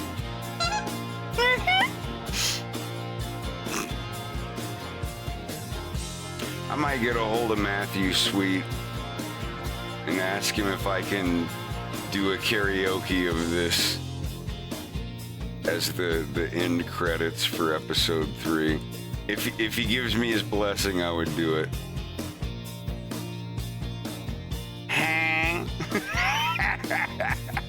My favorite sound effect. But don't tell nobody, though. But don't tell nobody, though.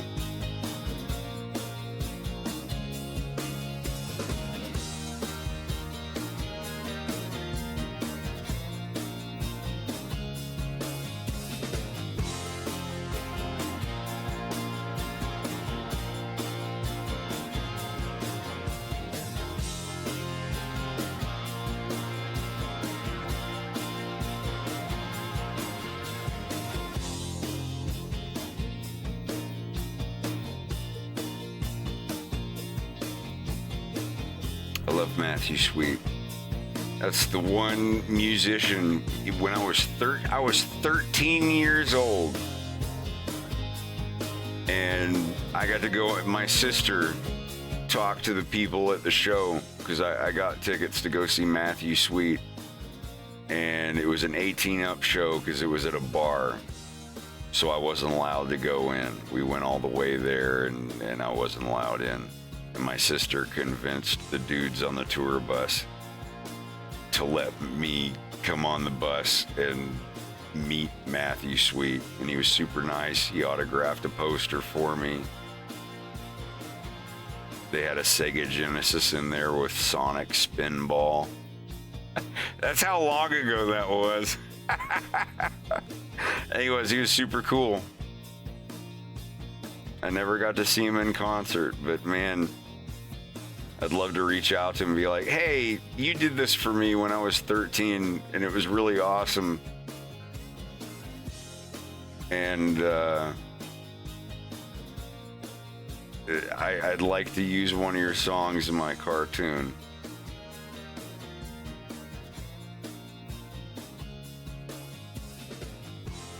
I would love to have that as like a karaoke song that Wolf and Fox do. I don't know if he has the rights to it though. If anything, I can just put it up as a free separate video. I won't care.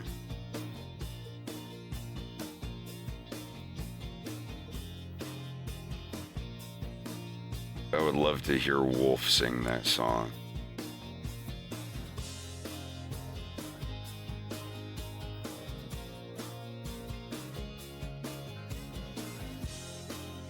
Maybe Fox do Our Lady Peace, Superman's Dead.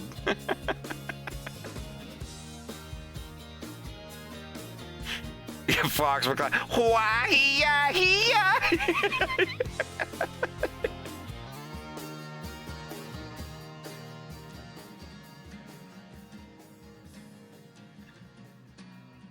It's a good song. You gotta admit, the 90s did not disappoint. The 90s had great music. It really did.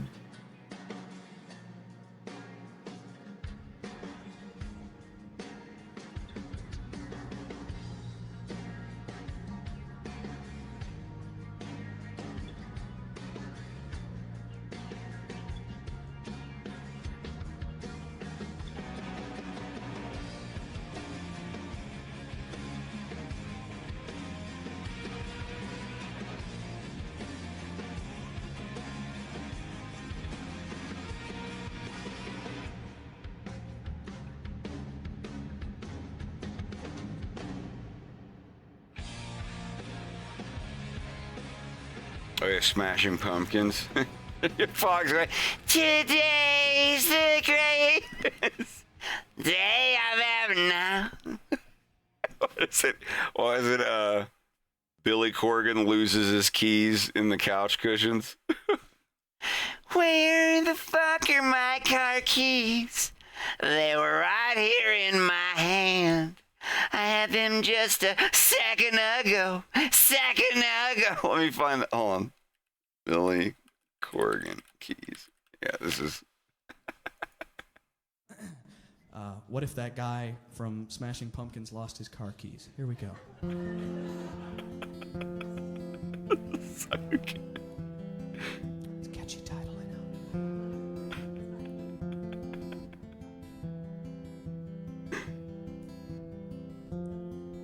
Where the fuck are my car keys? They were right here in my hand. I had them just a second ago. Did I leave them in the kitchen or underneath the cushions of the couch? Well, I can't find them anywhere. Oh, here they are.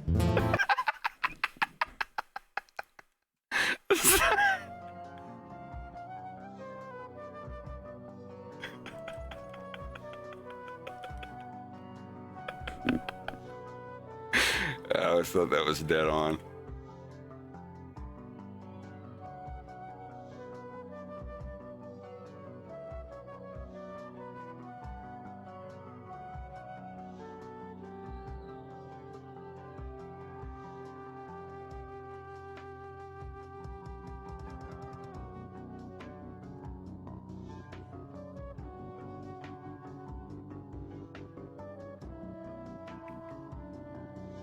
I didn't crash too hard. After the stream, I just stayed up playing like an hour or two of Cyberpunk. The game is fucking wild. I'm glad I waited. I never played it once before like 2 weeks ago. Hardly 2 weeks ago, I actually just started playing it. I just finished the big mission with Pan Am. The desert fox chick or whatever, the desert lady. And I'm a nomad, so we got along a little bit better than expected. Both nomads that detached. Yeah, like this is the first time I've ever played it. In all the years it's been out, I waited. They said they're out of early access. This is us. The thing is done. We don't have anything else to add to it. And everyone in the feedback is like, yeah, this is it.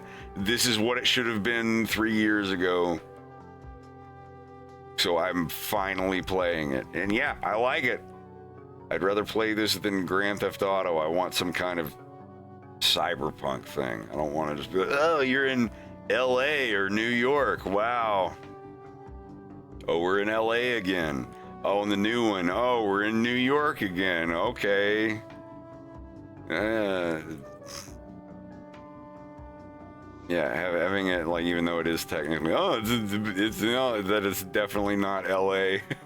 It is a cyberpunk future city, and they put a lot of love into it. Like, really. I'm not going to sit here and be like, oh, I shot bullets into the ocean and there's not bubbles coming up. This is a dead game, or whatever. Like, no, you know, should they not have released it so early? Absolutely. Yeah, they had a premature Peter there. I'm not going to lie. But the state that it's in now is unanimously stated online as the state it should have been in at launch. And then once I hear that, then yeah, I'm like that with a bunch of games. It's like, okay, people online are, if the average score of it is skyrocketing because people are like, this is it, they did it, they fulfilled their promise, No Man's Sky, blah blah blah or whatever, then I'll play the game. Yeah, woo, ooh, ooh, that's a big one. Oh, hey, hello, come here. No, no, come here. Oh boy, that's it. Come here. Oh, I'll be right back. Yeah. Tickles, quit it. Now it's stop. It's a spider. One sec.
We're good. He ain't zapped.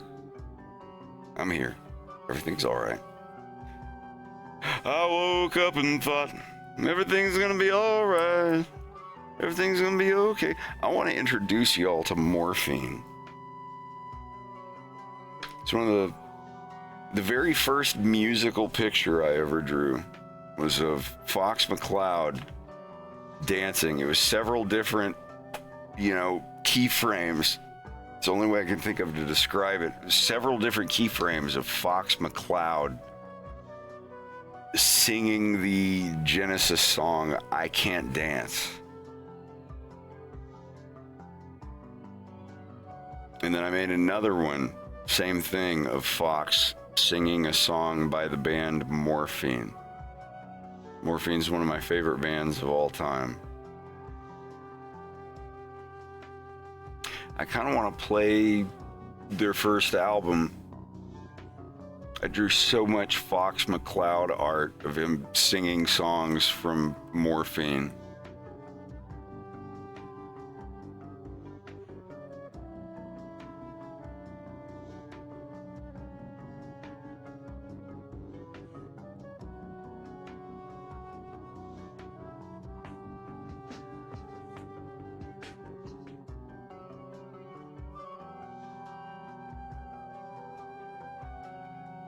If y'all wouldn't mind. I'm just a test tube baby. It'll probably mute this portion of the stream,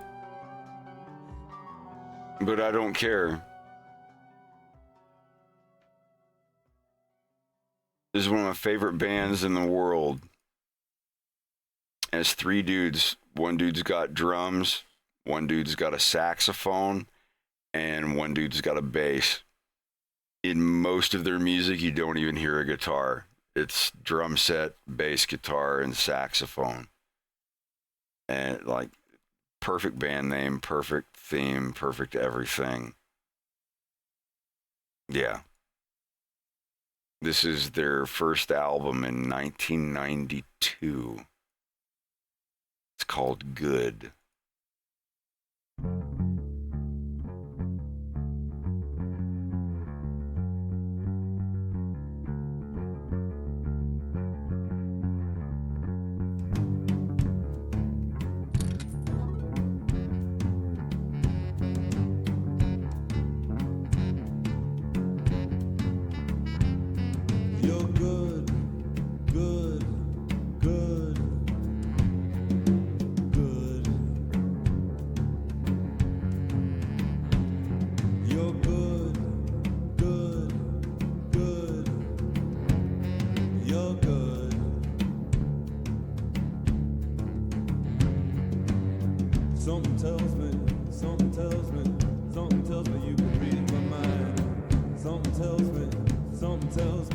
Something tells me you can read my mind, yeah. Something tells me you can read my mind. Your brain is calling to me one more time. Your brain is calling to me one more time. Your brain is calling to me one more time. You're good.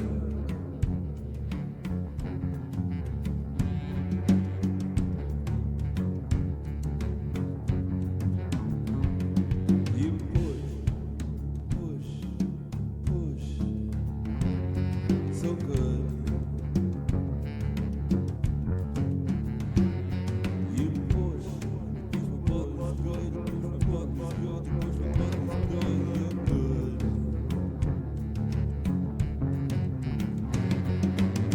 Something tells me you can read my mind. Something tells me you can read my mind, yeah. Something tells me you can read my mind. Your brain is calling to me one more time. I said, something tells me you can read my mind. Your brain is calling to me one more time. Your brain is calling to me one more time. Your brain is calling to me one more time. You're good, so good.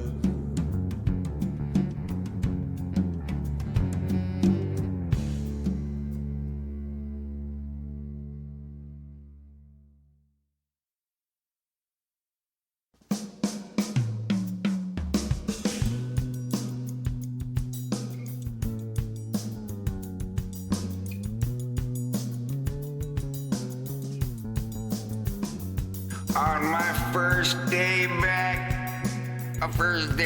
in town. My first day back in town. On my first day back. I can't find my pen. First day back in town. There we go. First day back in town. The clouds up above, they were humming our song, humming our song. See, I had a creepy crawly on me. I had a spy, a spoy, an arachnid. My biggest fear is if I let you go, you come and get me in my sleep. Come and get me.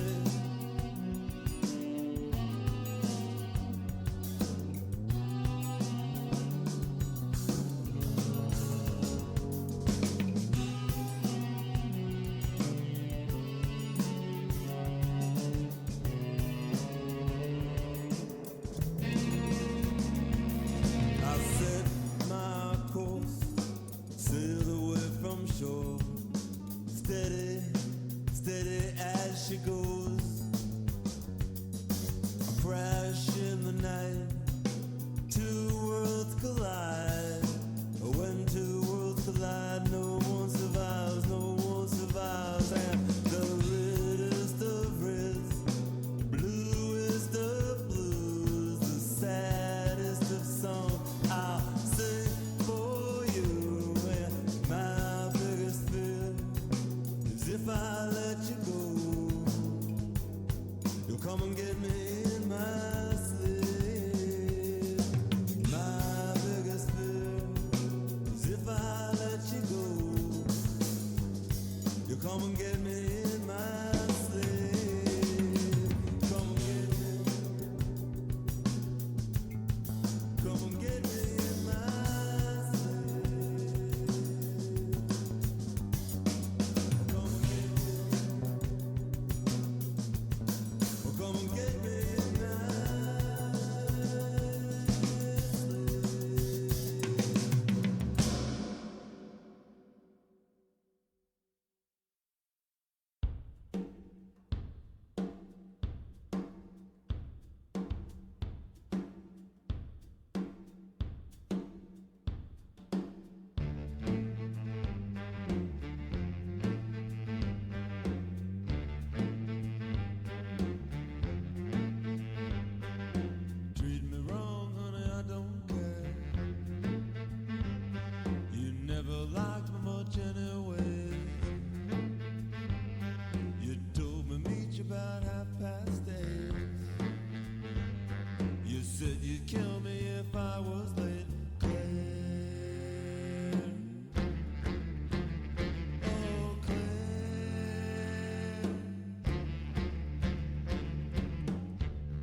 Every time I hear your name, Claire. Oh, Claire. Oh, Claire. Claire.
were mine, and your experience called to me.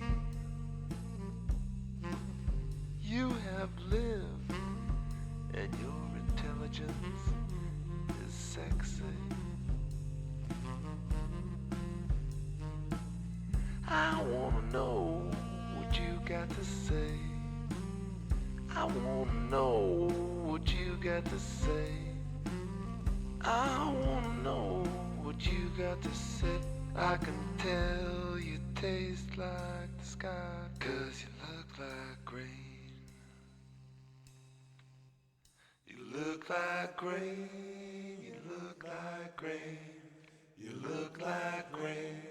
You look like rain. You look like rain. Yeah, for sure, Dark. Have a good one. We'll see you around. You look like rain. You look like rain.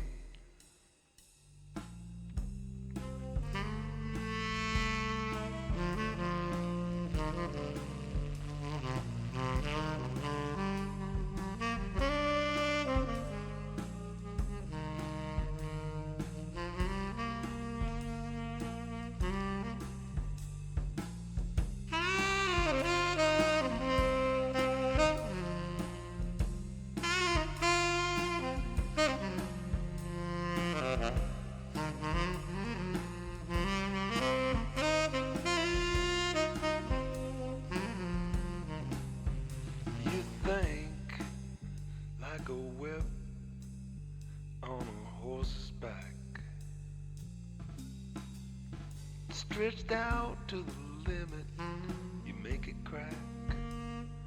Send that horse round and round the track. I wanna know what you got to say. I wanna know what you got to say. I wanna know what you got to say. I can tell you taste like the sky, 'cause you look like rain. You look like rain. You look like rain. You look like rain. You look like rain. You look like rain. You look like rain. You look like rain. You look like rain. You look like rain. You look like rain. You look like rain. You look like rain. You look like rain. You look like rain. You look like rain. You look like rain. Yeah, you look like rain.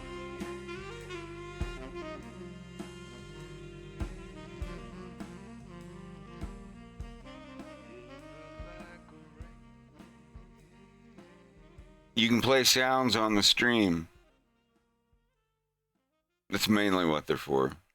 Like this. What the hell is even that? What are you talking about? If you're subscribed, you can do them without points. If you're not subscribed, you can still do sounds, but they have to be turned in, redeemed. Daddy, chill. Listen, young people, I'm 74, and I'm planning to live 60 or 70 more. Yes, I've been all around. I've done a few things, and I've spent a few nights on the floor. It's such a good album.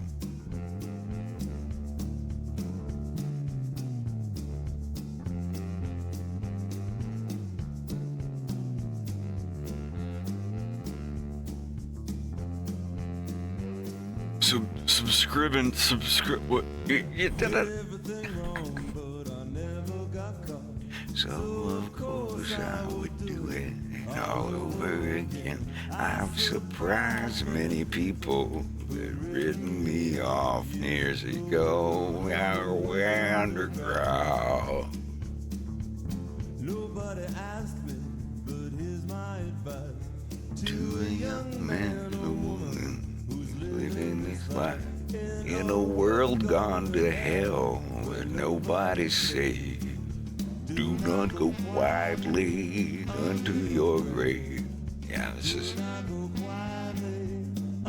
I can see Wolf playing this on his CD player.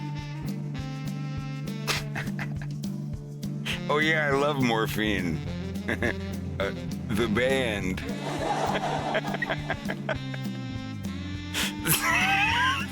Sorry, I apologize. I apologize.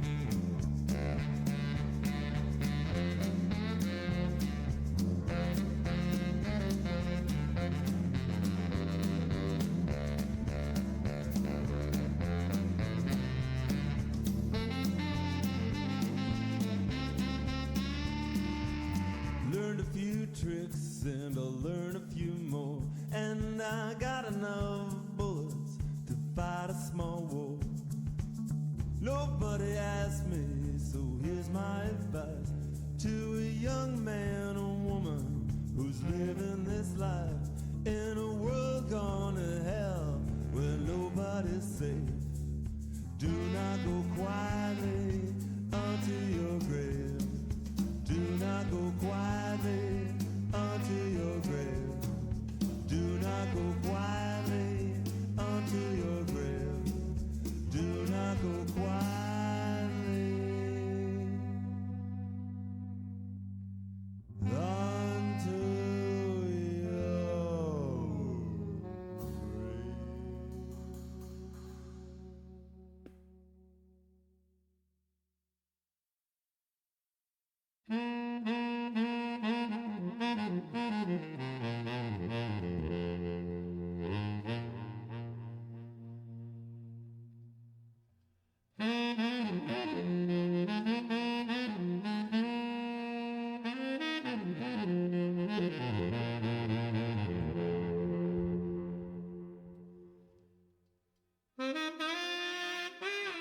Ah, God, I wish I could play like that.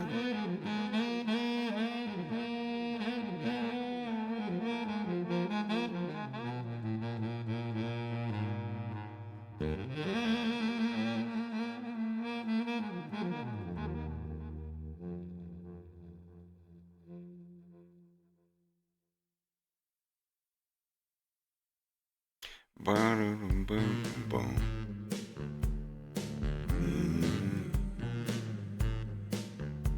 I don't know if I would call this rockabilly.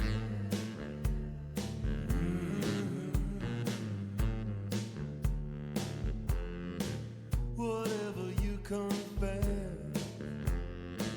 the feelings you express, no matter how you dress, you're different from the rest. The way you live your life, the way you live your life, you are the only one who thinks. God, I was playing Mario 64 when I was listening to this. You are the only one who dreams like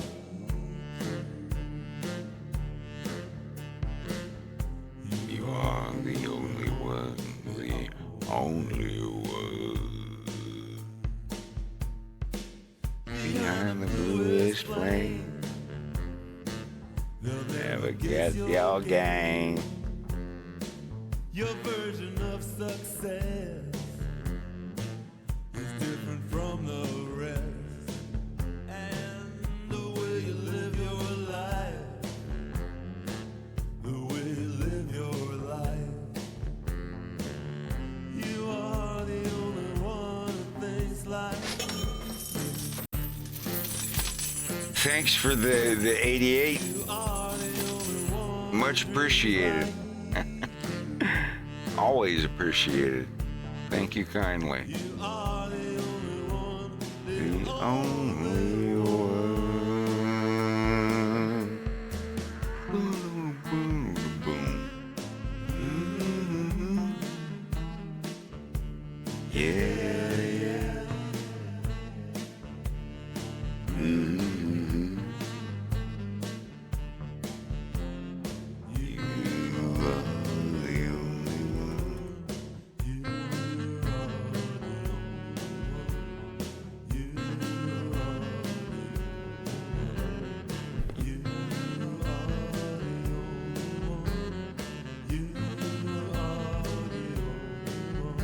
I'm just a test tube baby.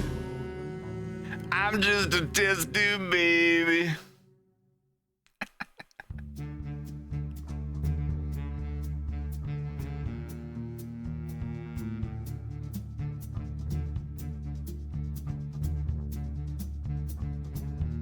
Isn't that a mixed drink? Going down Hello, hello. to the river. There's He's a man playing I them. wanna Let's see. see. He's the Pharaoh man. He'll You recognize me. I'm going down now to the riverside. There's a place I wanna be. I'm gonna talk to the Pharaoh man. He'll be expecting me. I'm crossing over now to the other side.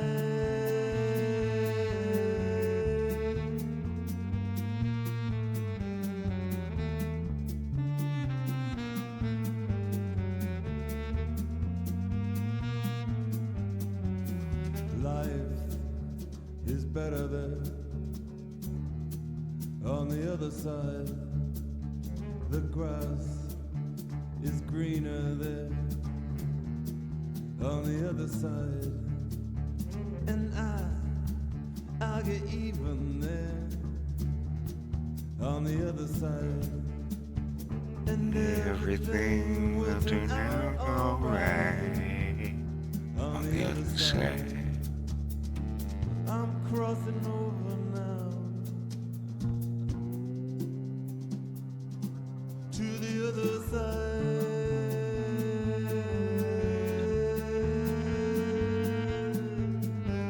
The other side. I keep running out of water.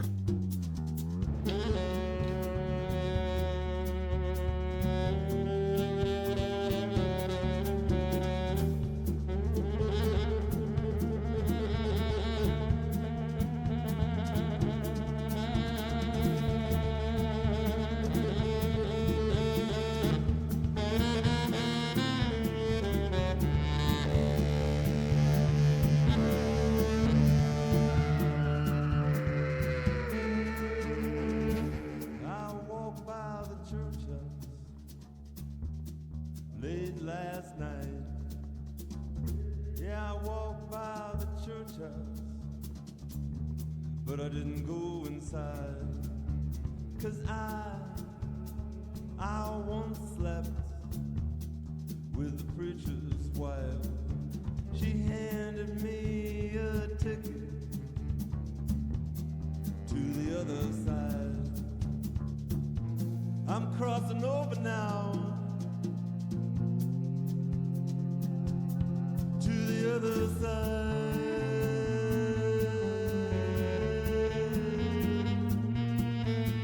To the other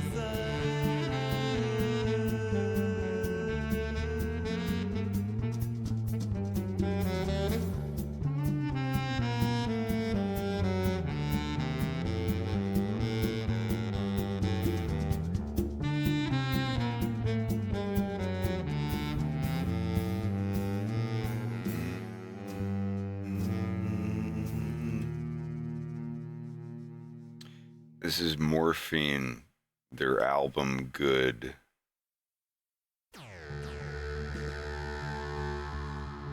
Just Morphine, the other side. I'm just playing the album Good by the band Morphine. You just go on YouTube and type in Morphine Good. God, yeah, this was 7th grade for me. I didn't have a lot of friends. I just stayed at home and listened to music that I liked and played Nintendo 64 and made video games on my computer.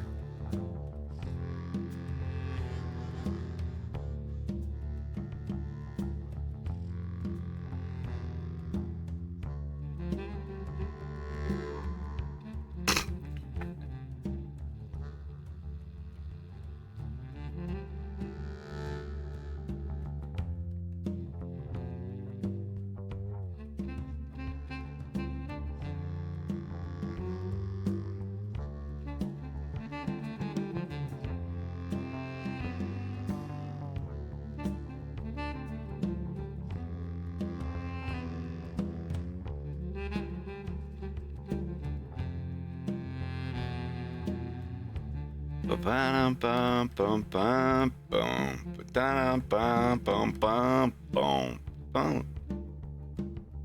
I want to get that good.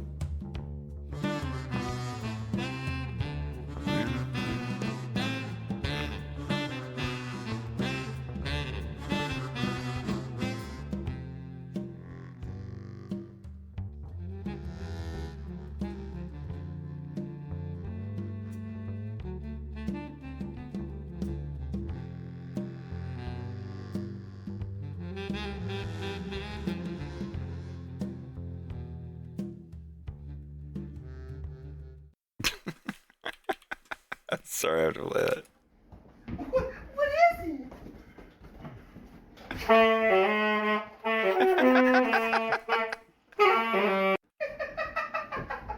Alright, stop.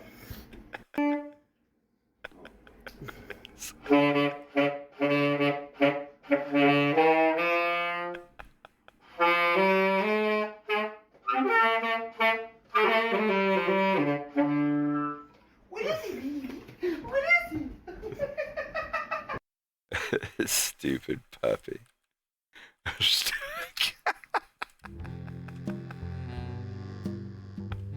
He's like, what in the world is that? I got a saxophone, fucked with it for a few days. I'll get back into it one day, but until then, I just ain't got time to learn it. I ain't in them dark arts.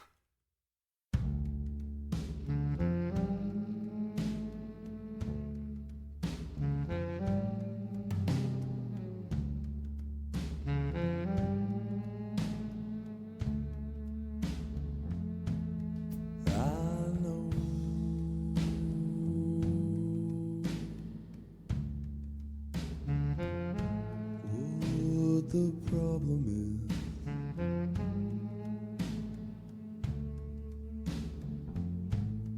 I know.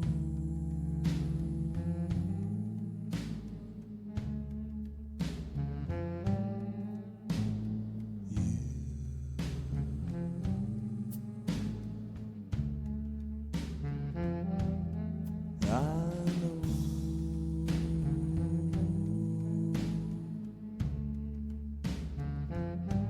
What the matter is?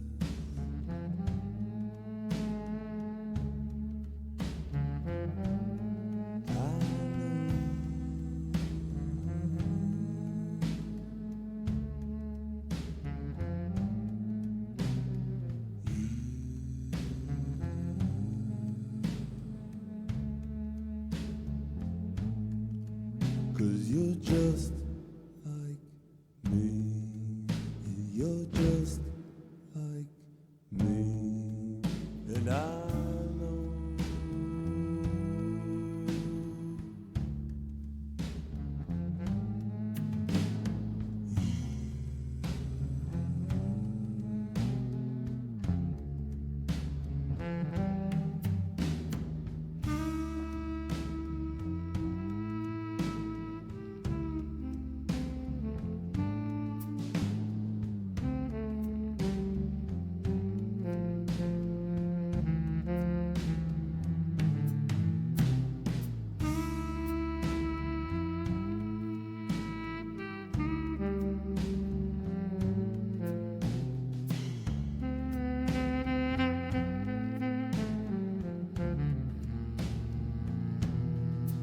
Cause you're just like me.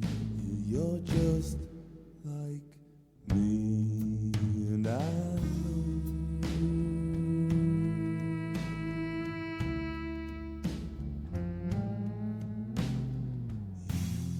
Maybe I should keep playing some more weird music from my teenhood.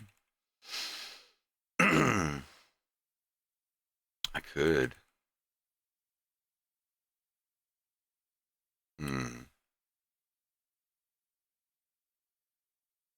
I don't know.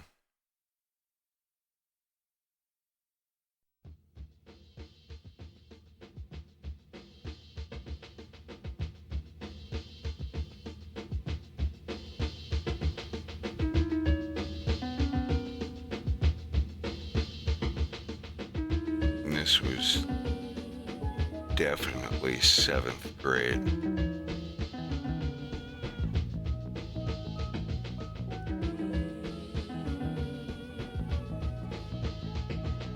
Tales of love rarely wag happily. So often I hear love affairs end in tragedy.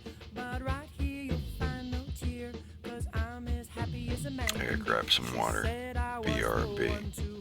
She'd like to bury. She said I was the one for her. She said I was the one for her. She said I was the one for her. The one for her. The one for her. She said I was the one for her. She said I was the one for her. She said I was the one for her. The one for her. The one for her. A tale of love rarely wax happily. So often I hear love affairs end in tragedy. But right here you'll find no tear, 'cause I'm as happy as a man could be. She said I was the one to whom she'd like to marry. She said I was the one for her. She said I was the one for her. She said I was the one for her. The one for her. The one for her. She said I was the one for her. She said I was the one for her. She said I was the one for her. The one for her. The one for her. We courted round the moon incessantly. She circles, and as I dive on through, she opens up the other side, beckoning my ear, calling on my muscle in a sacred ring. Life and death. So, She said I was. where is this? Alright. She said the one for her. The one for her. The one for her. She said I was the one for her. I was the one. She said I was the one for her. She's the one for her. The one for her. In the costume of a live woman, the princess walks right through the mirror. She didn't need any dishwashing gloves. I didn't know that death could love. Like in the film by Jean Cocteau, as if I were Orfeo. I thought she was the one for me. So does everybody. A parade down the aisle, there's one enormous family, all married to her own necessary polygamy. We came from her colors, penetrating her softness, and though she sometimes yields, she has the last word. She said I was the one, the one. She said I was the one, the one. She said I was the one, the one, the one, the one, the one. She said I was the one. She said the one, the one. She said I was the one. She said I was the one, the one, the one. She said I was the one. It's such a cool mixing of the wedding song with the funeral song. Here comes the bride, here comes the bride, here comes da-dum, dum, da-dum, da-dum, da-dum. I didn't notice that for like 10 years when I was a kid. This is my favorite band of all time, Geggy Taw.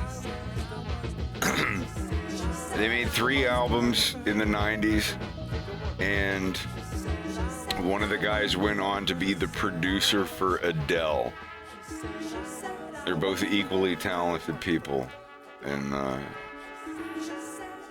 it would be one of my like perfect ending real life quests if I ever got to work with them on something, because they really were my favorite band when I was a kid.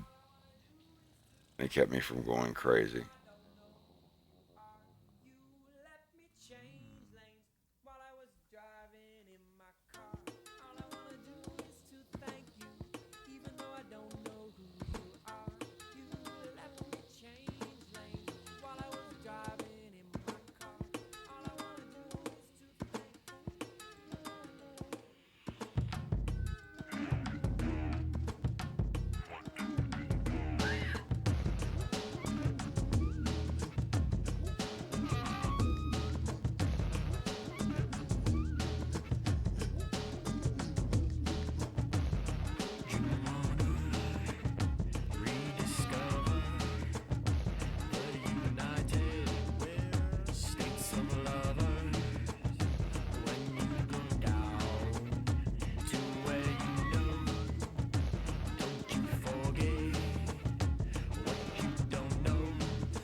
This is the one that has the song "Faster Than a Porpoise Who Can Burp on Purpose, Eucalyptus That Can Lick Us As We Dust to Clear the Must or Art'll Choke Us." Ugh. Is that, did I put in the right thing? Yeah.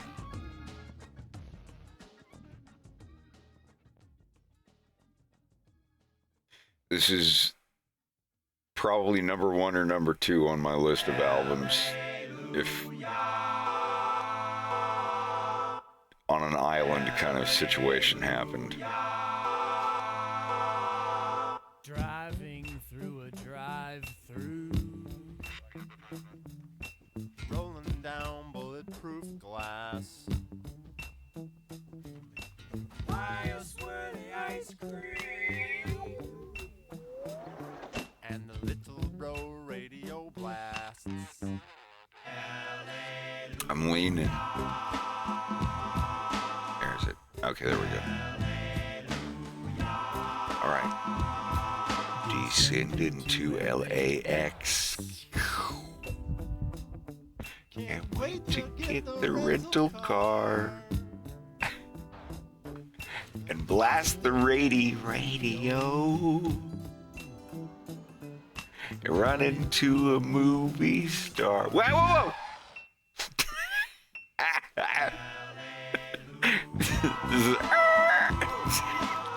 Sorry.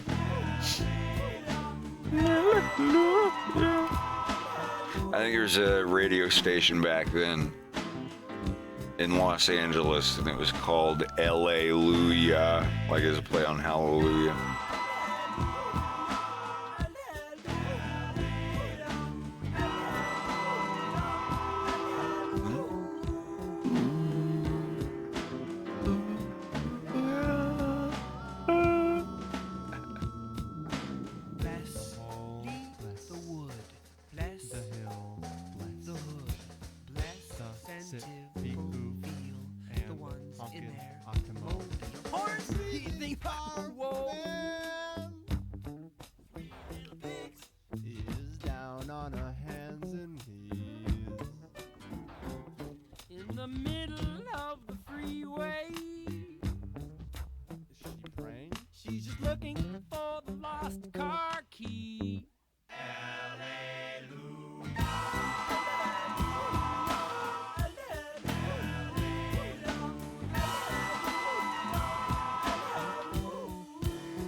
La la la la la la la la la la la la la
Oh, this is the song about peace love. Patrick Allen Slough. Sorry, this is just his entire band's discography was my jam in 7th grade, 1997. At least what was out at that point.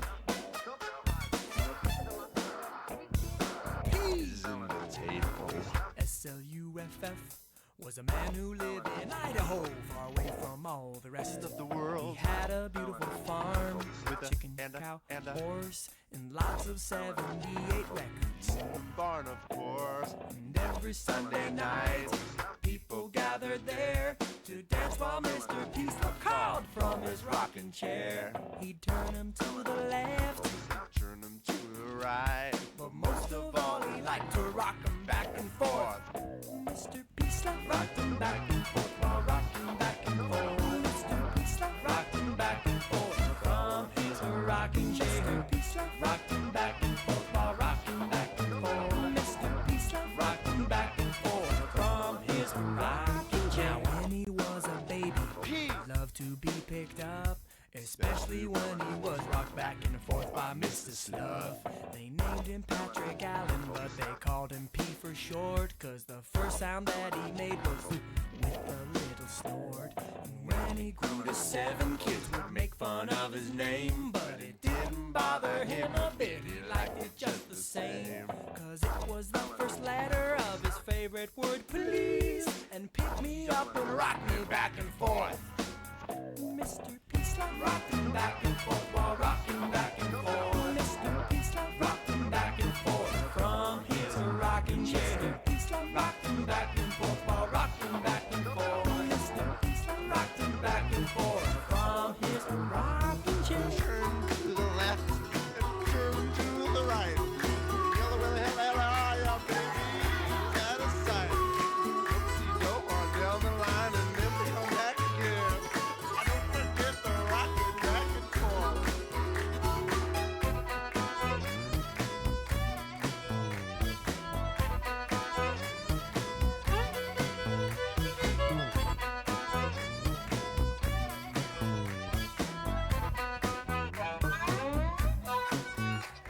Now Peacelove was an old man, all of 84, but happy as a swing set when he's rocking back and forth. But the day came when he died, and everybody cried, and gathered in the barn on Sunday night to say goodbye. Then they put a record on, they all knew the steps, and they did a special curtsy to P's old rocking chair. Then it began to rock, gently back and forth, and gradually it rocked more and more and more and more. Mr. Peacelove rocked him back and forth while rocking back and forth. There's a song about his ghost on this album that is one of the most creepy and emotionally moving but simultaneously creepy and weird songs I've ever heard. It's called Ghost of Peacelove.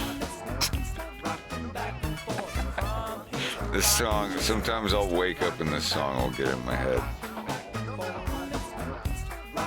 Yeah, it's the second to last song on the album. It's called Ghost of Mr. Peacelove, or Ghost of Peacelove. Patrick Allen Slough. That's a cool ass name. I might use Slough as a last name in one of my later cartoons, as a nod to Geggy Taw, I guess. I don't know.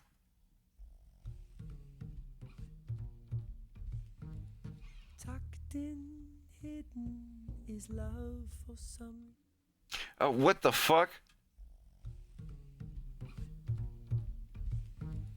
Tucked in, hidden is love for some reason. Forbidden, free in prison, free for the taking. The obvious can be far-fetched, like a stick in a salivating mouth of a dog, sweating, sweating. Tucked down, is love for some reason. Forbidden, free in prison, free for the taking. The obvious can be far-fetched, like a stick in a salivating mouth of a dog, sweating, sweating. Tucked in, hidden is love for some reason. Forbidden, free in prison, free for the taking. The obvious can be far-fetched, like a stick in a salivating mouth of a dog, sweating, sweating, sweating, sweating.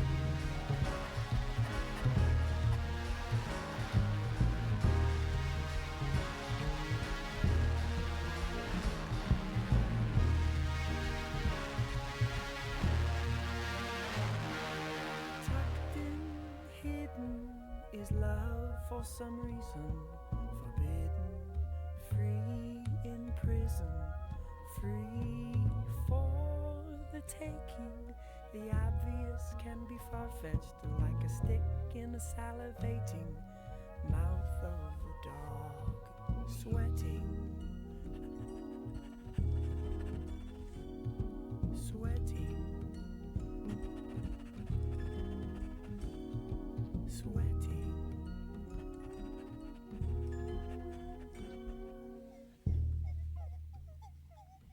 Yeah. Faster than a porpoise who can burp on purpose, eucalyptus that can lick us as we dust to clear the must. Faster than a porpoise who can burp on purpose, eucalyptus that can lick us. Art'll choke us. Faster than a porpoise who can burp on purpose, eucalyptus that can lick us. Faster than a porpoise who can burp on purpose, eucalyptus that can lick us as we dust to clear the must, or art'll choke us. Faster than a porpoise who can burp on purpose, eucalyptus that can lick us as we dust to clear the must, or art'll choke us. The revolution will be. The revolution will be fantasized. The revolution will be.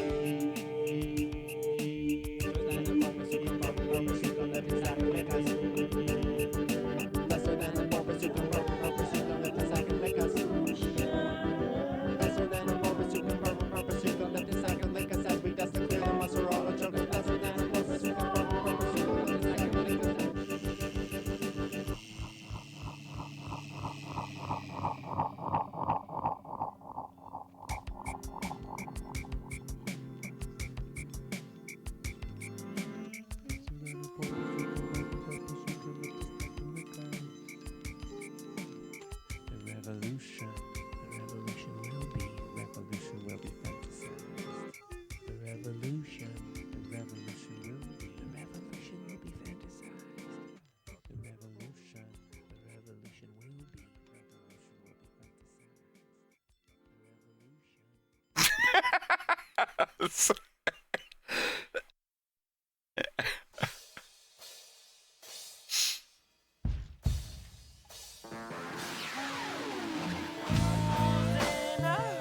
I remember asking my 7th grade agriculture teacher, Miss Ricks, if I could play this album. Because she just played country music. I was like, can I bring in an album? She's like, let me look at the lyrics. And she looked at the lyrics of this. She's like, what? I can't suck a cupped bra. What brick does that give me? Your what? No, we're not playing. I was like, what? And we had to go back to dear honky tonk and the getting on the deal. Yeah. Didn't get to listen to it. Such a rush. We might get there faster, but that don't help me here too much. We got to kick back. Anyway.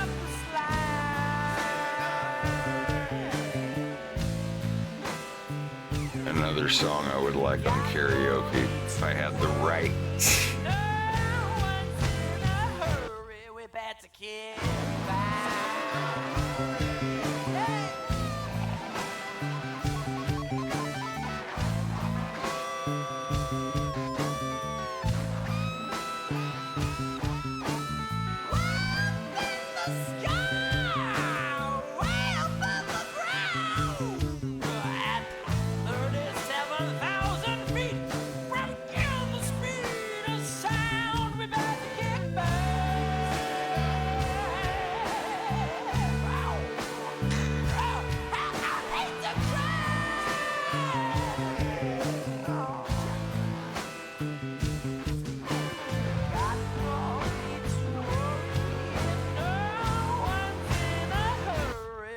To kick back.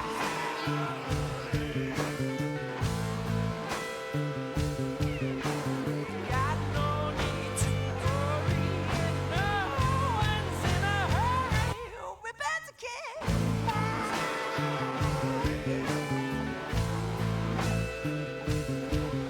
got no need to worry, no one's in a hurry. We better kick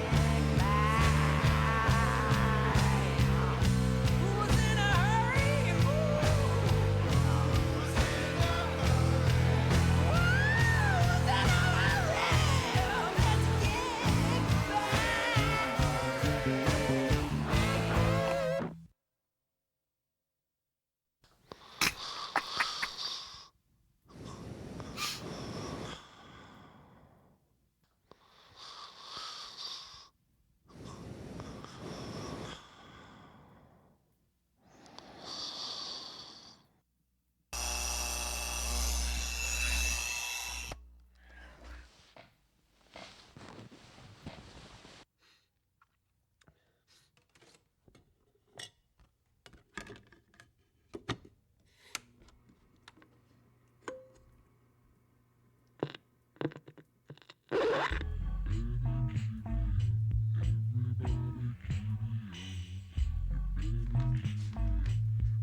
I'm dreaming that I'm awake, listening to music that's repetitive.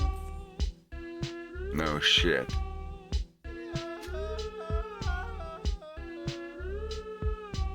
Surrounded by world leaders with babies in their bellies, they take off their pants. That's awkward. But I am only dreaming, and nothing is repeating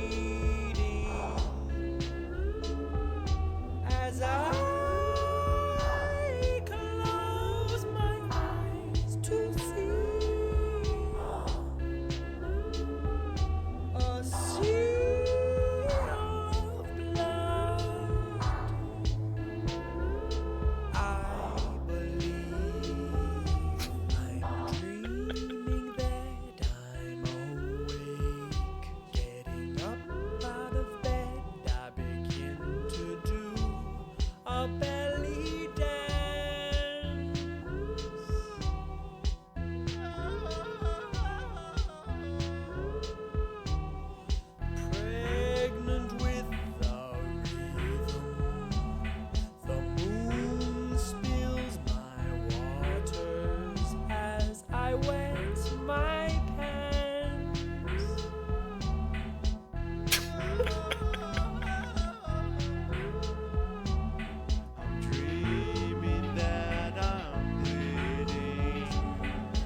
That's his belt buckle. A sea of blood. I believe.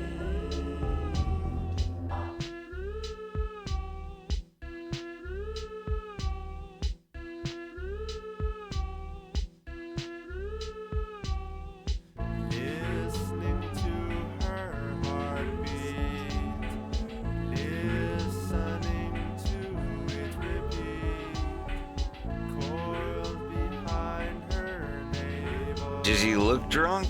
Slowly becoming complete.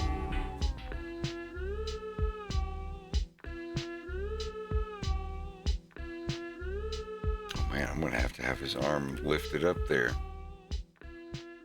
Ah, it's not too bad.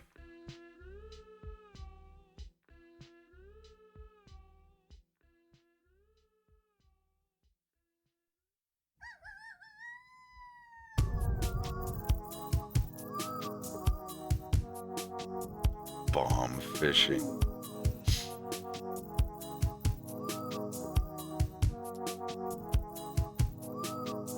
There's nothing like waking up early in the morning before the sunrise, like a bomb exploding.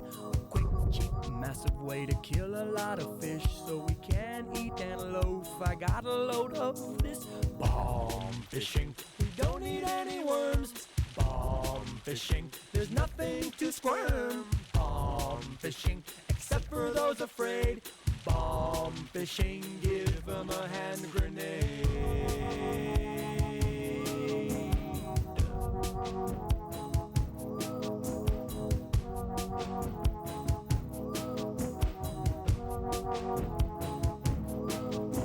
You wanna take a closer look at what's going down? Then you gotta look up and all around the town.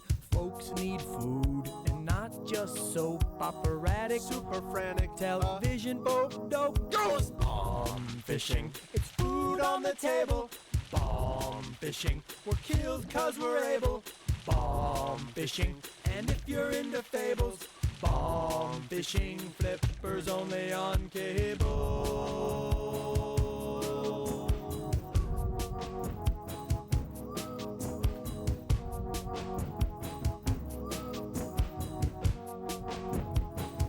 Dzień dobry.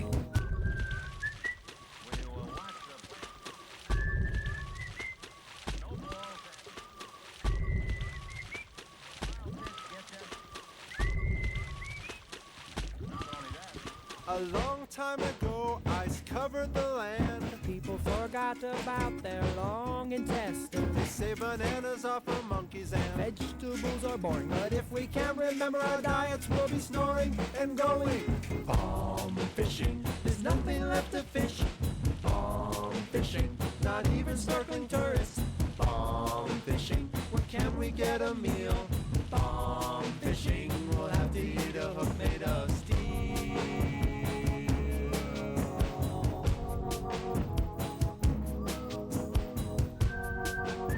There's nothing in the water, no cute little otters.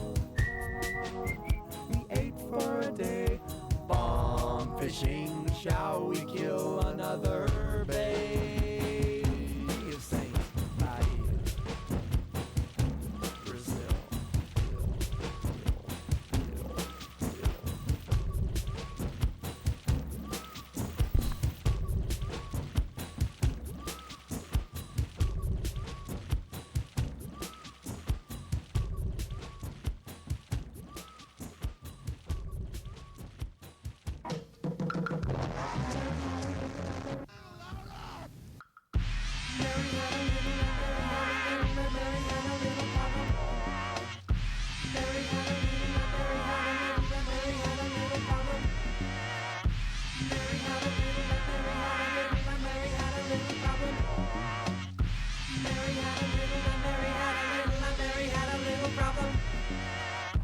This is the age A of little louder. the age of illusion, the age of addiction. A little louder. Addicted to you.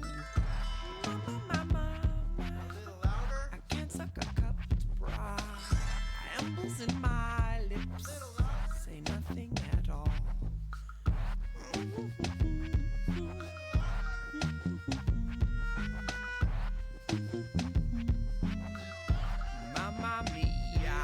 kind of like. I am addicted to my mama's milk, and my mama is addicted to snow. It's kind of like. I am addicted to my mama's milk, and my mama is addicted to snow. It's kind of like. Mary had a little lamb, as white as snow. And anywhere Mary went, the little lamb was sure to go. It's kind of like the ending doesn't want you to know. Mary had a little problem. Mary had a little problem. Mary had a little problem. Mary had a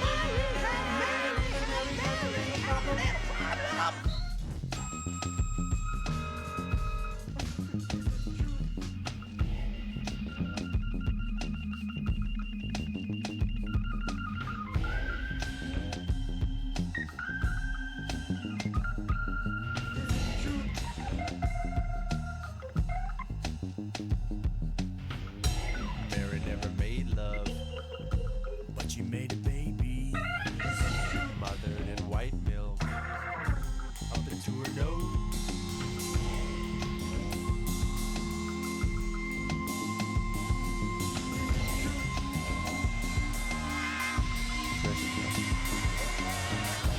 Mary had a little problem. Mary had a little problem. Mary had a little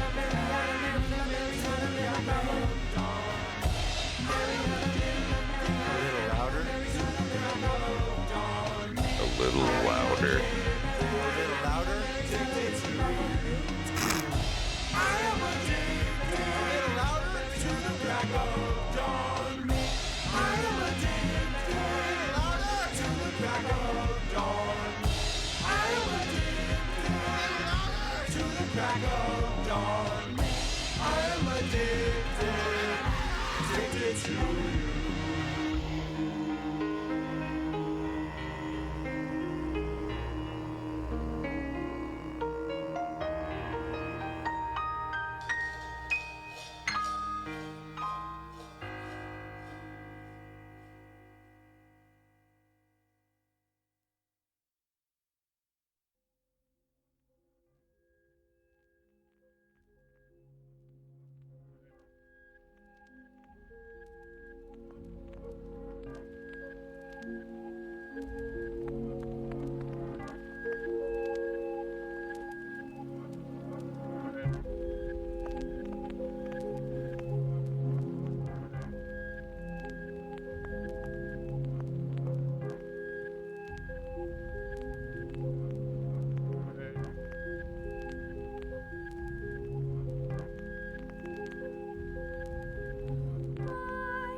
I'm gonna play stuff from their next album. Tommy, Granddaddy called to make a suggestion. Why don't you call your next album Giggy Tall 2 and use the same cover and dog and everything? Everybody's used to that. Just a suggestion.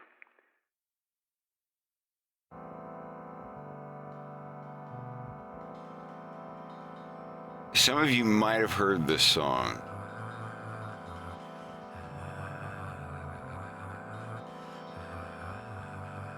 A BMW commercial.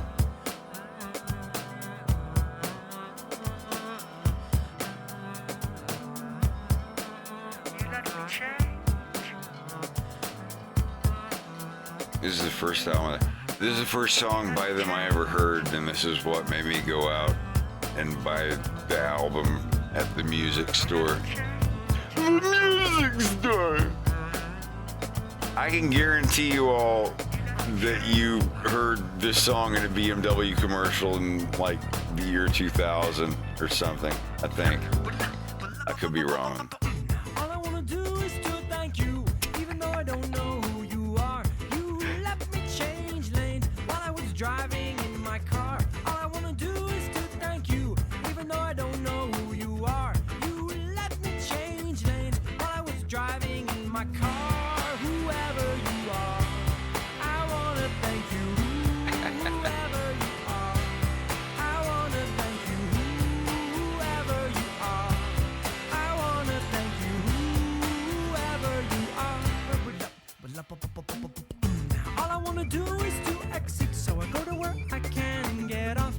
On a curve through the shoulder, there's no parking in that trough. So I drive around all day, calming atmospheric haze, till I wanna get on again. Then all I have to say is, all I wanna do is to thank you, even though I don't know who you are. You let me change lanes while I was driving in my car. All I wanna do is to thank you, even though I don't know who you are. You let me change lanes driving in my car. Whoever you are, I wanna thank you. Whoever you are, I wanna thank you. Whoever you are, I wanna thank you. Whoever you are.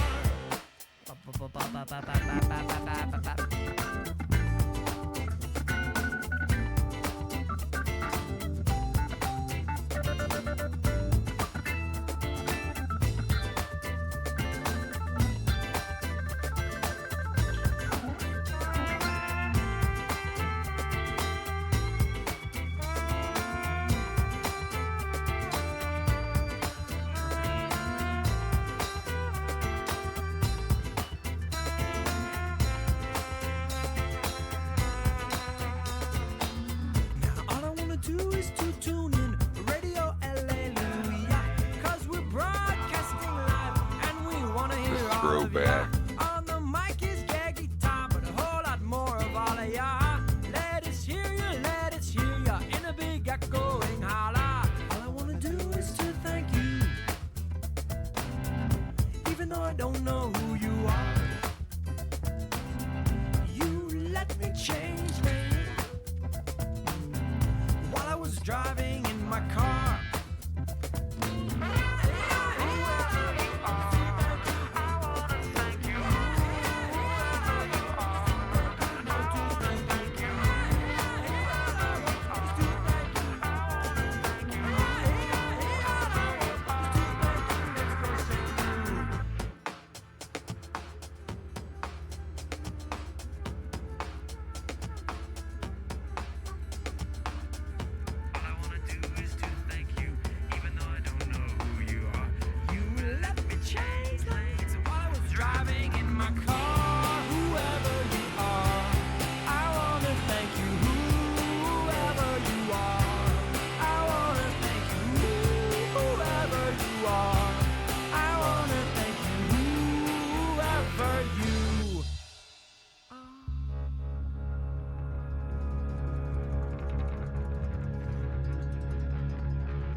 The flowers of woe. Stop, it's not cool to look pretty unless I take the time. All this stuff will be mine for the rest of my stuck life. All mine, all mine, all mine, all mine, all mine, all mine, all mine. FIFA! All mine, all mine, all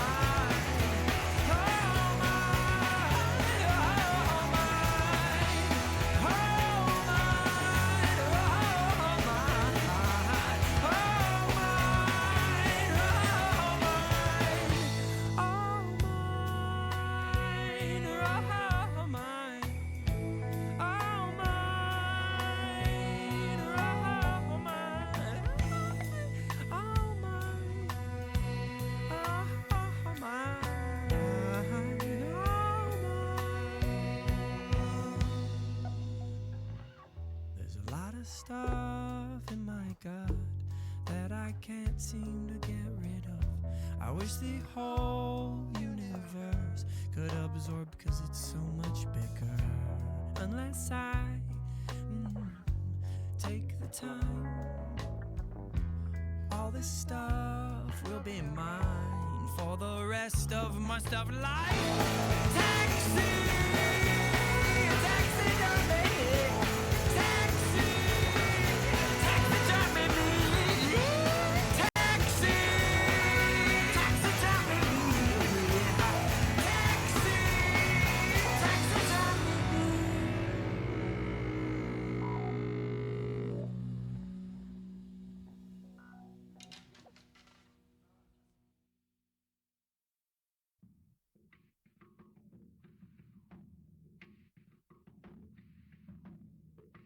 This is the song I want to sing again in 2 years.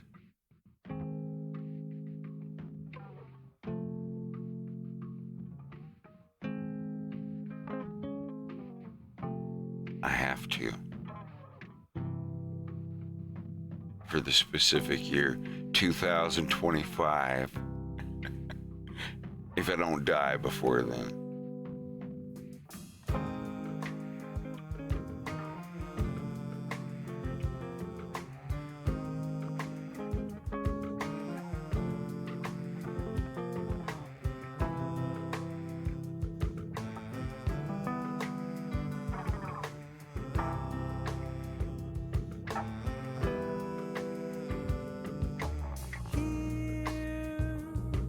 Comes 2000, and I hear there'll be a party in every house. There'll be dancing, and every door will be open.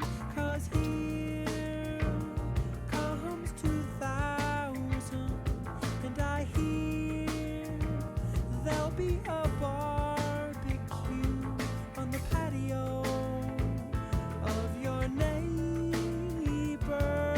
stereo. We'll play your favorite song.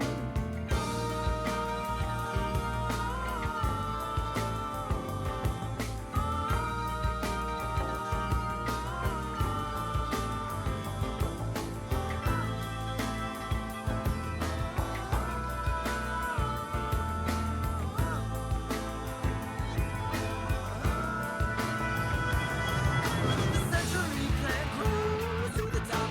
The century plant blooms when it stops, 'cause the century plant knows. The century plant grows to the top. The century plant blooms when it stops, 'cause the century plant knows. Change is all our timing. By sincere. Alright, dude, I gotta go. All right, I'll see you around. Bye bye. To be blooming on a different day. I'm renewed.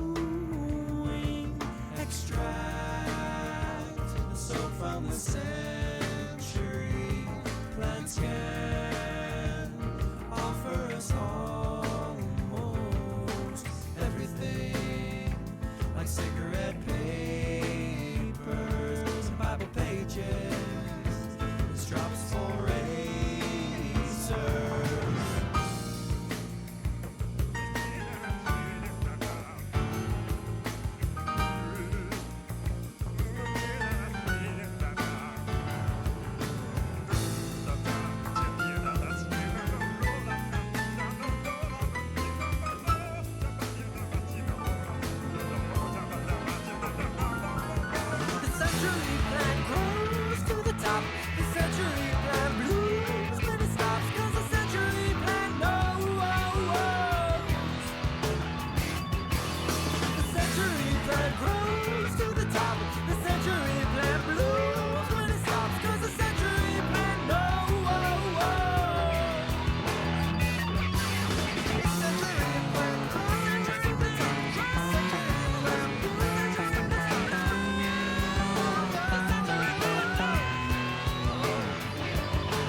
Here comes 2000, and the times, they are a-changing.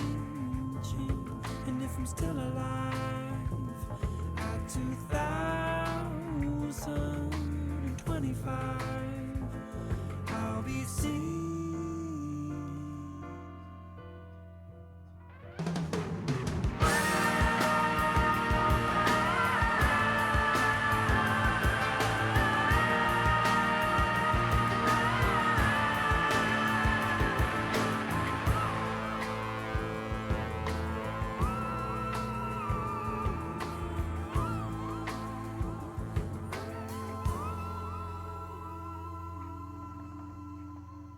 Such a cool song.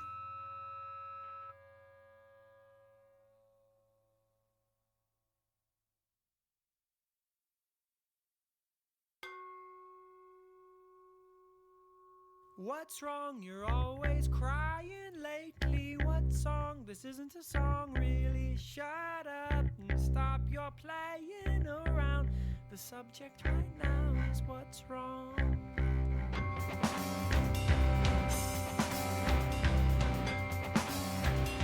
What's wrong? You're always crying lately. What song? This isn't a song, really. Shut up and stop your playing around. The subject right now is what's wrong.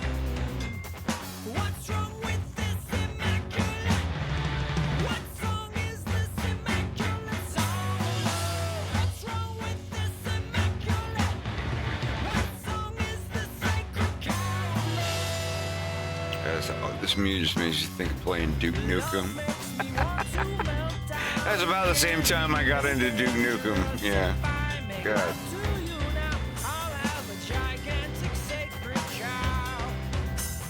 What's wrong with this immaculate?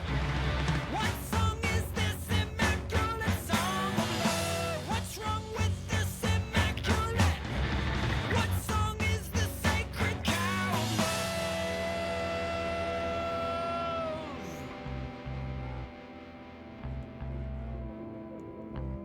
What song reminds you of when life was home on the dangerous? Which sides of the tracks are you on? sides because the world is round.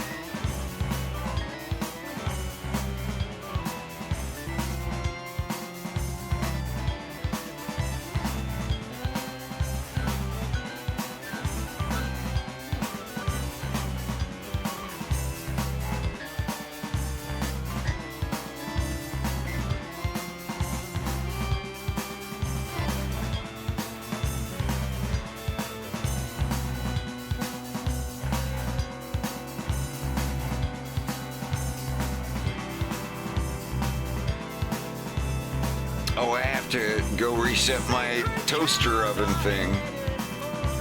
BRB! I'll be back in a second. Sacred chickens pecking cements, making unknown nuggets for the miners, so they can make cement excrements, building buildings taller than the mountains, digging tunnels deeper than the sea. I like to fly in an airplane, so I can pump entertainment's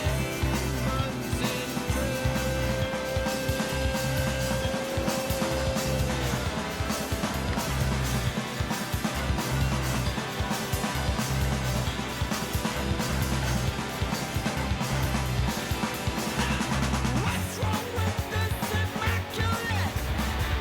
What song is this immaculate song? What's wrong with this immaculate? What song is this sacred cow?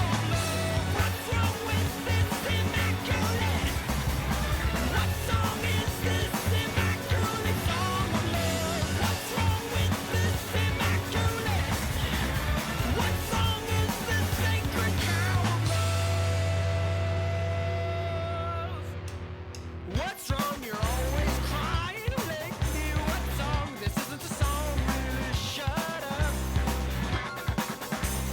What's wrong? You're always crying lately. What song? This isn't a song. I can't find my glove. What's wrong? You're always It ain't down there, sunshine. This isn't the song, really. Where, oh yeah, sorry. I put it in a specific place, and then when I got back from kidney tapping, I forgot where I'd put it.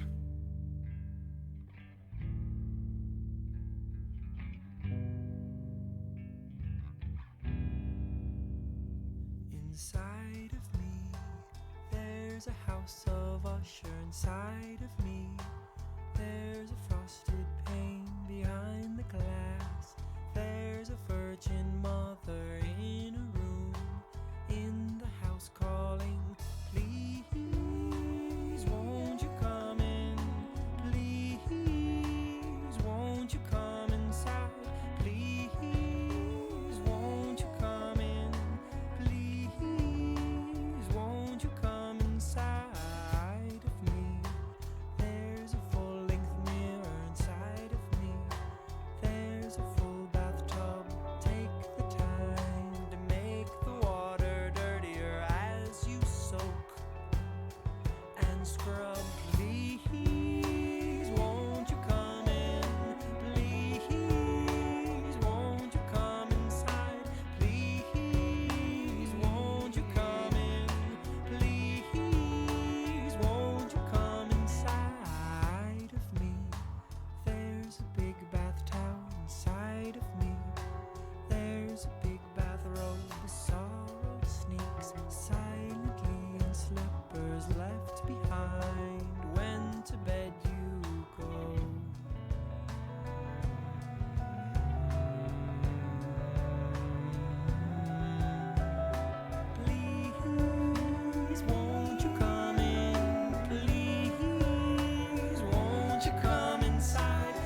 Don't close the door.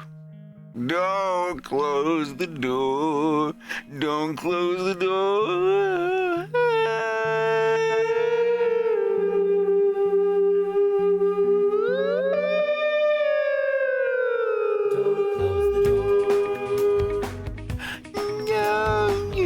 Sorry.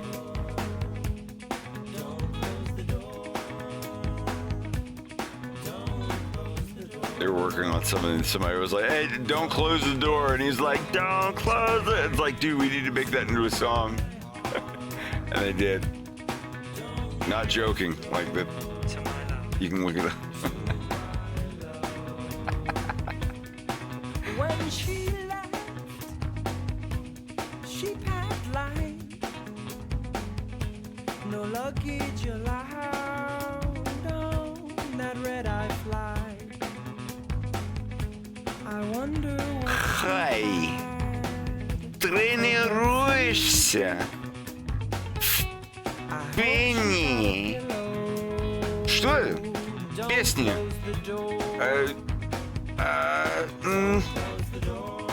Дайте мне минуту, пожалуйста.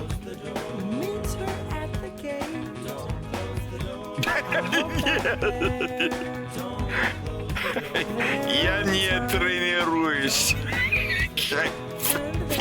в пении. Package check. Oh boy. Don't close the door.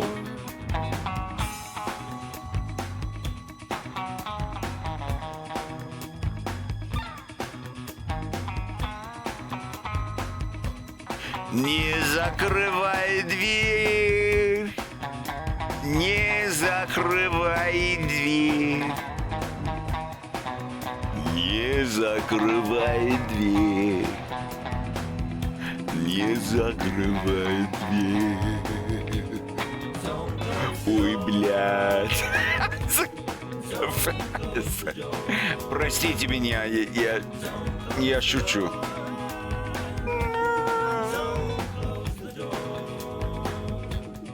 Не закрывай дверь в мое сердце, в мое сердце. She went down,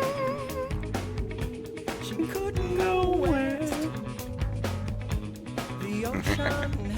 Sorry, I apologize.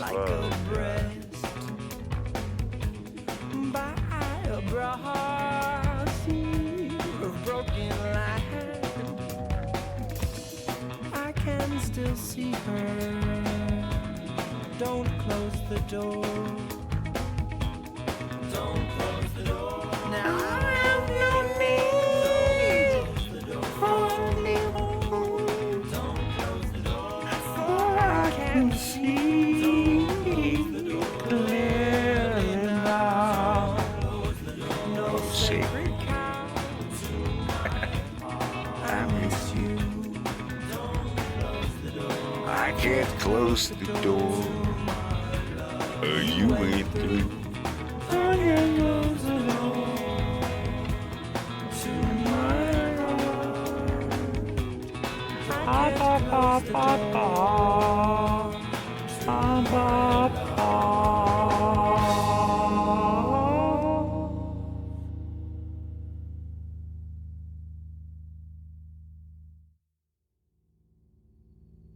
It's such a beautiful night. It's cold as hell.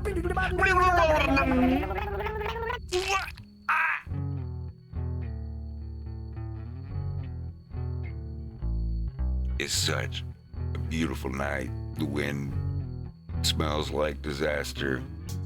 It's cold as hell. The moon is full of gravity, pulls the plaster off my face. It's such a beautiful night. It's cold as hell. The wind smells like disaster. The moon is full of gravity pulls the plaster off my face. Finally, I go up to I asked her faster than even the wind. I fly.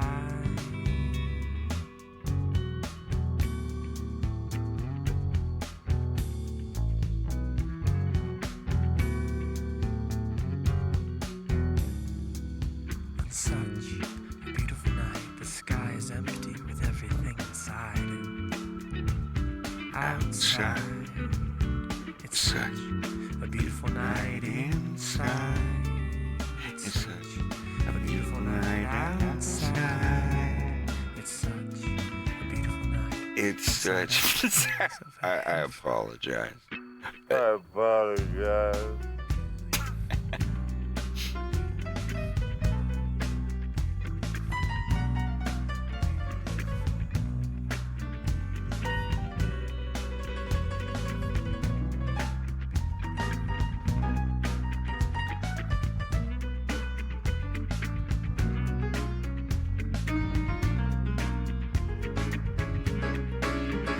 That's gotta be Greg Kirsten playing the piano there. He is the producer of a little vocalist by the name of Adele. I thought that was pretty neat. It's such a beautiful night. It's cold as hell. It smells like disaster.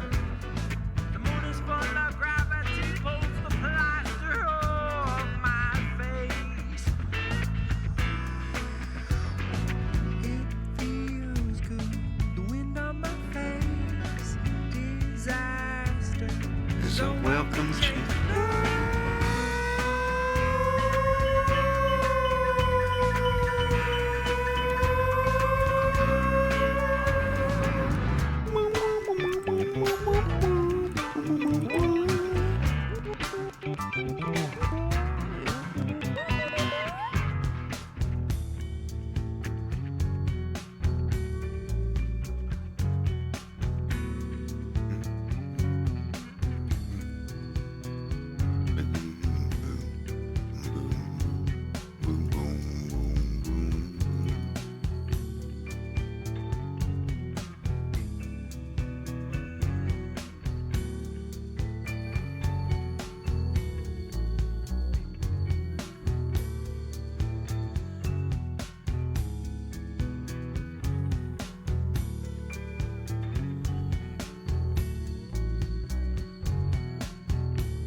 a beautiful night.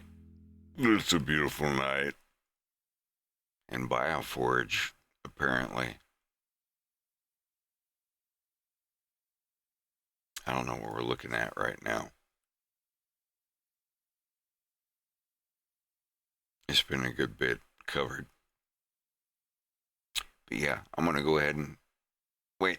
We've been going almost 7 hours. Hell yeah. I'm past due for Betty Buys. Y'all have a good one, and I'll probably be on here tomorrow. Thank you all for coming out. See what Clyde's doing.